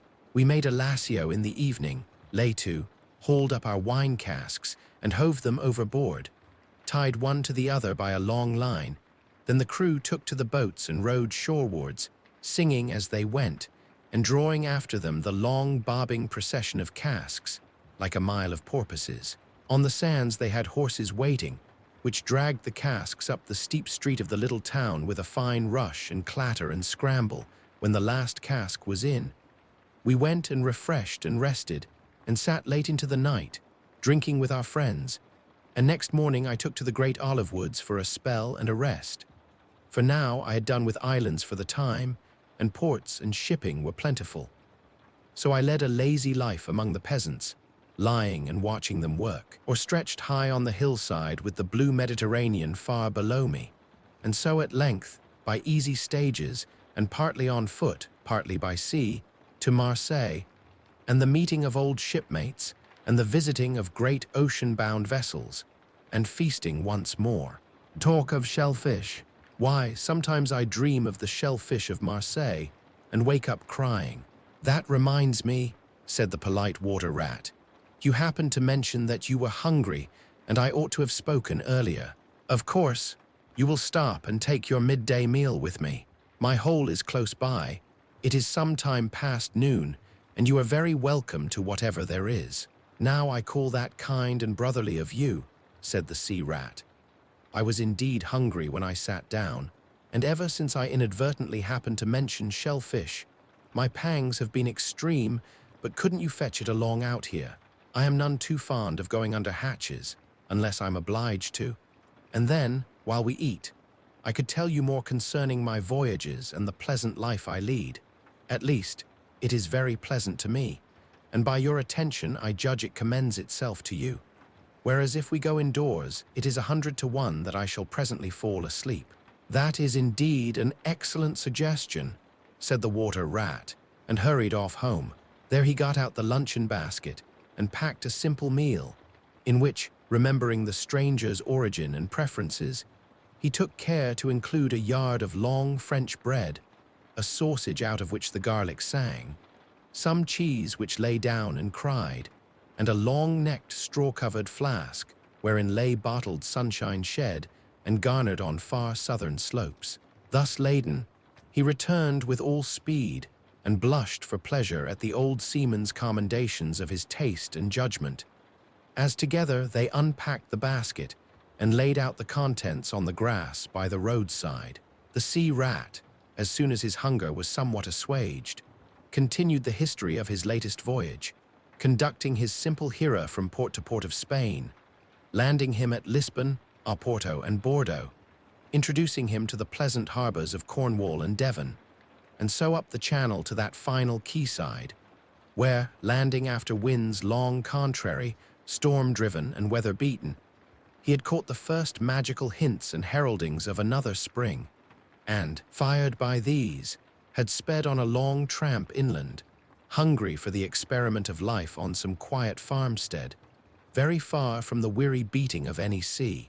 Spellbound and quivering with excitement, the water rat followed the adventurer league by league, over stormy bays, through crowded roadsteads, across harbor bars on a racing tide, up winding rivers that hid their busy little towns round a sudden turn, and left him with a regretful sigh planted at his dull inland farm, about which he desired to hear nothing. By this time their meal was over, and the seafarer, refreshed and strengthened, his voice more vibrant, his eye lit with a brightness that seemed caught from some faraway sea beacon, filled his glass with the red and glowing vintage of the south, and leaning towards the water rat, compelled his gaze and held him, body and soul, while he talked. Those eyes were of the changing foam-streaked gray-green of leaping northern seas. In the glass shone a hot ruby that seemed the very heart of the south, beating for him who had courage to respond to its pulsation. The twin lights, the shifting gray and the steadfast red, mastered the water rat and held him bound, fascinated, powerless. The quiet world outside their rays receded far away and ceased to be. And the wonderful talk flowed on, or was it speech entirely? Or did it pass at times into song, chanty of the sailors weighing the dripping anchor, sonorous hum of the shrouds in a tearing northeaster, ballad of the fisherman hauling his nets at sundown against an apricot sky, chords of guitar and mandolin from gondola or cake? Did it change into the cry of the wind, plaintive at first, angrily shrill as it freshened, rising to a tearing whistle, sinking to a musical trickle of air from the leach of the bellying sail? All these sounds the spellbound listener seemed to hear, and with them the hungry complaint of the gulls and the sea mews, the soft thunder of the breaking wave, the cry of the protesting shingle. Back into speech again it passed, and with beating heart he was following the adventures of a dozen seaports, the fights, the escapes, the rallies, the comradeships, the gallant undertakings, or he searched islands for treasure, fished in still lagoons, and dozed day-long on warm white sand. Of deep-sea fishings he heard tell, and mighty silver gatherings of the mile-long net, of sudden perils, noise of breakers on a moonless night, or the tall bows of the great liner taking shape overhead through the fog, of the merry homecoming, the headland rounded, the harbor lights opened out, the groups seen dimly on the quay, the cheery hail, the splash of the hawser, the trudge up the steep little street towards the comforting glow of red-curtained windows. Lastly, in his waking dream, it seemed to him that the adventurer had risen to his feet, but was still speaking, still holding him fast with his sea-gray eyes. And now, he was softly saying, I take to the road again, holding on southwestwards for many a long and dusty day, till at last I reach the little grey sea town I know so well, that clings along one steep side of the harbor.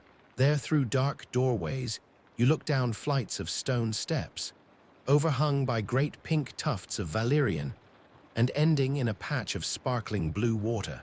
The little boats that lie tethered to the rings and stanchions of the old seawall are gaily painted, as those I clambered in and out of in my own childhood, the salmon leap on the flood tide. Schools of mackerel flash and play past quaysides and foreshores, and by the windows the great vessels glide, night and day, up to their moorings or forth to the open sea. There, sooner or later, the ships of all seafaring nations arrive, and there, at its destined hour, the ship of my choice will let go its anchor. I shall take my time, I shall tarry and bide, till at last the right one lies waiting for me, warped out into midstream, loaded low, her bowsprit pointing down harbor. I shall slip on board, by boat or along hawser, and then one morning I shall wake to the song and tramp of the sailors, the clink of the capstan, and the rattle of the anchor chain coming merrily in. We shall break out the jib and the foresail. The white houses on the harbor side will glide slowly past us as she gathers steering way, and the voyage will have begun. As she forges towards the headland, she will clothe herself with canvas, and then, once outside, the sounding slap of great green seas as she heels to the wind, pointing south. And you will come too, young brother, for the days pass, and never return, and the south still waits for you. Take the adventure, heed the call, now ere the irrevocable moment passes. 'Tis but a banging of the door behind you, a blithesome step forward, and you are out of the old life and into the new. Then some day long hence, jog home here if you will, when the cup has been drained and the play has been played, and sit down by your quiet river with a store of goodly memories for company. You can easily overtake me on the road, for you are young, and I am aging, and go softly, I will linger and look back. And at last I will surely see you coming, eager and light-hearted, with all the south in your face. The voice died away and ceased as an insect's tiny trumpet dwindles swiftly into silence, and the water rat, paralyzed and staring, saw at last but a distant speck on the white surface of the road. Mechanically he rose and proceeded to repack the luncheon basket. Carefully, and without haste, mechanically he returned home, gathered together a few small necessaries and special treasures he was fond of, and put them in a satchel, acting with slow deliberation, moving about the room like a sleepwalker, listening ever with parted lips. He swung the satchel over his shoulder, carefully selected a stout stick for his wayfaring, and with no haste, but with no hesitation at all, he stepped across the threshold just as the mole appeared at the door. "Why, where are you off to, Ratty?" asked the mole in great surprise, grasping him by the arm. "Going south with the rest of them," murmured the rat in a dreamy monotone, never looking at him. "Seawards first, and then on shipboard, and so to the shores that are calling me." He pressed resolutely forward, still without haste, but with dogged fixity of purpose. But the mole, now thoroughly alarmed, placed himself in front of him, and looking into his eyes saw that they were glazed and set, and turned a streaked and shifting gray, not his friend's eyes, but the eyes of some other animal. Grappling with him strongly, he dragged him inside, threw him down, and held him. The rat struggled desperately for a few moments, and then his strength seemed suddenly to leave him, and he lay still and exhausted, with closed eyes, trembling. Presently the mole assisted him to rise and placed him in a chair, where he sat collapsed and shrunken into himself, his body shaken by a violent shivering, passing in time into an hysterical fit of dry sobbing. Mole made the door fast, threw the satchel into a drawer and locked it, and sat down quietly on the table by his friend, waiting for the strange seizure to pass. Gradually, the rat sank into a troubled doze, broken by starts and confused murmurings of things strange and wild and foreign to the unenlightened mole. And from that, he passed into a deep slumber. Very anxious in mind, the mole left him for a time and busied himself with household matters, and it was getting dark when he returned to the parlor and found the rat where he had left him, wide awake indeed, but listless, silent, and dejected. He took one hasty glance at his eyes, found them, to his great gratification, clear and dark and brown again as before, and then sat down and tried to cheer him up and help him to relate what had happened to him. Poor Ratty did his best, by degrees, to explain things. But how could he put into cold words what had mostly been suggestion? How recall, for another's benefit, the haunting sea voices that had sung to him? How reproduce at second hand the magic of the seafarer's 100 reminiscences, even to himself? Now the spell was broken and the glamour gone. He found it difficult to account for what had seemed, some hours ago, the inevitable and only thing. It is not surprising, then, that he failed to convey to the mole any clear idea of what he had been through that day. To the mole, this much was plain. The fit, or attack, had passed away, and had left him sane again, though shaken and cast down by the reaction. But he seemed to have lost all interest for the time in the things that went to make up his daily life, as well as in all pleasant forecastings of the altered days and doings that the changing season was surely bringing. Casually, then, and with seeming indifference, the mole turned his talk to the harvest that was being gathered in, the towering wagons and their straining teams, the growing ricks, and the large moon rising over bare acres dotted with sheaves. He talked of the reddening apples around, of the browning nuts, of jams and preserves and the distilling of cordials, till by easy stages such as these he reached midwinter, its hearty joys and its snug home life, and then he became simply lyrical. By degrees, the rat began to sit up and to join in. His dull eye brightened, and he lost some of his listening air. Presently the tactful mole slipped away and returned with a pencil and a few half-sheets of paper, which he placed on the table at his friend's elbow. "It's quite a long time since you did any poetry," he remarked. "You might have a try at it this evening instead of, well, brooding over things so much. I've an idea that you'll feel a lot better when you've got something jotted down, if it's only just the rhymes." The rat pushed the paper away from him wearily, but the discreet mole took occasion to leave the room, and when he peeped in again some time later, the rat was absorbed and deaf to the world, alternately scribbling and sucking the top of his pencil. It is true that he sucked a good deal more than he scribbled, but it was joy to the mole to know that the cure had at least begun.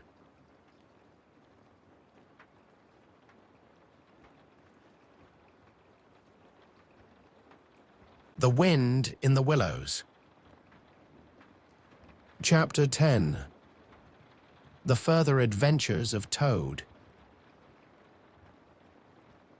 The front door of the hollow tree faced eastwards, so Toad was called at an early hour, partly by the bright sunlight streaming in on him, partly by the exceeding coldness of his toes, which made him dream that he was at home in bed in his own handsome room with the Tudor window, on a cold winter's night, and his bedclothes had got up, grumbling and protesting they couldn't stand the cold any longer, and had run downstairs to the kitchen fire to warm themselves, and he had followed, on bare feet, along miles and miles of icy stone-paved passages, arguing and beseeching them to be reasonable.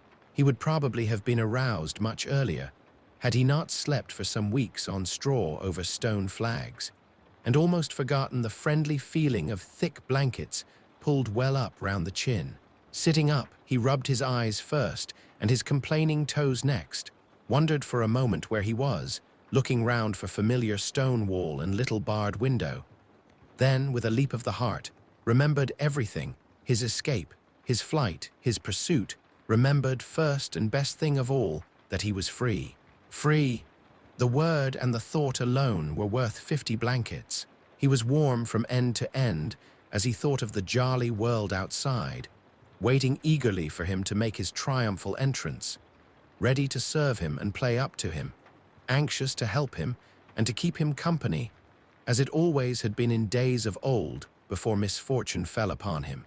He shook himself and combed the dry leaves out of his hair with his fingers, and, his toilet complete, marched forth into the comfortable morning sun, cold but confident, hungry but hopeful, all nervous terrors of yesterday dispelled by rest and sleep and frank and heartening sunshine.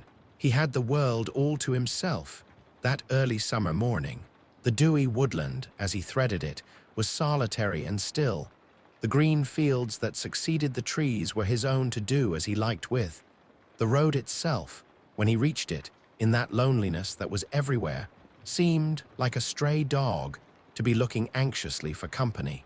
Toad, however, was looking for something that could talk and tell him clearly which way he ought to go. It is all very well when you have a light heart and a clear conscience and money in your pocket, and nobody scouring the country for you to drag you off to prison again, to follow where the road beckons and points, not caring whither. The practical Toad cared very much indeed, and he could have kicked the road for its helpless silence, when every minute was of importance to him. The reserved rustic road was presently joined by a shy little brother in the shape of a canal, which took its hand and ambled along by its side in perfect confidence, but with the same tongue-tied, uncommunicative attitude towards strangers. "Bother them," said Toad to himself. "But anyhow, one thing's clear. They must both be coming from somewhere and going to somewhere. You can't get over that. Toad, my boy." So he marched on patiently by the water's edge. Round a bend in the canal came plodding a solitary horse, stooping forward as if in anxious thought. From rope traces attached to his collar stretched a long line, taut, but dipping with his stride, the further part of it dripping pearly drops. Toad let the horse pass and stood waiting for what the fates were sending him. With a pleasant swirl of quiet water at its blunt, the barge slid up alongside of him, its gaily painted gunwale level with the towing path, its sole occupant a big stout woman wearing a linen sunbonnet, one brawny arm laid along the tiller. "A nice morning, ma'am," she remarked to Toad as she drew up level with him. "I dare say it is, ma'am," responded Toad politely as he walked along the towpath abreast of her. "I dare it is a nice morning to them that's not in sore trouble, like what I am. Here's my married daughter. She sends off to me post-haste to come to her at once. So off I comes, not knowing what may be happening or going to happen, but fearing the worst, as you will understand, ma'am, if you're a mother too, and I've left my business to look after itself. I'm in the washing and laundering line, you must know, ma'am, and I've left my young children to look after themselves. And a more mischievous and troublesome set of young imps doesn't exist, ma'am. And I've lost all my money and lost my way. And as for what may be happening to my married daughter, why, I don't like to think of it, ma'am." "Where might your married daughter be living, ma'am?" asked the bargewoman.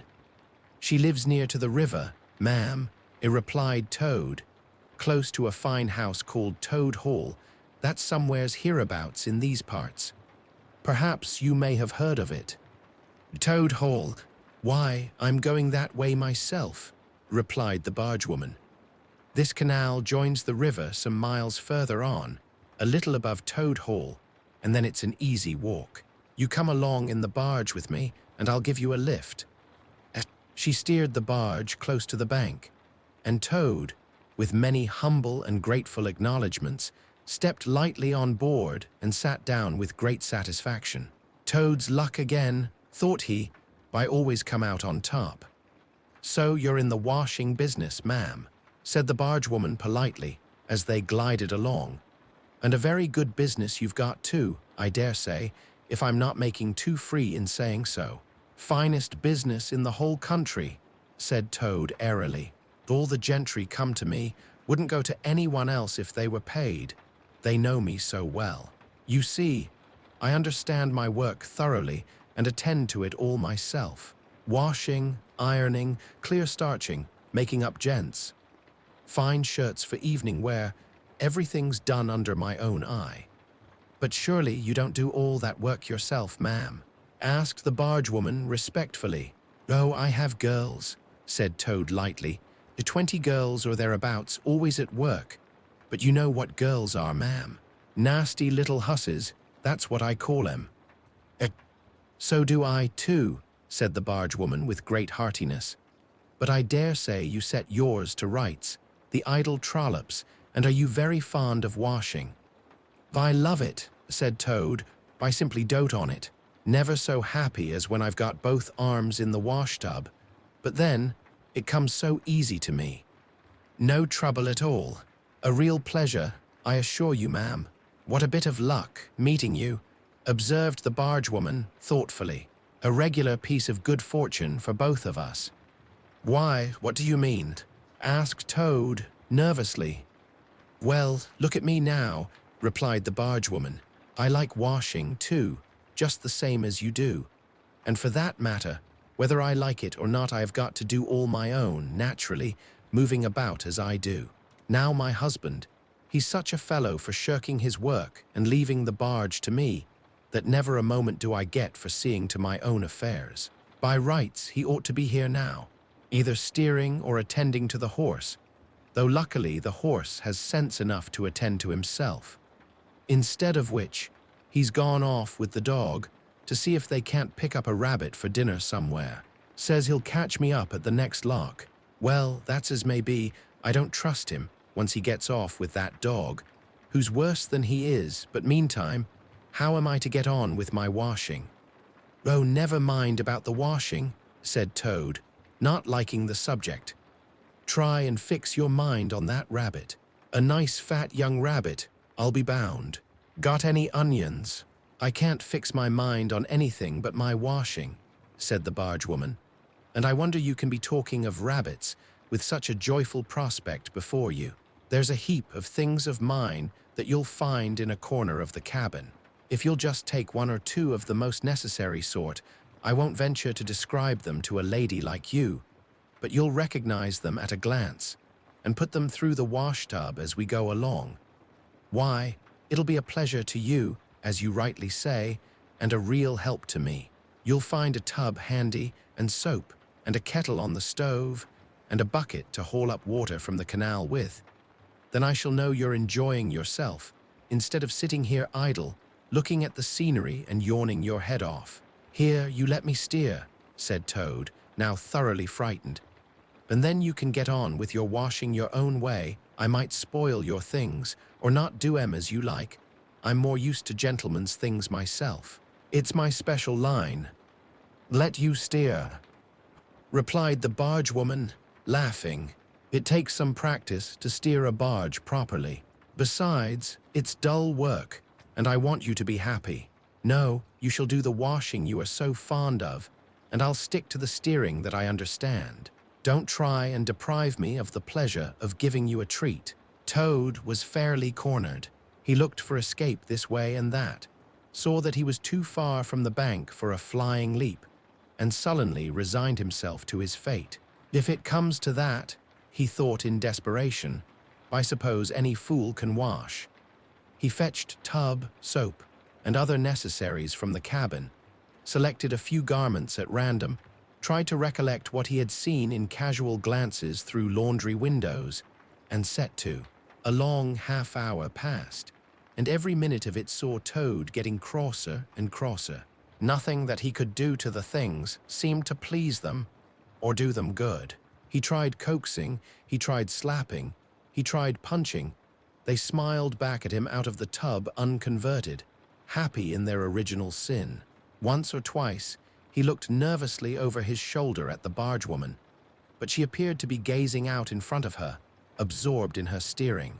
His back ached badly, and he noticed with dismay that his paws were beginning to get all crinkly. Now Toad was very proud of his paws. He muttered under his breath words that should never pass the lips of either washerwomen or toads, and lost the soap for the 50th time. A burst of laughter made him straighten himself and look round. The bargewoman was leaning back and laughing unrestrainedly, till the tears ran down her cheeks. I've been watching you all the time, she gasped. I thought you must be a humbug all along, from the conceited way you talked. Pretty washerwoman you are.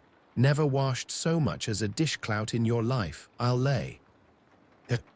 Toad's temper, which had been simmering viciously for some time, now fairly boiled over, and he lost all control of himself.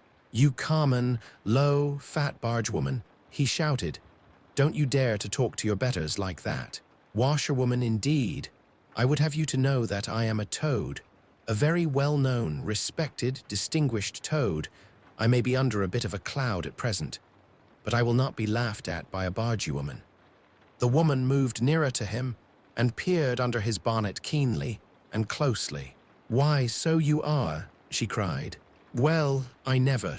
A horrid, nasty, crawly toad, and in my nice clean barge too. Now that is a thing that I will not have." She relinquished the tiller for a moment.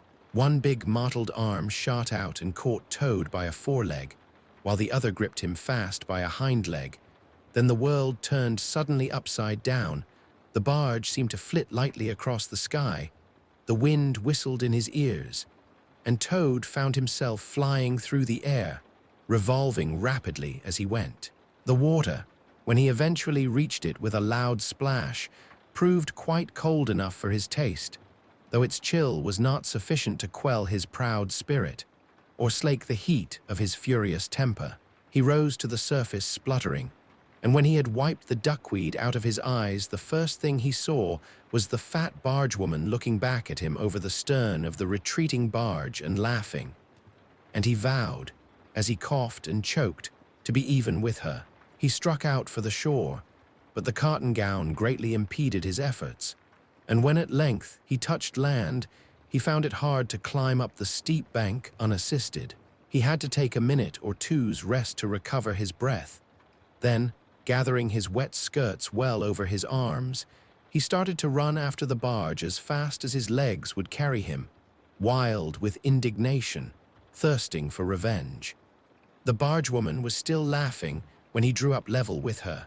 "Put yourself through your mangle, washerwoman," she called out, "and iron your face and crimp it, and you'll pass for quite a decent-looking toad." Toad never paused to reply.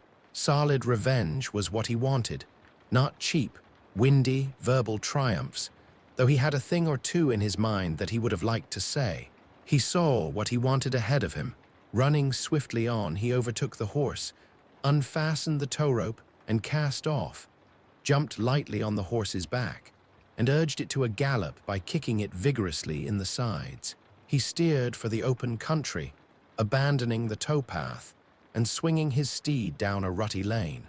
Once he looked back and saw that the barge had run aground on the other side of the canal, and the bargewoman was gesticulating wildly and shouting, "Stop, stop, stop."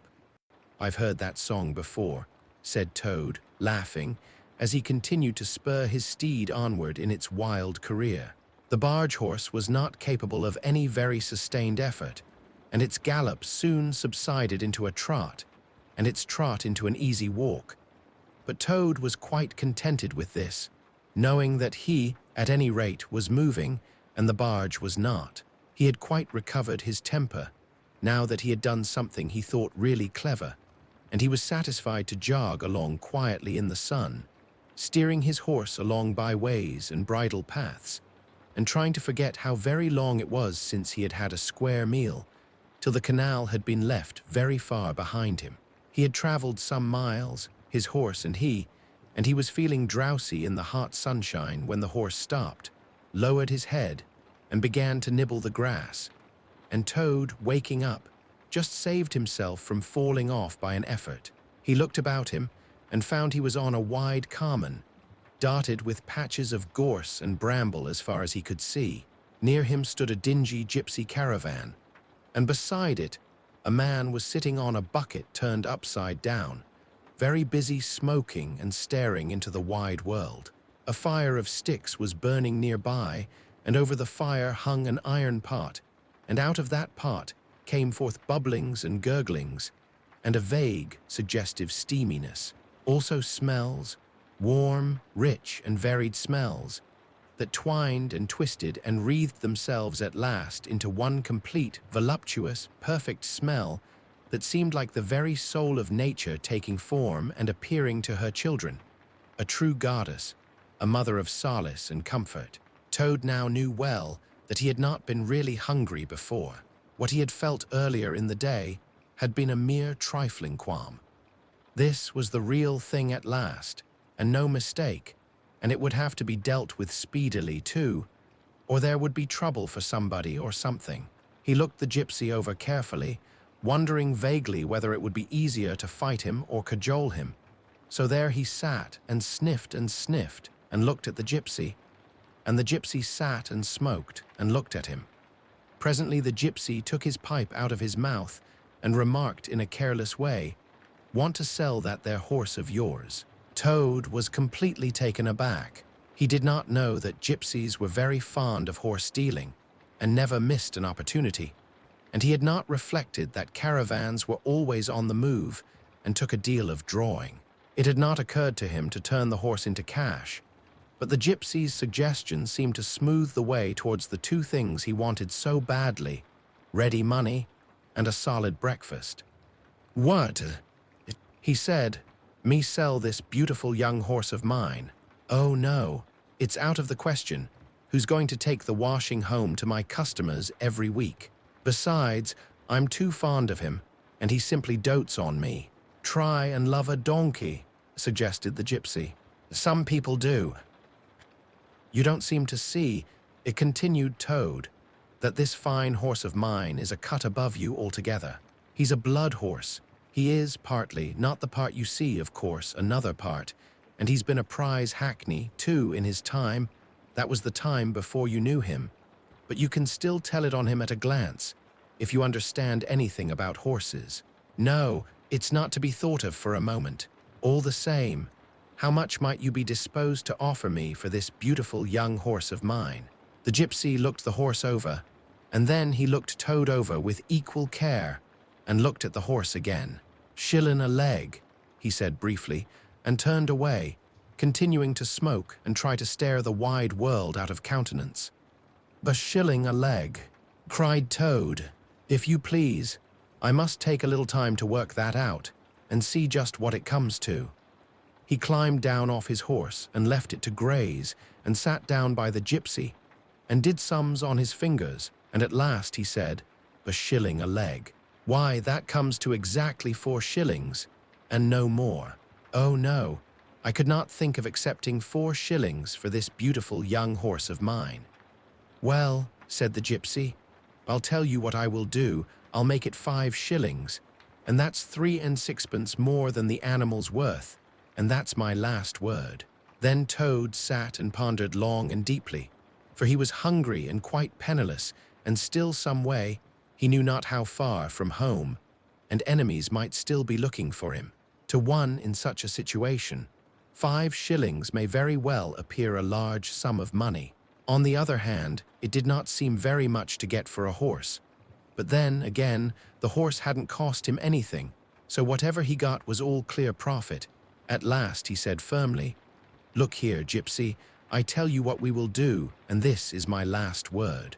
You shall hand me over 6 shillings and 6pence, cash down, and further, in addition thereto, you shall give me as much breakfast as I can possibly eat, at one sitting, of course, out of that iron pot of yours that keeps sending forth such delicious and exciting smells. In return, I will make over to you my spirited young horse, with all the beautiful harness and trappings that are on him, freely thrown in. If that's not good enough for you, say so, and I'll be getting on. I know a man near here who's wanted this horse of mine for years." The gypsy grumbled frightfully and declared if he did a few more deals of that sort he'd be ruined. But in the end, he lugged a dirty canvas bag out of the depths of his trouser pocket and counted out 6 shillings and 6pence into Toad's paw.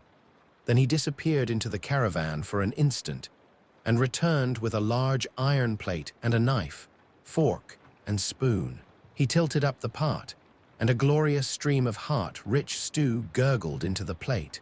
It was, indeed, the most beautiful stew in the world, being made of partridges and pheasants and chickens and hares and rabbits and peahens and guinea fowls, and 1 or 2 other things.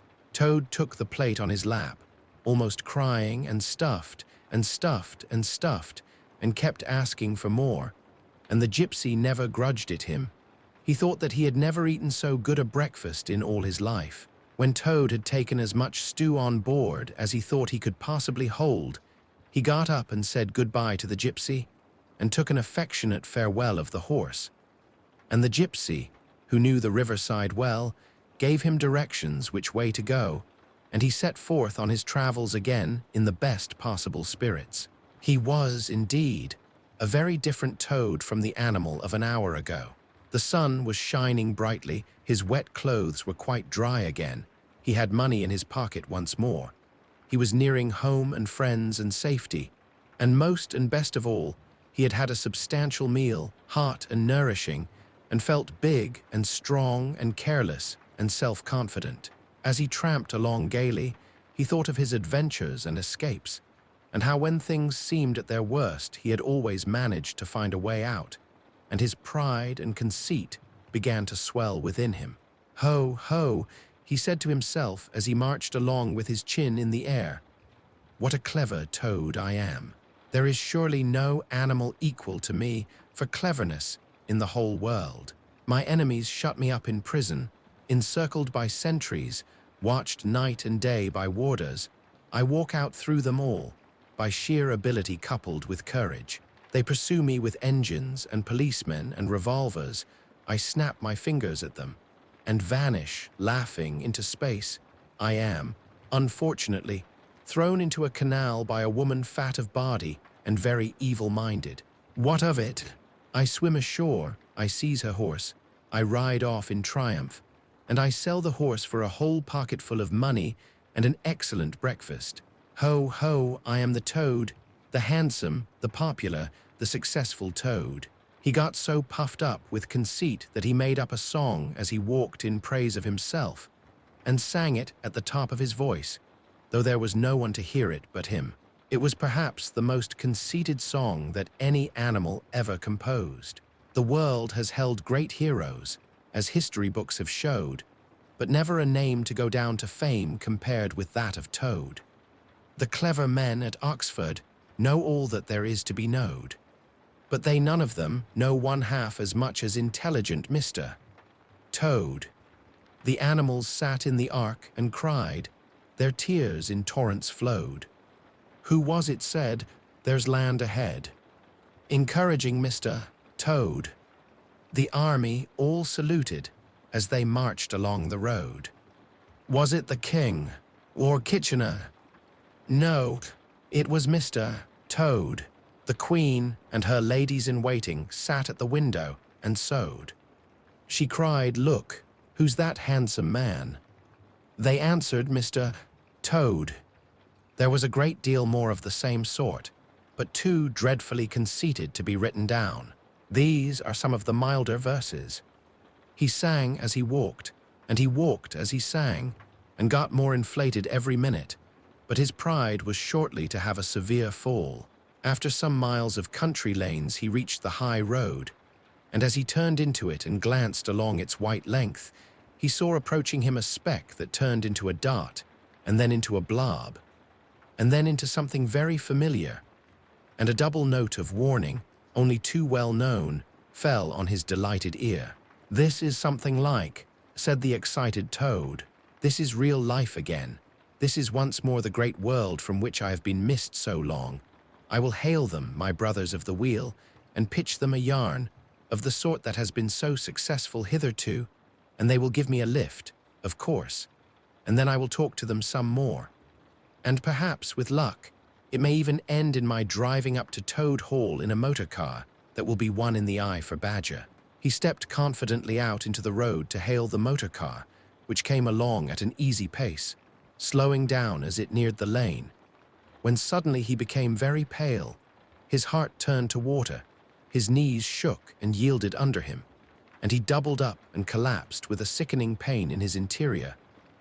And well he might, the unhappy animal, for the approaching car was the very one he had stolen out of the yard of the Red Lion Hotel on that fatal day when all his troubles began. And the people in it were the very same people he had sat and watched at luncheon in the coffee room. He sank down in a shabby, miserable heap in the road, murmuring to himself in his despair, it's all up. It's all over now. Chains and policemen again. Prison again. Dry bread and water again. Oh, what a fool I have been. What did I want to go strutting about the country for? Singing conceited songs and hailing people in broad day on the high road, instead of hiding till nightfall and slipping home quietly by back ways. O hapless Toad!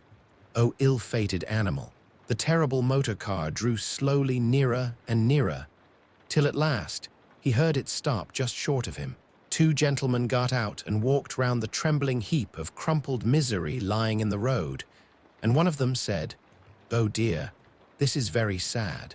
Here is a poor old thing, a washerwoman apparently, who has fainted in the road. Perhaps she is overcome by the heat, poor creature, or possibly she has not had any food today. Let us lift her into the car and take her to the nearest village, where doubtless she has friends." They tenderly lifted Toad into the motor car and propped him up with soft cushions and proceeded on their way. When Toad heard them talk in so kind and sympathetic a way, and knew that he was not recognized, his courage began to revive, and he cautiously opened first one eye and then the other. "Look," said one of the gentlemen, "she is better already. The fresh air is doing her good. How do you feel now, ma'am?" "Thank you kindly, sir," said Toad in a feeble voice. "I'm feeling a great deal better." "That's right," said the gentleman. "Now keep quite still, and above all, don't try to talk." "I won't," said Toad. "I was only thinking if I might sit on the front seat there, beside the driver, where I could get the fresh air full in my face, I should soon be all right again." "What a very sensible woman," said the gentleman. "Of course you shall." So they carefully helped Toad into the front seat beside the driver, and on they went again. Toad was almost himself again by now. He sat up, looked about him, and tried to beat down the tremors, the yearnings, the old cravings that rose up and beset him and took possession of him entirely. "It is fate," he said to himself. "Why strive? Why struggle?" And he turned to the driver at his side. "Please, sir," he said, "I wish you would kindly let me try and drive the car for a little. I've been watching you carefully, and it looks so easy and so interesting, and I should like to be able to tell my friends that once I had driven a motor car." The driver laughed at the proposal, so heartily that the gentleman inquired what the matter was. When he heard, he said, to Toad's delight, "Bravo, ma'am, I like your spirit. Let her have a try and look after her. She won't do any harm." Toad eagerly scrambled into the seat vacated by the driver, took the steering wheel in his hands, listened with affected humility to the instructions given him, and set the car in motion, but very slowly and carefully at first, for he was determined to be prudent.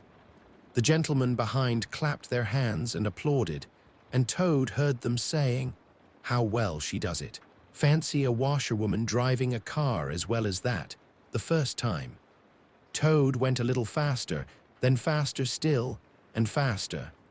He heard the gentleman call out warningly, "Be careful, washerwoman," and this annoyed him, and he began to lose his head. The driver tried to interfere, but he pinned him down in his seat with one elbow and put on full speed. The rush of air in his face, the hum of the engines, and the light jump of the car beneath him intoxicated his weak brain. "Washerwoman, indeed," he shouted recklessly. "Toad! I am the Toad, the motor car snatcher, the prison breaker, the Toad who always escapes. Sit still, and you shall know what driving really is, for you are in the hands of the famous, the skillful, the entirely fearless Toad." With a cry of horror, the whole party rose and flung themselves on him. "Seize him," they cried. "Seize the Toad, the wicked animal who stole our motor car. Bind him, chain him, drag him to the nearest police station. Down with the desperate and dangerous Toad." Alas, they should have thought. They ought to have been more prudent. They should have remembered to stop the motor car somehow before playing any pranks of that sort.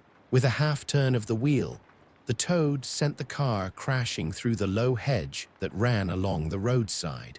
One mighty bound, a violent shock, and the wheels of the car were churning up the thick mud of a horse pond. Toad found himself flying through the air with the strong upward rush and delicate curve of a swallow. He liked the motion, and was just beginning to wonder whether it would go on until he developed wings and turned into a toad bird, when he landed on his back with a thump in the soft, rich grass of a meadow.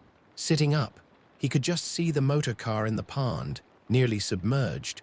The gentleman and the driver, encumbered by their long coats, were floundering helplessly in the water. He picked himself up rapidly and set off running across country as hard as he could, scrambling through hedges, jumping ditches, pounding across fields till he was breathless and weary, and had to settle down into an easy walk when he had recovered his breath somewhat and was able to think calmly. He began to giggle, and from giggling he took to laughing, and he laughed till he had to sit down under a hedge. "Ho, ho," he cried in ecstasies of self-admiration. Toad again. Toad, as usual, comes out on the top. Who was it got them to give him a lift? Who managed to get on the front seat for the sake of fresh air? Who persuaded them into letting him see if he could drive? Who landed them all in a horse-band? Who escaped, flying gaily and unscathed through the air, leaving the narrow-minded, grudging, timid excursionists in the mud where they should rightly be? Why, Toad, of course, clever Toad, great Toad, good Toad. Then he burst into song again and chanted with uplifted voice. The motor car went poop, poop, poop as it raced along the road. Who was it steered it into a pond? Ingenious Mr. Toad. Oh, how clever I am. How clever, how clever, how very clev. A slight noise at a distance behind him made him turn his head and look. Oh horror, oh misery, oh despair. About 2 fields off, a chauffeur in his leather gaiters and 2 large rural policemen were visible, running towards him as hard as they could go. Poor Toad sprang to his feet and pelted away again, his heart in his mouth. "Oh my," he gasped as he panted along. "What an ass I am. What a conceited and heedless ass. Swaggering again, shouting and singing songs again, sitting still and gassing again.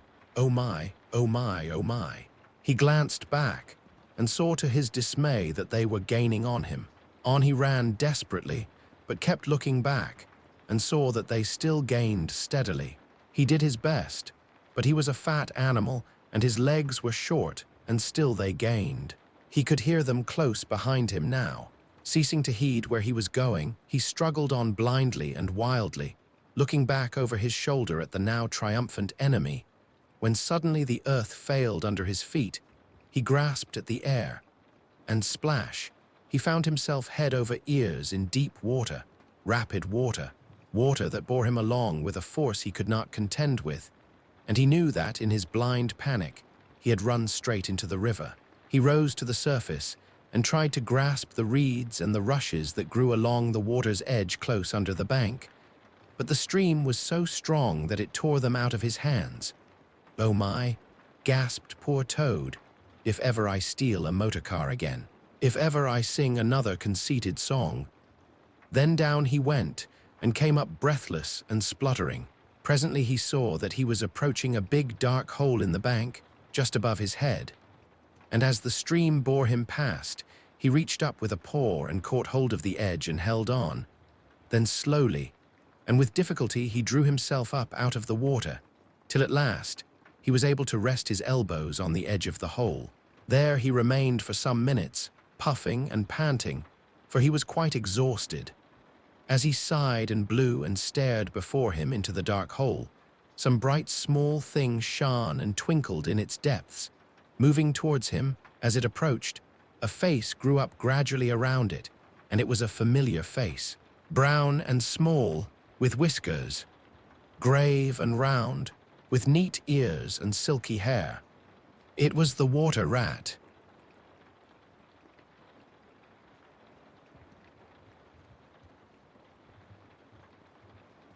The Wind in the Willows. Chapter 11. Like summer tempests came his tears. Silence. 400. The rat put out a neat little brown paw, gripped Toad firmly by the scruff of the neck, and gave a great hoist and a pull, and the waterlogged Toad came up slowly but surely over the edge of the hole, till at last he stood safe and sound in the hole, streaked with mud and weed to be sure, and with the water streaming off him, but happy and high-spirited as of old, now that he found himself once more in the house of a friend, and dodgings and evasions were over, and he could lay aside a disguise that was unworthy of his position, and wanted such a lot of living up to. "Oh, Ratty," he cried, "I've been through such times since I saw you last. You can't think. Such trials, such sufferings, and all so nobly borne, then such escapes, such disguises, such subterfuges, and all so cleverly planned and carried out. Been in prison, got out of it, of course. Been thrown into a canal, swam ashore, stole a horse, sold him for a large sum of money, humbugged everybody, made 'em all do exactly what I wanted. Oh, I am a smart toad, and no mistake. What do you think my last exploit was? Just hold on till I tell you." "Toad," said the water rat gravely and firmly, "you go off upstairs at once, and take off that old cotton rag that looks as if it might formerly have belonged to some washerwoman, and clean yourself thoroughly, and put on some of my clothes, and try and come down looking like a gentleman if you can, for a more shabby, bedraggled, disreputable-looking object than you are I never set eyes on in my whole life. Now, stop swaggering and arguing and be off. I'll have something to say to you later." Toad was at first inclined to stop and do some talking back at him. He had had enough of being ordered about when he was in prison, and here was the thing being begun all over again, apparently, and by a rat too. However, he caught sight of himself in the looking-glass over the hat-stand, with the rusty black bonnet perched rakishly over one eye, and he changed his mind and went very quickly and humbly upstairs to the rat's dressing-room. There he had a thorough wash and brush-up, changed his clothes, and stood for a long time before the glass, contemplating himself with pride and pleasure, and thinking what utter idiots all the people must have been to have ever mistaken him for one moment for a washerwoman. By the time he came down again, luncheon was on the table, and very glad Toad was to see it, for he had been through some trying experiences, and had taken much hard exercise since the excellent breakfast provided for him by the gypsy. While they ate, Toad told the rat all his adventures, dwelling chiefly on his own cleverness, and presence of mind in emergencies, and cunning in tight places, and rather making out that he had been having a gay and highly colored experience. But the more he talked and boasted, the more grave and silent the rat became. When at last Toad had talked himself to a standstill, there was silence for a while, and then the rat said, "Now, Toady, I don't want to give you pain after all you've been through already, but seriously, don't you see what an awful ass you've been making of yourself?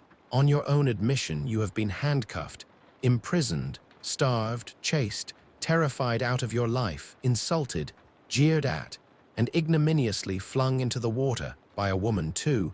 Where's the amusement in that? Where does the fun come in? And all because you must needs go and steal a motor car. You know that you've never had anything but trouble from motor cars from the moment you first set eyes on one. But if you will be mixed up with them, as you generally are, 5 minutes after you've started, why steal them? Be a cripple if you think it's exciting, be a bankrupt for a change if you've set your mind on it, but why choose to be a convict? When are you going to be sensible and think of your friends and try and be a credit to them? Do you suppose it's any pleasure to me, for instance, to hear animals saying, as I go about, that I'm the chap that keeps company with jailbirds? Now, it was a very comforting point in Toad's character that he was a thoroughly good-hearted animal and never minded being jawed by those who were his real friends. And even when most set upon a thing, he was always able to see the other side of the question. So although, while the rat was talking so seriously, he kept saying to himself mutinously, "But it was fun, though, awful fun," and making strange suppressed noises inside him, K-I-C-K-C-K-C-K, and poop pee-pee, and other sounds resembling stifled snorts or the opening of soda-water bottles. Yet when the rat had quite finished, he heaved a deep sigh and said, very nicely and humbly, "Quite right, Ratty. How sound you always are. Yes, I've been a conceited old ass. I can quite see that. But now I'm going to be a good toad, and not do it anymore. As for motor cars, I've not been at all so keen about them since my last ducking in that river of yours. The fact is, while I was hanging on to the edge of your hole and getting my breath, I had a sudden idea, a really brilliant idea connected with motorboats. There, don't take on so, old chap, and stamp and upset things. It was only an idea, and we won't talk any more about it now. We'll have our coffee and a smoke and a quiet chat, and then I'm going to stroll quietly down to Toad Hall and get into clothes of my own and set things going again on the old lines. I've had enough of adventures. I shall lead a quiet, steady, respectable life, pottering about my property and improving it, and doing a little landscape gardening at times. There will always be a bit of dinner for my friends when they come to see me, and I shall keep a pony chaise to jog about the country in, just as I used to in the good old days before I got restless and wanted to do things. Stroll quietly down to Toad Hall, cried the rat, greatly excited. What are you talking about? Do you mean to say you haven't heard? Heard what? Said Toad, turning rather pale. Go on, Ratty. Quicker. Don't spare me. What haven't I heard? Do you mean to tell me, shouted the rat, thumping with his little fist upon the table, that you've heard nothing about the stoats and weasels? What, the wild wooders? Cried Toad, trembling in every limb. No, not a word. What have they been doing? And how they've been and taken Toad Hall, continued the rat. Toad leaned his elbows on the table, and his chin on his paws, and a large tear welled up in each of his eyes, overflowed and splashed on the table, plop, plop. Go on, Ratty, he murmured presently. Tell me all. The worst is over. I am an animal again. I can bear it. When you got into that trouble of yours, said the rat slowly and impressively. I mean when you disappeared from society for a time over that misunderstanding about a machine, you know. Toad merely nodded. Well, it was a good deal talked about down here. Naturally, continued the rat, not only along the riverside, but even in the wild wood. Animals took sides, as always happens. The riverbankers stuck up for you and said you had been infamously treated, and there was no justice to be had in the land nowadays. But the wild wood animals said hard things and served you right, and it was time this sort of thing was stopped, and they got very cocky and went about saying you were done for this time. You would never come back again. Never, never. Toad nodded once more, keeping silence. That's the sort of little beasts they are. The rat went on. But Mole and Badger, they stuck out through thick and thin that you would come back again soon, somehow. They didn't know exactly how, but somehow. Toad began to sit up in his chair again and to smirk a little. They argued from history, continued the rat. They said that no criminal laws had ever been known to prevail against cheek and plausibility such as yours, combined with the power of a long purse. So they arranged to move their things into Toad Hall and sleep there and keep it aired, and have it all ready for you when you turned up. They didn't guess what was going to happen, of course, still. They had their suspicions of the wild wood animals. Now, I come to the most painful and tragic part of my story. One dark night, it was a very dark night, and blowing hard, too, and raining simply cats and dogs. A band of weasels, armed to the teeth, crept silently up the carriage drive to the front entrance. Simultaneously, a body of desperate ferrets, advancing through the kitchen garden, possessed themselves of the backyard and offices, while a company of skirmishing stoats who stuck at nothing occupied the conservatory and the billiard room, and held the French windows opening onto the lawn. The Mole and the Badger were sitting by the fire in the smoking room, telling stories and suspecting nothing, for it wasn't a night for any animals to be out in, when those bloodthirsty villains broke down the doors and rushed in upon them from every side. They made the best fight they could, but what was the good? They were unarmed and taken by surprise, and what can two animals do against hundreds? They took and beat them severely with sticks, those two poor faithful creatures, and turned them out into the cold and the wet, with many insulting and uncalled-for remarks. Here the unfeeling toad broke into a snigger, and then pulled himself together and tried to look particularly solemn.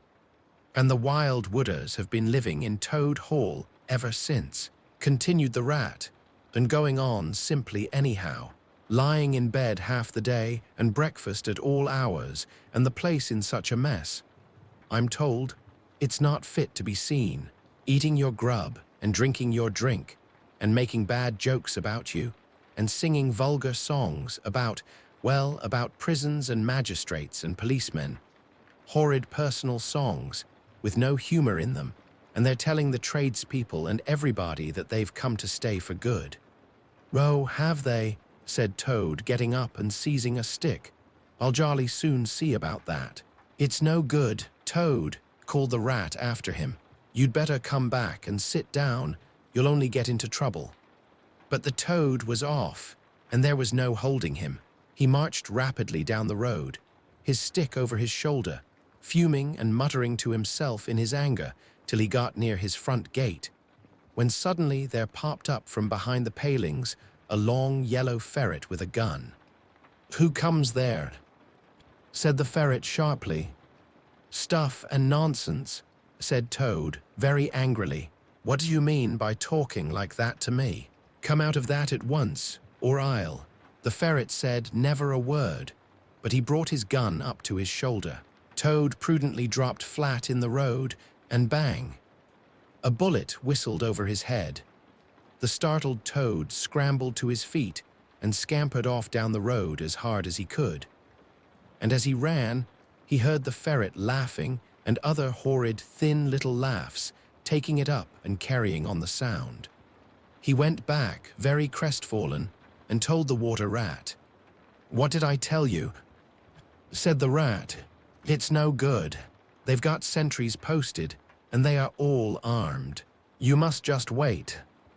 Still, Toad was not inclined to give in all at once, so he got out the boat and set off rowing up the river to where the garden front of Toad Hall came down to the waterside. Arriving within sight of his old home, he rested on his oars and surveyed the land cautiously. All seemed very peaceful and deserted and quiet.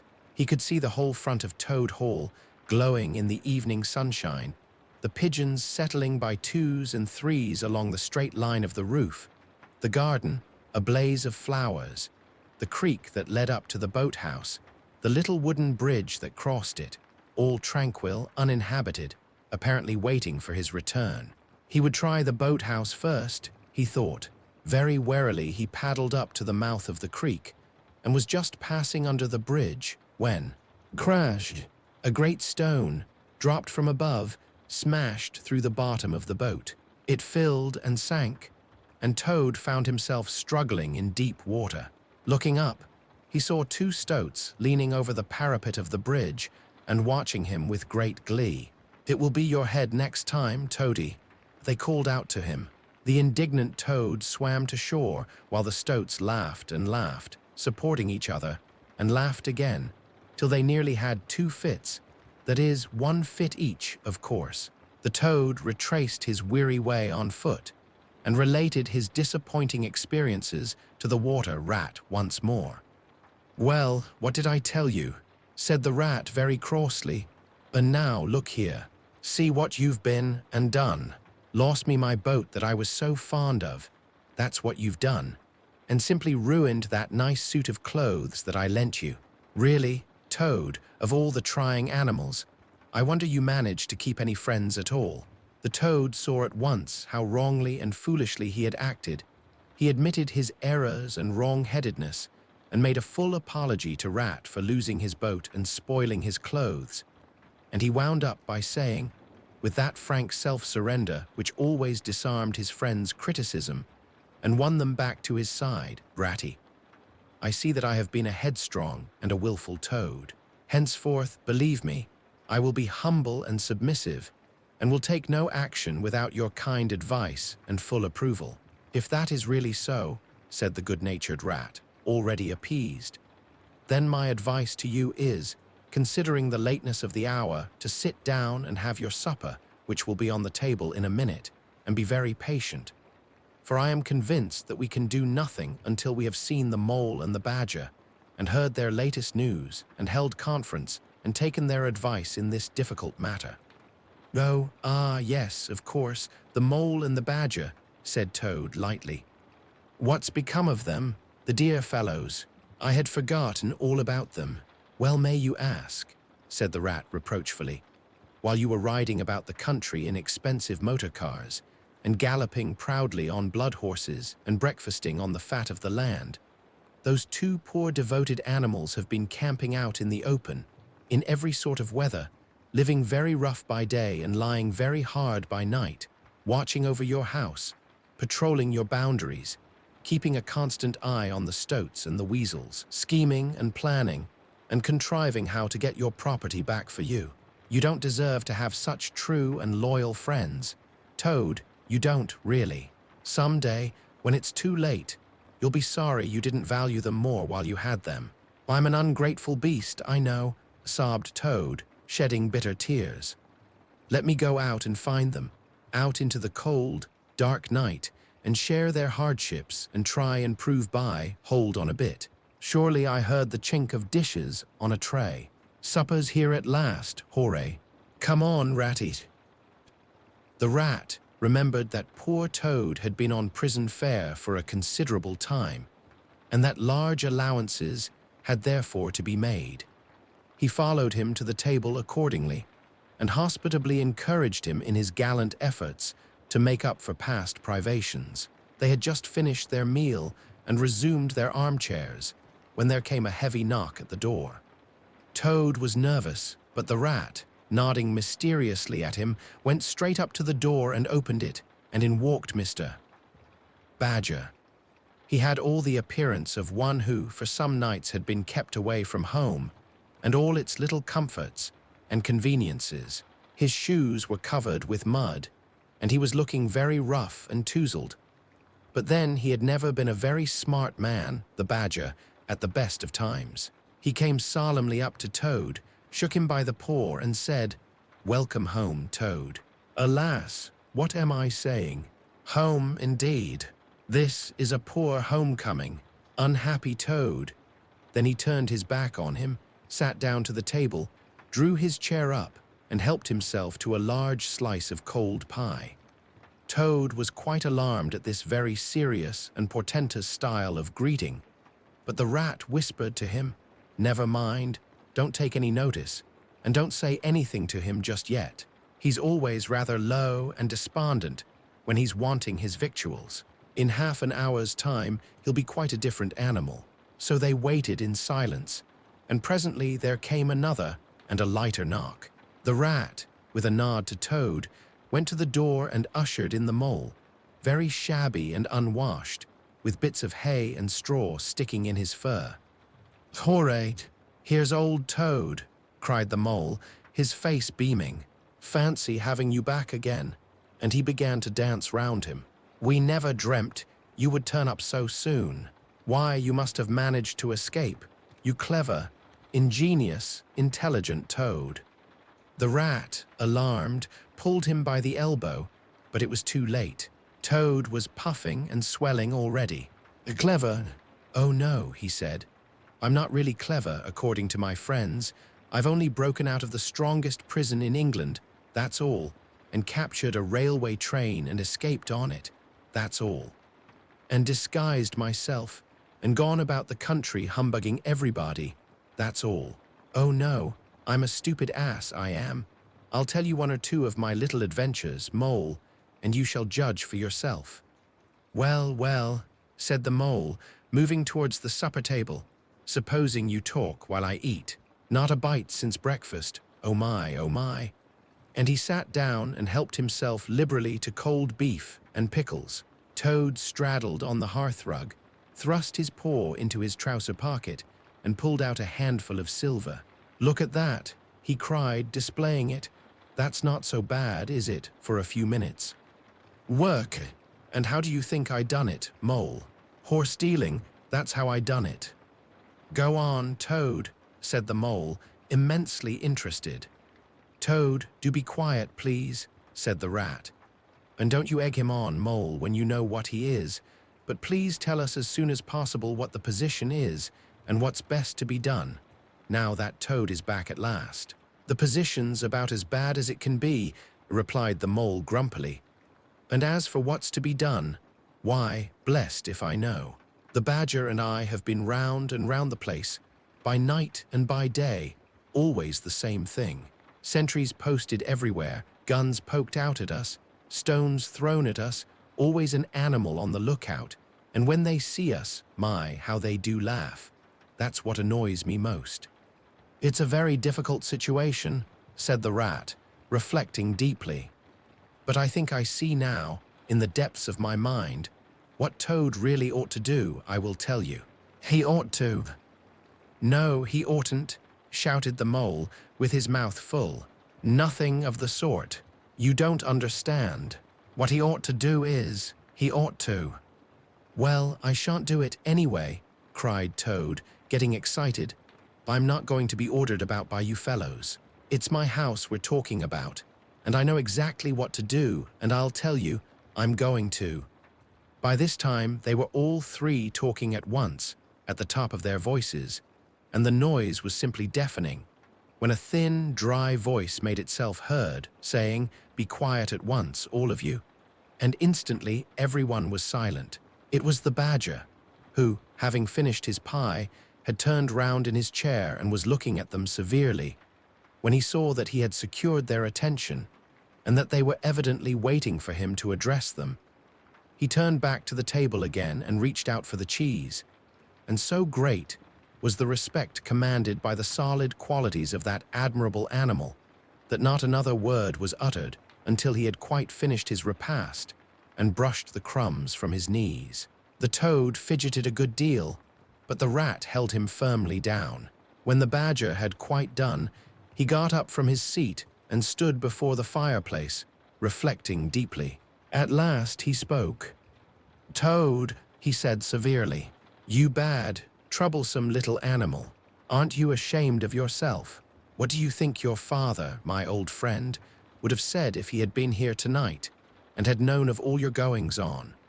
Toad, who was on the sofa by this time, with his legs up, rolled over on his face, shaken by sobs of contrition.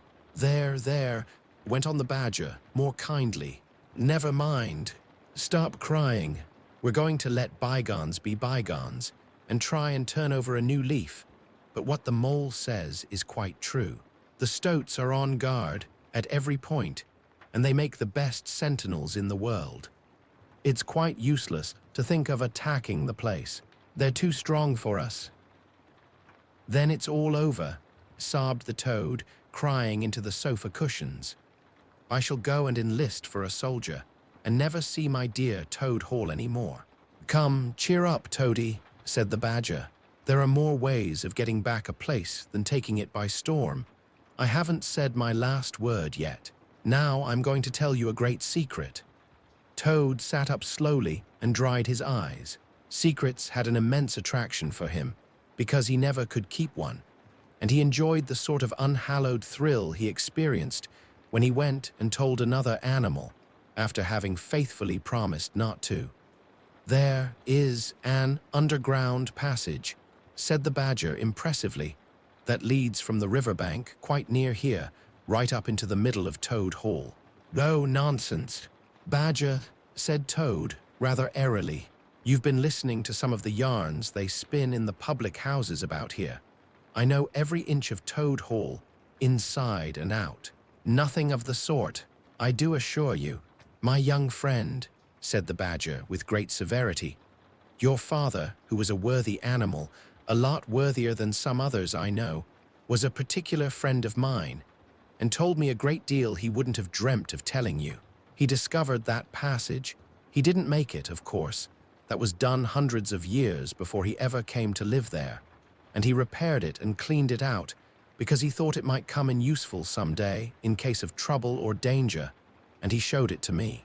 'Don't let my son know about it,' he said. 'He's a good boy, but very light and volatile in character, and simply cannot hold his tongue. If he's ever in a real fix, and it would be of use to him, you may tell him about the secret passage, but not before." The other animals looked hard at Toad to see how he would take it. Toad was inclined to be sulky at first, but he brightened up immediately, like the good fellow he was. "Well, well," he said, "perhaps I am a bit of a talker, a popular fellow such as I am.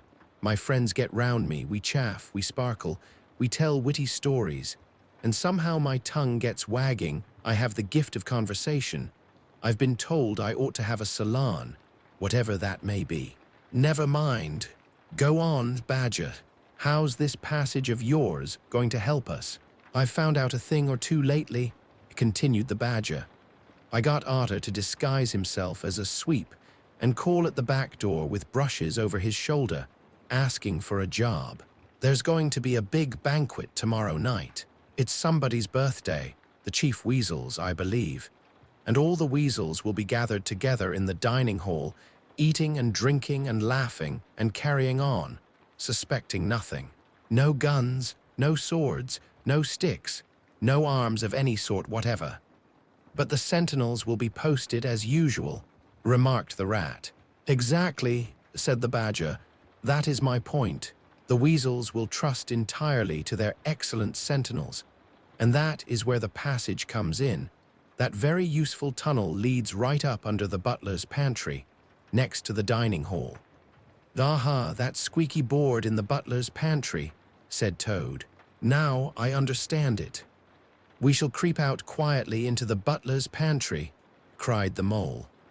"With our pistols and swords and sticks," shouted the Rat. "And rush in upon them," said the Badger. "And whack 'em, and whack 'em, and whack 'em," cried the Toad in ecstasy, running round and round the room and jumping over the chairs. "Very well, then," said the Badger, resuming his usual dry manner. "Our plan is settled, and there's nothing more for you to argue and squabble about. So, as it's getting very late, all of you go right off to bed at once. We will make all the necessary arrangements in the course of the morning tomorrow." Toad, of course, went off to bed dutifully with the rest. He knew better than to refuse, though he was feeling much too excited to sleep. But he had had a long day, with many events crowded into it, and sheets and blankets were very friendly and comforting things, after plain straw, and not too much of it, spread on the stone floor of a draughty cell, and his head had not been many seconds on his pillow before he was snoring happily. Naturally, he dreamt a good deal, about roads that ran away from him just when he wanted them, and canals that chased him and caught him, and a barge that sailed into the banqueting hall with his week's washing, just as he was giving a dinner party, and he was alone in the secret passage, pushing onwards. But it twisted and turned round and shook itself, and sat up on its end. Yet somehow, at the last, he found himself back in Toad Hall, safe and triumphant, with all his friends gathered round about him, earnestly assuring him that he really was a clever toad. He slept till a late hour next morning, and by the time he got down, he found that the other animals had finished their breakfast some time before. The Mole had slipped off somewhere by himself, without telling anyone where he was going to. The Badger sat in the armchair, reading the paper, and not concerning himself in the slightest about what was going to happen that very evening.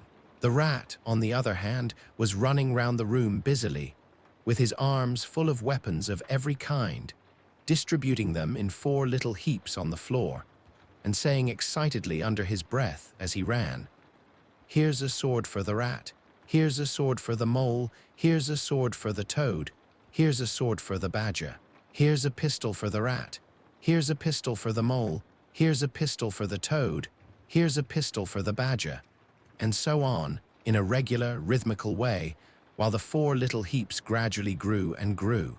"That's all very well, Rat," said the Badger presently, looking at the busy little animal over the edge of his newspaper. "I'm not blaming you, but just let us once get past the stoats, with those detestable guns of theirs, and I assure you we shan't want any swords or pistols. We 4, with our sticks, once we're inside the dining hall, why, we shall clear the floor of all the lot of them in 5 minutes. I'd have done the whole thing by myself. Only I didn't want to deprive you fellows of the fun. It's as well to be on the safe side, said the rat reflectively, polishing a pistol barrel on his sleeve and looking along it. The toad, having finished his breakfast, picked up a stout stick and swung it vigorously, belaboring imaginary animals. "I'll learn 'em to steal my house," he cried. "I'll learn 'em, I'll learn 'em." "Don't say learn 'em, Toad," said the rat, greatly shocked. "It's not good English. What are you always nagging at Toad for?" inquired the badger, rather peevishly. "What's the matter with his English? It's the same what I use myself, and if it's good enough for me, it ought to be good enough for you." "I'm very sorry," said the rat humbly. "Only I think it ought to be teach 'em, not learn 'em." "But we don't want to teach 'em," replied the badger.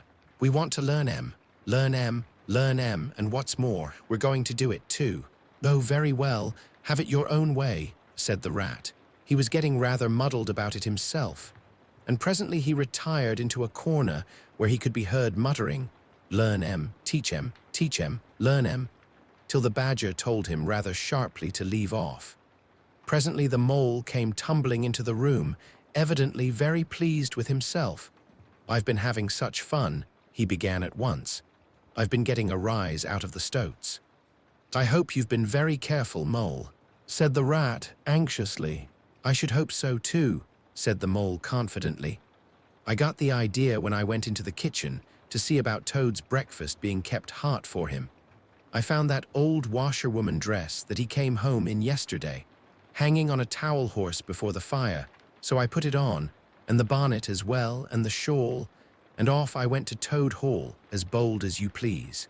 The sentries were on the lookout, of course, with their guns and their who comes there, and all the rest of their nonsense. 'Good morning, gentlemen,' says I, very respectful. 'Want any washing done today?' They looked at me very proud and stiff and haughty, and said, 'Go away, washerwoman. We don't do any washing on duty, or any other time.' Says I, ho, ho, ho. Wasn't I funny, Toad?" "Poor, frivolous animal," said Toad very loftily. The fact is, he felt exceedingly jealous of Mole for what he had just done. It was exactly what he would have liked to have done himself, if only he had thought of it first, and hadn't gone and overslept himself. "Some of the stoats turned quite pink," continued the mole, "and the sergeant in charge, he said to me, very short, he said, 'Now run away, my good woman, run away. Don't keep my men idling and talking on their posts. Run away.' Says I, 'It won't be me that'll be running away in a very short time from now.'" "Though, Moley, how could you?" said the rat, dismayed. The badger laid down his paper. I could see them pricking up their ears and looking at each other. Went on the mole, and the sergeant said to them, "Never mind her, she doesn't know what she's talking about." "Oh, don't I?" said I. "Well, let me tell you this. My daughter, she washes for Mr. Badger, and that'll show you whether I know what I'm talking about, and you'll know pretty soon, too. 100 bloodthirsty badgers, armed with rifles, are going to attack Toad Hall this very night, by way of the paddock. 6 boatloads of rats with pistols and cutlasses will come up the river and effect a landing in the garden, while a picked body of toads, known at the diehards or the death or glory toads, will storm the orchard and carry everything before them, yelling for vengeance. There won't be much left of you to wash by the time they've done with you, unless you clear out while you have the chance." Then I ran away, and when I was out of sight I hid, and presently I came creeping back along the ditch and took a peep at them through the hedge. They were all as nervous and flustered as could be, running all ways at once, and falling over each other, and every one giving orders to everybody else, and not listening. And the sergeant kept sending off parties of stoats to distant parts of the grounds, and then sending other fellows to fetch him back again. And I heard them saying to each other, "That's just like the weasels. They're to stop comfortably in the banqueting hall and have feasting and toasts and songs and all sorts of fun, while we must stay on guard in the cold and the dark, and in the end be cut to pieces by bloodthirsty badgers." "Oh, you silly ass, Mole," cried Toad, "you've been and spoilt everything." "Mole," said the badger, in his dry, quiet way. "I perceive you have more sense in your little finger than some other animals have in the whole of their fat bodies. You have managed excellently, and I begin to have great hopes of you. Good mold, clever mold." The toad was simply wild with jealousy, more especially as he couldn't make out for the life of him what the mole had done that was so particularly clever. But, fortunately for him, before he could show temper or expose himself to the badger's sarcasm, the bell rang for luncheon. It was a simple but sustaining meal, bacon and broad beans, and a macaroni pudding. And when they had quite done, the badger settled himself into an armchair and said, "Well, we've got our work cut out for us tonight, and it will probably be pretty late before we're quite through with it, so I'm just going to take 40 winks while I can." And he drew a handkerchief over his face and was soon snoring. The anxious and laborious rat at once resumed his preparations and started running between his 4 little heaps, muttering, "Here's a belt for the rat, here's a belt for the mole, here's a belt for the toad, here's a belt for the badger," and so on with every fresh accoutrement he produced, to which there seemed really no end. So the mole drew his arm through Toad's, led him out into the open air, shoved him into a wicker chair, and made him tell him all his adventures from beginning to end, which Toad was only too willing to do. The mole was a good listener, and Toad, with no one to check his statements or to criticize in an unfriendly spirit, rather let himself go. Indeed, much that he related belonged more properly to the category of what might have happened had I only thought of it in time instead of 10 minutes afterwards.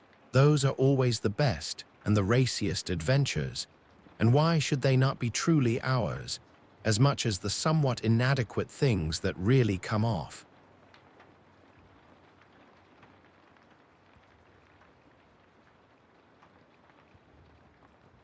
The Wind in the Willows. Chapter 12. The Return of Ulysses. When it began to grow dark, the rat, with an air of excitement and mystery, summoned them back into the parlor, stood each of them up alongside of his little heap, and proceeded to dress them up for the coming expedition. He was very earnest and thoroughgoing about it, and the affair took quite a long time. First, there was a belt to go round each animal, and then a sword to be stuck into each belt, and then a cutlass on the other side to balance it, then a pair of pistols, a policeman's truncheon, several sets of handcuffs, some bandages and sticking plaster, and a flask and a sandwich case. The badger laughed good-humoredly and said, "All right, Ratty. It amuses you and it doesn't hurt me. I'm going to do all I've got to do with this here stick." But the rat only said, "Please, Badger, you know I shouldn't like you to blame me afterwards and say I had forgotten anything." When all was quite ready, the badger took a dark lantern in one paw, grasped his great stick with the other, and said, "Now then, follow me. Mole first, 'cause I'm very pleased with him, rat next, Toad last, and look here, Toady, don't you chatter so much as usual, or you'll be sent back, as sure as fate." The Toad was so anxious not to be left out that he took up the inferior position assigned to him without a murmur, and the animals set off. The badger led them along by the river for a little way, and then suddenly swung himself over the edge into a hole in the riverbank, a little above the water. The mole and the rat followed silently, swinging themselves successfully into the hole as they had seen the badger do. But when it came to Toad's turn, of course he managed to slip and fall into the water with a loud splash and a squeal of alarm. He was hauled out by his friends, rubbed down and wrung out hastily, comforted and set on his legs. But the badger was seriously angry and told him that the very next time he made a fool of himself, he would most certainly be left behind. So at last, they were in the secret passage, and the cutting-out expedition had really begun. It was cold and dark and damp and low and narrow, and poor Toad began to shiver, partly from dread of what might be before him, partly because he was wet through. The lantern was far ahead, and he could not help lagging behind a little in the darkness. Then he heard the rat call out warningly, "Come on, Toad." And a terror seized him of being left behind, alone in the darkness. And he came on with such a rush that he upset the rat into the mole and the mole into the badger. And for a moment all was confusion. The badger thought they were being attacked from behind, and as there was no room to use a stick or a cutlass, drew a pistol and was on the point of putting a bullet into Toad. When he found out what had really happened, he was very angry indeed, and said, "Now this time that tiresome Toad shall be left behind." But Toad whimpered, and the other two promised that they would be answerable for his good conduct. And at last the badger was pacified, and the procession moved on. Only this time the rat brought up the rear, with a firm grip on the shoulder of Toad. So they groped and shuffled along, with their ears pricked up and their paws on their pistols, till at last the badger said, "We ought by now to be pretty nearly under the hall." Then suddenly they heard, far away as it might be, and yet apparently nearly over their heads, a confused murmur of sound, as if people were shouting and cheering and stamping on the floor and hammering on tables. The Toad's nervous terrors all returned, but the badger only remarked placidly, "They are going it, the weasels." The passage now began to slope upwards. They groped onward a little further, and then the noise broke out again, quite distinct this time, and very close above them. "Do-o-re-oo-re-oo-re-oo-re," they heard, and the stamping of little feet on the floor, and the clinking of glasses as little fists pounded on the table. "What a time they're having," said the badger. "Come on." They hurried along the passage till it came to a full stop, and they found themselves standing under the trapdoor that led up into the butler's pantry. Such a tremendous noise was going on in the banqueting hall that there was little danger of their being overheard. The badger said, "Now, boys, all together," and the four of them put their shoulders to the trapdoor and heaved it back. Hoisting each other up, they found themselves standing in the pantry, with only a door between them and the banqueting hall, where their unconscious enemies were carousing. The noise, as they emerged from the passage, was simply deafening.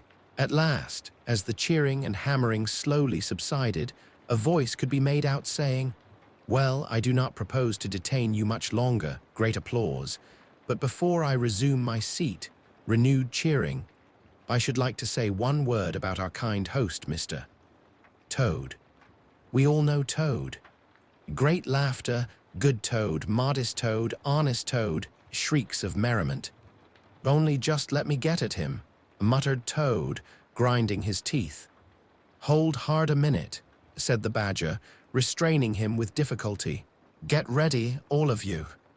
Let me sing you a little song," went on the voice, "which I have composed on the subject of Toad." A prolonged applause. Then the chief weasel, for it was he, began in a high, squeaky voice. Toad he went a-pleasuring gaily down the street. The badger drew himself up, took a firm grip of his stick with both paws, glanced round at his comrades and cried, "The hour is come. Follow me," and flung the door open wide. Might! What a squealing and a squeaking and a screeching filled the air. Well might the terrified weasels dive under the tables and spring madly up at the windows. Well might the ferrets rush wildly for the fireplace and get hopelessly jammed in the chimney. Well might tables and chairs be upset, and glass and china be sent crashing on the floor, in the panic of that terrible moment when the four heroes strode wrathfully into the room. The mighty badger, his whiskers bristling, his great cudgel whistling through the air, mole, black and grim, brandishing his stick and shouting his awful war cry, "A mole! A mole!"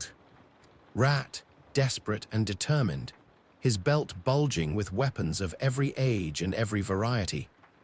Toad, frenzied with excitement and injured pride, swollen to twice his ordinary size, leaping into the air and emitting toad whoops that chilled them to the marrow. Toad he went a-pleasuring, he yelled, "I'll pleasure 'em," and he went straight for the chief weasel. They were but four in all, but to the panic-stricken weasels the hall seemed full of monstrous animals.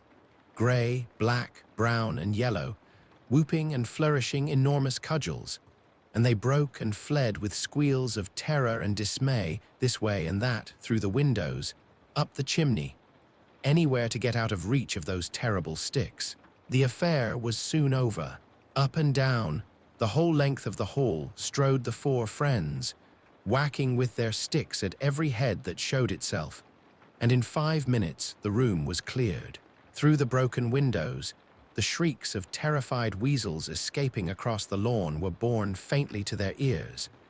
On the floor lay prostrate some dozen or so of the enemy, on whom the mole was busily engaged in fitting handcuffs.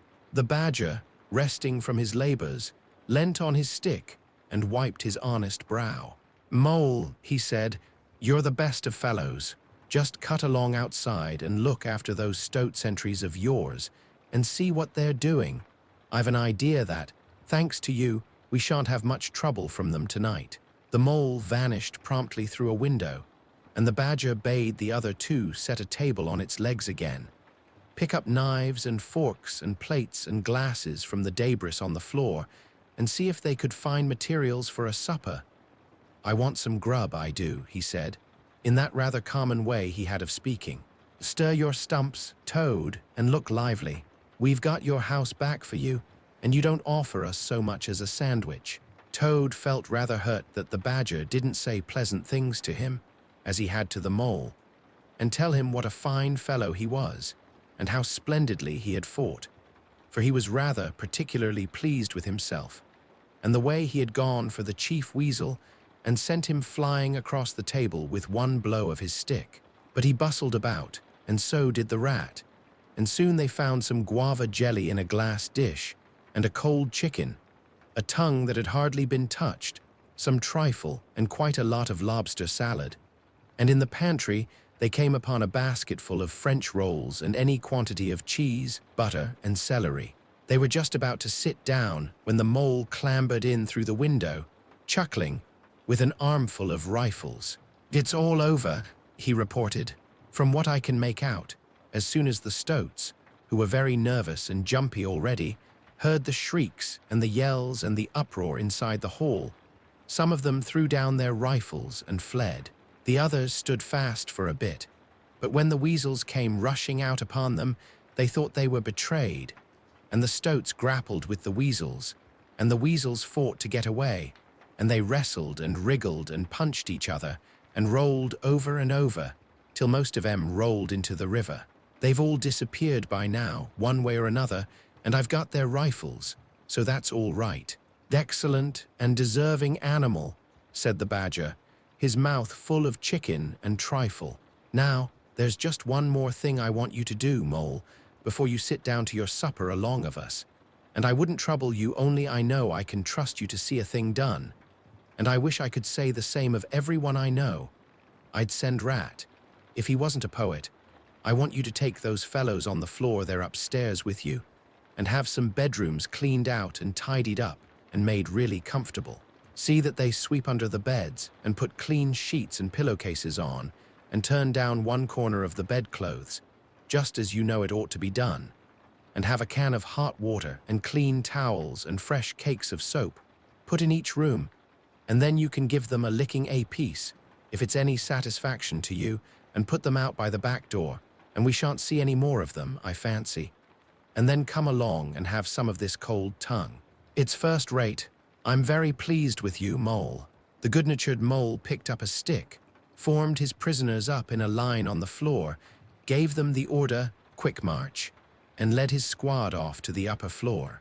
After a time he appeared again, smiling, and said that every room was ready and as clean as a new pin, and I didn't have to lick them either, he added. I thought, on the whole, they had had licking enough for one night, and the weasels, when I put the point to them, quite agreed with me and said they wouldn't think of troubling me. They were very penitent and said they were extremely sorry for what they had done, but it was all the fault of the chief weasel and the stoats, and if ever they could do anything for us at any time to make up, we had only got to mention it, so I gave them a roll apiece and let them out at the back, and off they ran, as hard as they could. Then the mole pulled his chair up to the table and pitched into the cold tongue, and Toad, like the gentleman he was, put all his jealousy from him and said heartily, "Thank you kindly, dear Mole, for all your pains and trouble tonight, and especially for your cleverness this morning." The Badger was pleased at that and said, "There spoke my brave Toad." So they finished their supper in great joy and contentment, and presently retired to rest between clean sheets, safe in Toad's ancestral home, won back by matchless valor, consummate strategy, and a proper handling of sticks. The following morning, Toad, who had overslept himself as usual, came down to breakfast disgracefully late, and found on the table a certain quantity of eggshells, some fragments of cold and leathery toast, a coffee pot 3/4 empty, and really very little else, which did not tend to improve his temper, considering that, after all, it was his own house. Through the French windows of the breakfast room, he could see the Mole and the Water Rat sitting in wicker chairs out on the lawn, evidently telling each other stories, roaring with laughter and kicking their short legs up in the air. The Badger, who was in an armchair and deep in the morning paper, merely looked up and nodded when Toad entered the room. But Toad knew his man, so he sat down and made the best breakfast he could, merely observing to himself that he would get square with the others sooner or later. When he had nearly finished, the Badger looked up and remarked rather shortly, "I'm sorry, Toad, but I'm afraid there's a heavy morning's work in front of you. You see, we really ought to have a banquet at once to celebrate this affair. It's expected of you, in fact. It's the rule." "Though, all right," said the Toad readily.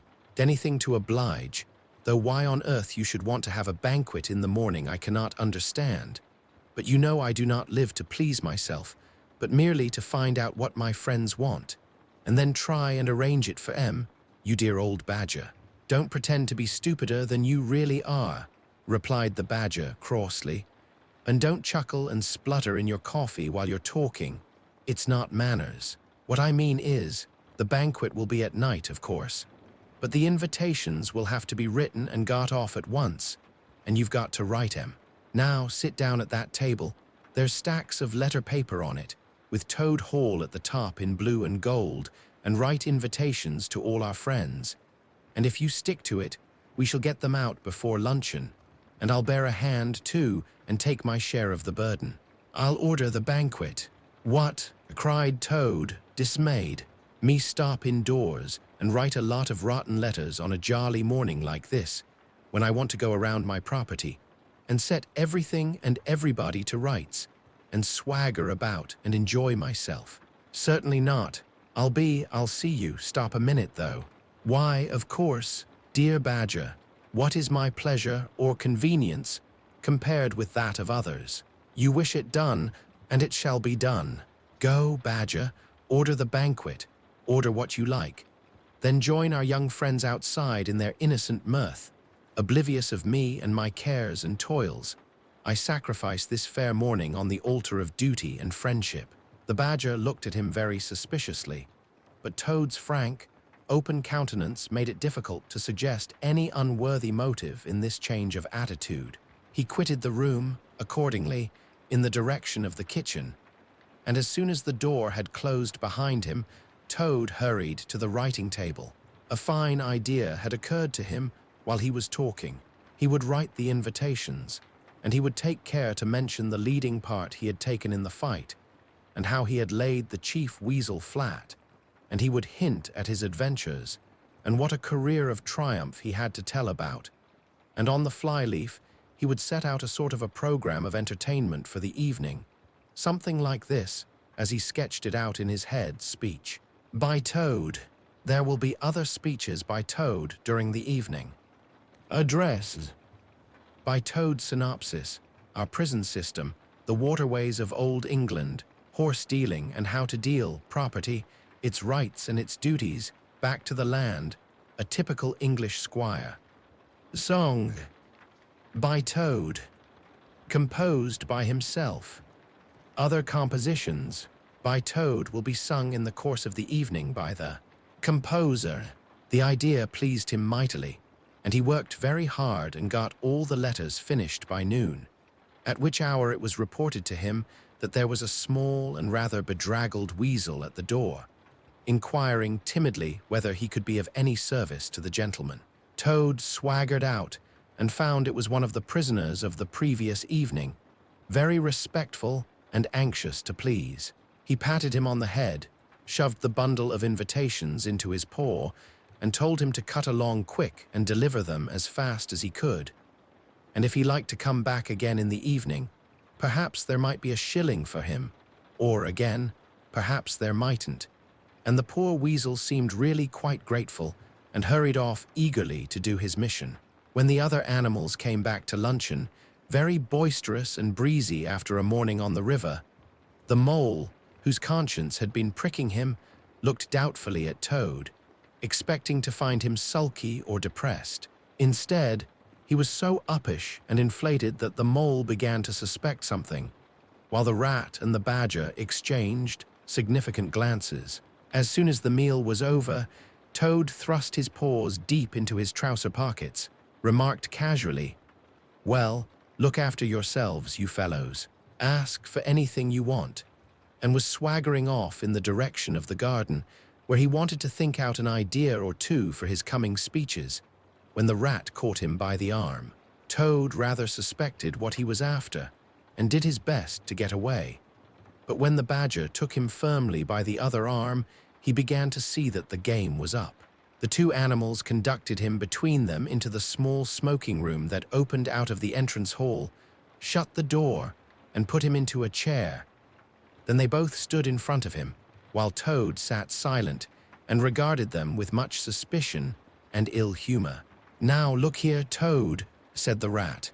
"It's about this banquet, and very sorry I am to have to speak to you like this, but we want you to understand clearly, once and for all, that there are going to be no speeches and no songs. Try and grasp the fact that on this occasion we're not arguing with you, we're just telling you." Toad saw that he was trapped. They understood him, they saw through him, they had got ahead of him. His pleasant dream was shattered. "Mayn't I sing them just one little song?" he pleaded piteously. "No, not one little song," replied the rat firmly, though his heart bled as he noticed the trembling lip of the poor disappointed Toad. "It's no good, Toady. You know well that your songs are all conceit and boasting and vanity, and your speeches are all self-praise and gross exaggeration, and gas," put in the badger in his common way. "It's for your own good, Toady," went on the rat. "You know you must turn over a new leaf sooner or later, and now seems a splendid time to begin, a sort of turning point in your career. Please don't think that saying all this doesn't hurt me more than it hurts you." Toad remained a long while plunged in thought. At last, he raised his head, and the traces of strong emotion were visible on his features. "You have conquered, my friends," he said in broken accents. "It was, to be sure, but a small thing that I asked, merely leave to blossom and expand for yet one more evening, to let myself go and hear the tumultuous applause that always seems to me, somehow, to bring out my best qualities. However, you are right, I know, and I am wrong. Henceforth, I will be a very different Toad. My friends, you shall never have occasion to blush for me again, but oh dear, this is a hard world." And pressing his handkerchief to his face, he left the room with faltering footsteps. "Badger," said the rat, "I feel like a brute. I wonder what you feel like." "Oh, I know, said the badger gloomily. "But the thing had to be done. This good fellow has got to live here, and hold his own, and be respected. Would you have him a common laughing-stock, mocked and jeered at by stoats and weasels? Of course not," said the rat. "And talking of weasels, it's lucky we came upon that little weasel just as he was setting out with Toad's invitations. I suspected something from what you told me and had a look at one or two. They were simply disgraceful. I confiscated the lot, and the good mole is now sitting in the blue boudoir filling up plain, simple invitation cards. At last the hour for the banquet began to draw near, and Toad, who on leaving the others had retired to his bedroom, was still sitting there, melancholy and thoughtful. His brow resting on his paw, he pondered long and deeply. Gradually his countenance cleared, and he began to smile long, slow smiles. Then he took to giggling in a shy, self-conscious manner. At last he got up, locked the door, drew the curtains across the windows, collected all the chairs in the room and arranged them in a semicircle, and took up his position in front of them, swelling visibly. Then he bowed, coughed twice, and letting himself go, with uplifted voice he sang, to the enraptured audience that his imagination so clearly saw, Toad's last little song. The Toad came home. There was panic in the parlors and howling in the halls. There was crying in the cowsheds and shrieking in the stalls, when the Toad came home. When the Toad came home, there was smashing in of window and crashing in of door. There was chivying of weasels that fainted on the floor, when the Toad came home. Bang go the drums. The trumpeters are tooting and the soldiers are saluting, and the cannon they are shooting and the motor cars are hooting, as the hero comes. Shout hooray, and let each one of the crowd try and shout it very loud, in honor of an animal of whom you're justly proud, for it's Toad's great day. He sang this very loud, with great unction and expression, and when he had done, he sang it all over again. Then he heaved a deep sigh, a long, long, long sigh. Then he dipped his hairbrush in the water jug, parted his hair in the middle, and plastered it down very straight and sleek on each side of his face, and, unlocking the door, went quietly down the stairs to greet his guests, who he knew must be assembling in the drawing room. All the animals cheered when he entered, and crowded round to congratulate him and say nice things about his courage and his cleverness and his fighting qualities. But Toad only smiled faintly and murmured, "Not at all," or sometimes, for a change, on the contrary. Arta, who was standing on the hearthrug, describing to an admiring circle of friends exactly how he would have managed things had he been there, came forward with a shout, threw his arm round Toad's neck, and tried to take him round the room in triumphal progress.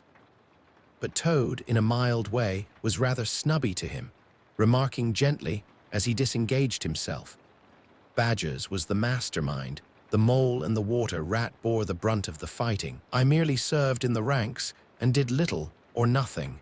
The animals were evidently puzzled and taken aback by this unexpected attitude of his, and Toad felt, as he moved from one guest to the other, making his modest responses, that he was an object of absorbing interest to everyone. The Badger had ordered everything of the best, and the banquet was a great success. There was much talking and laughter and chaff among the animals, but through it all Toad, who of course was in the chair, looked down his nose and murmured pleasant nothings to the animals on either side of him. At intervals, he stole a glance at the Badger and the rat, and always when he looked they were staring at each other with their mouths open, and this gave him the greatest satisfaction.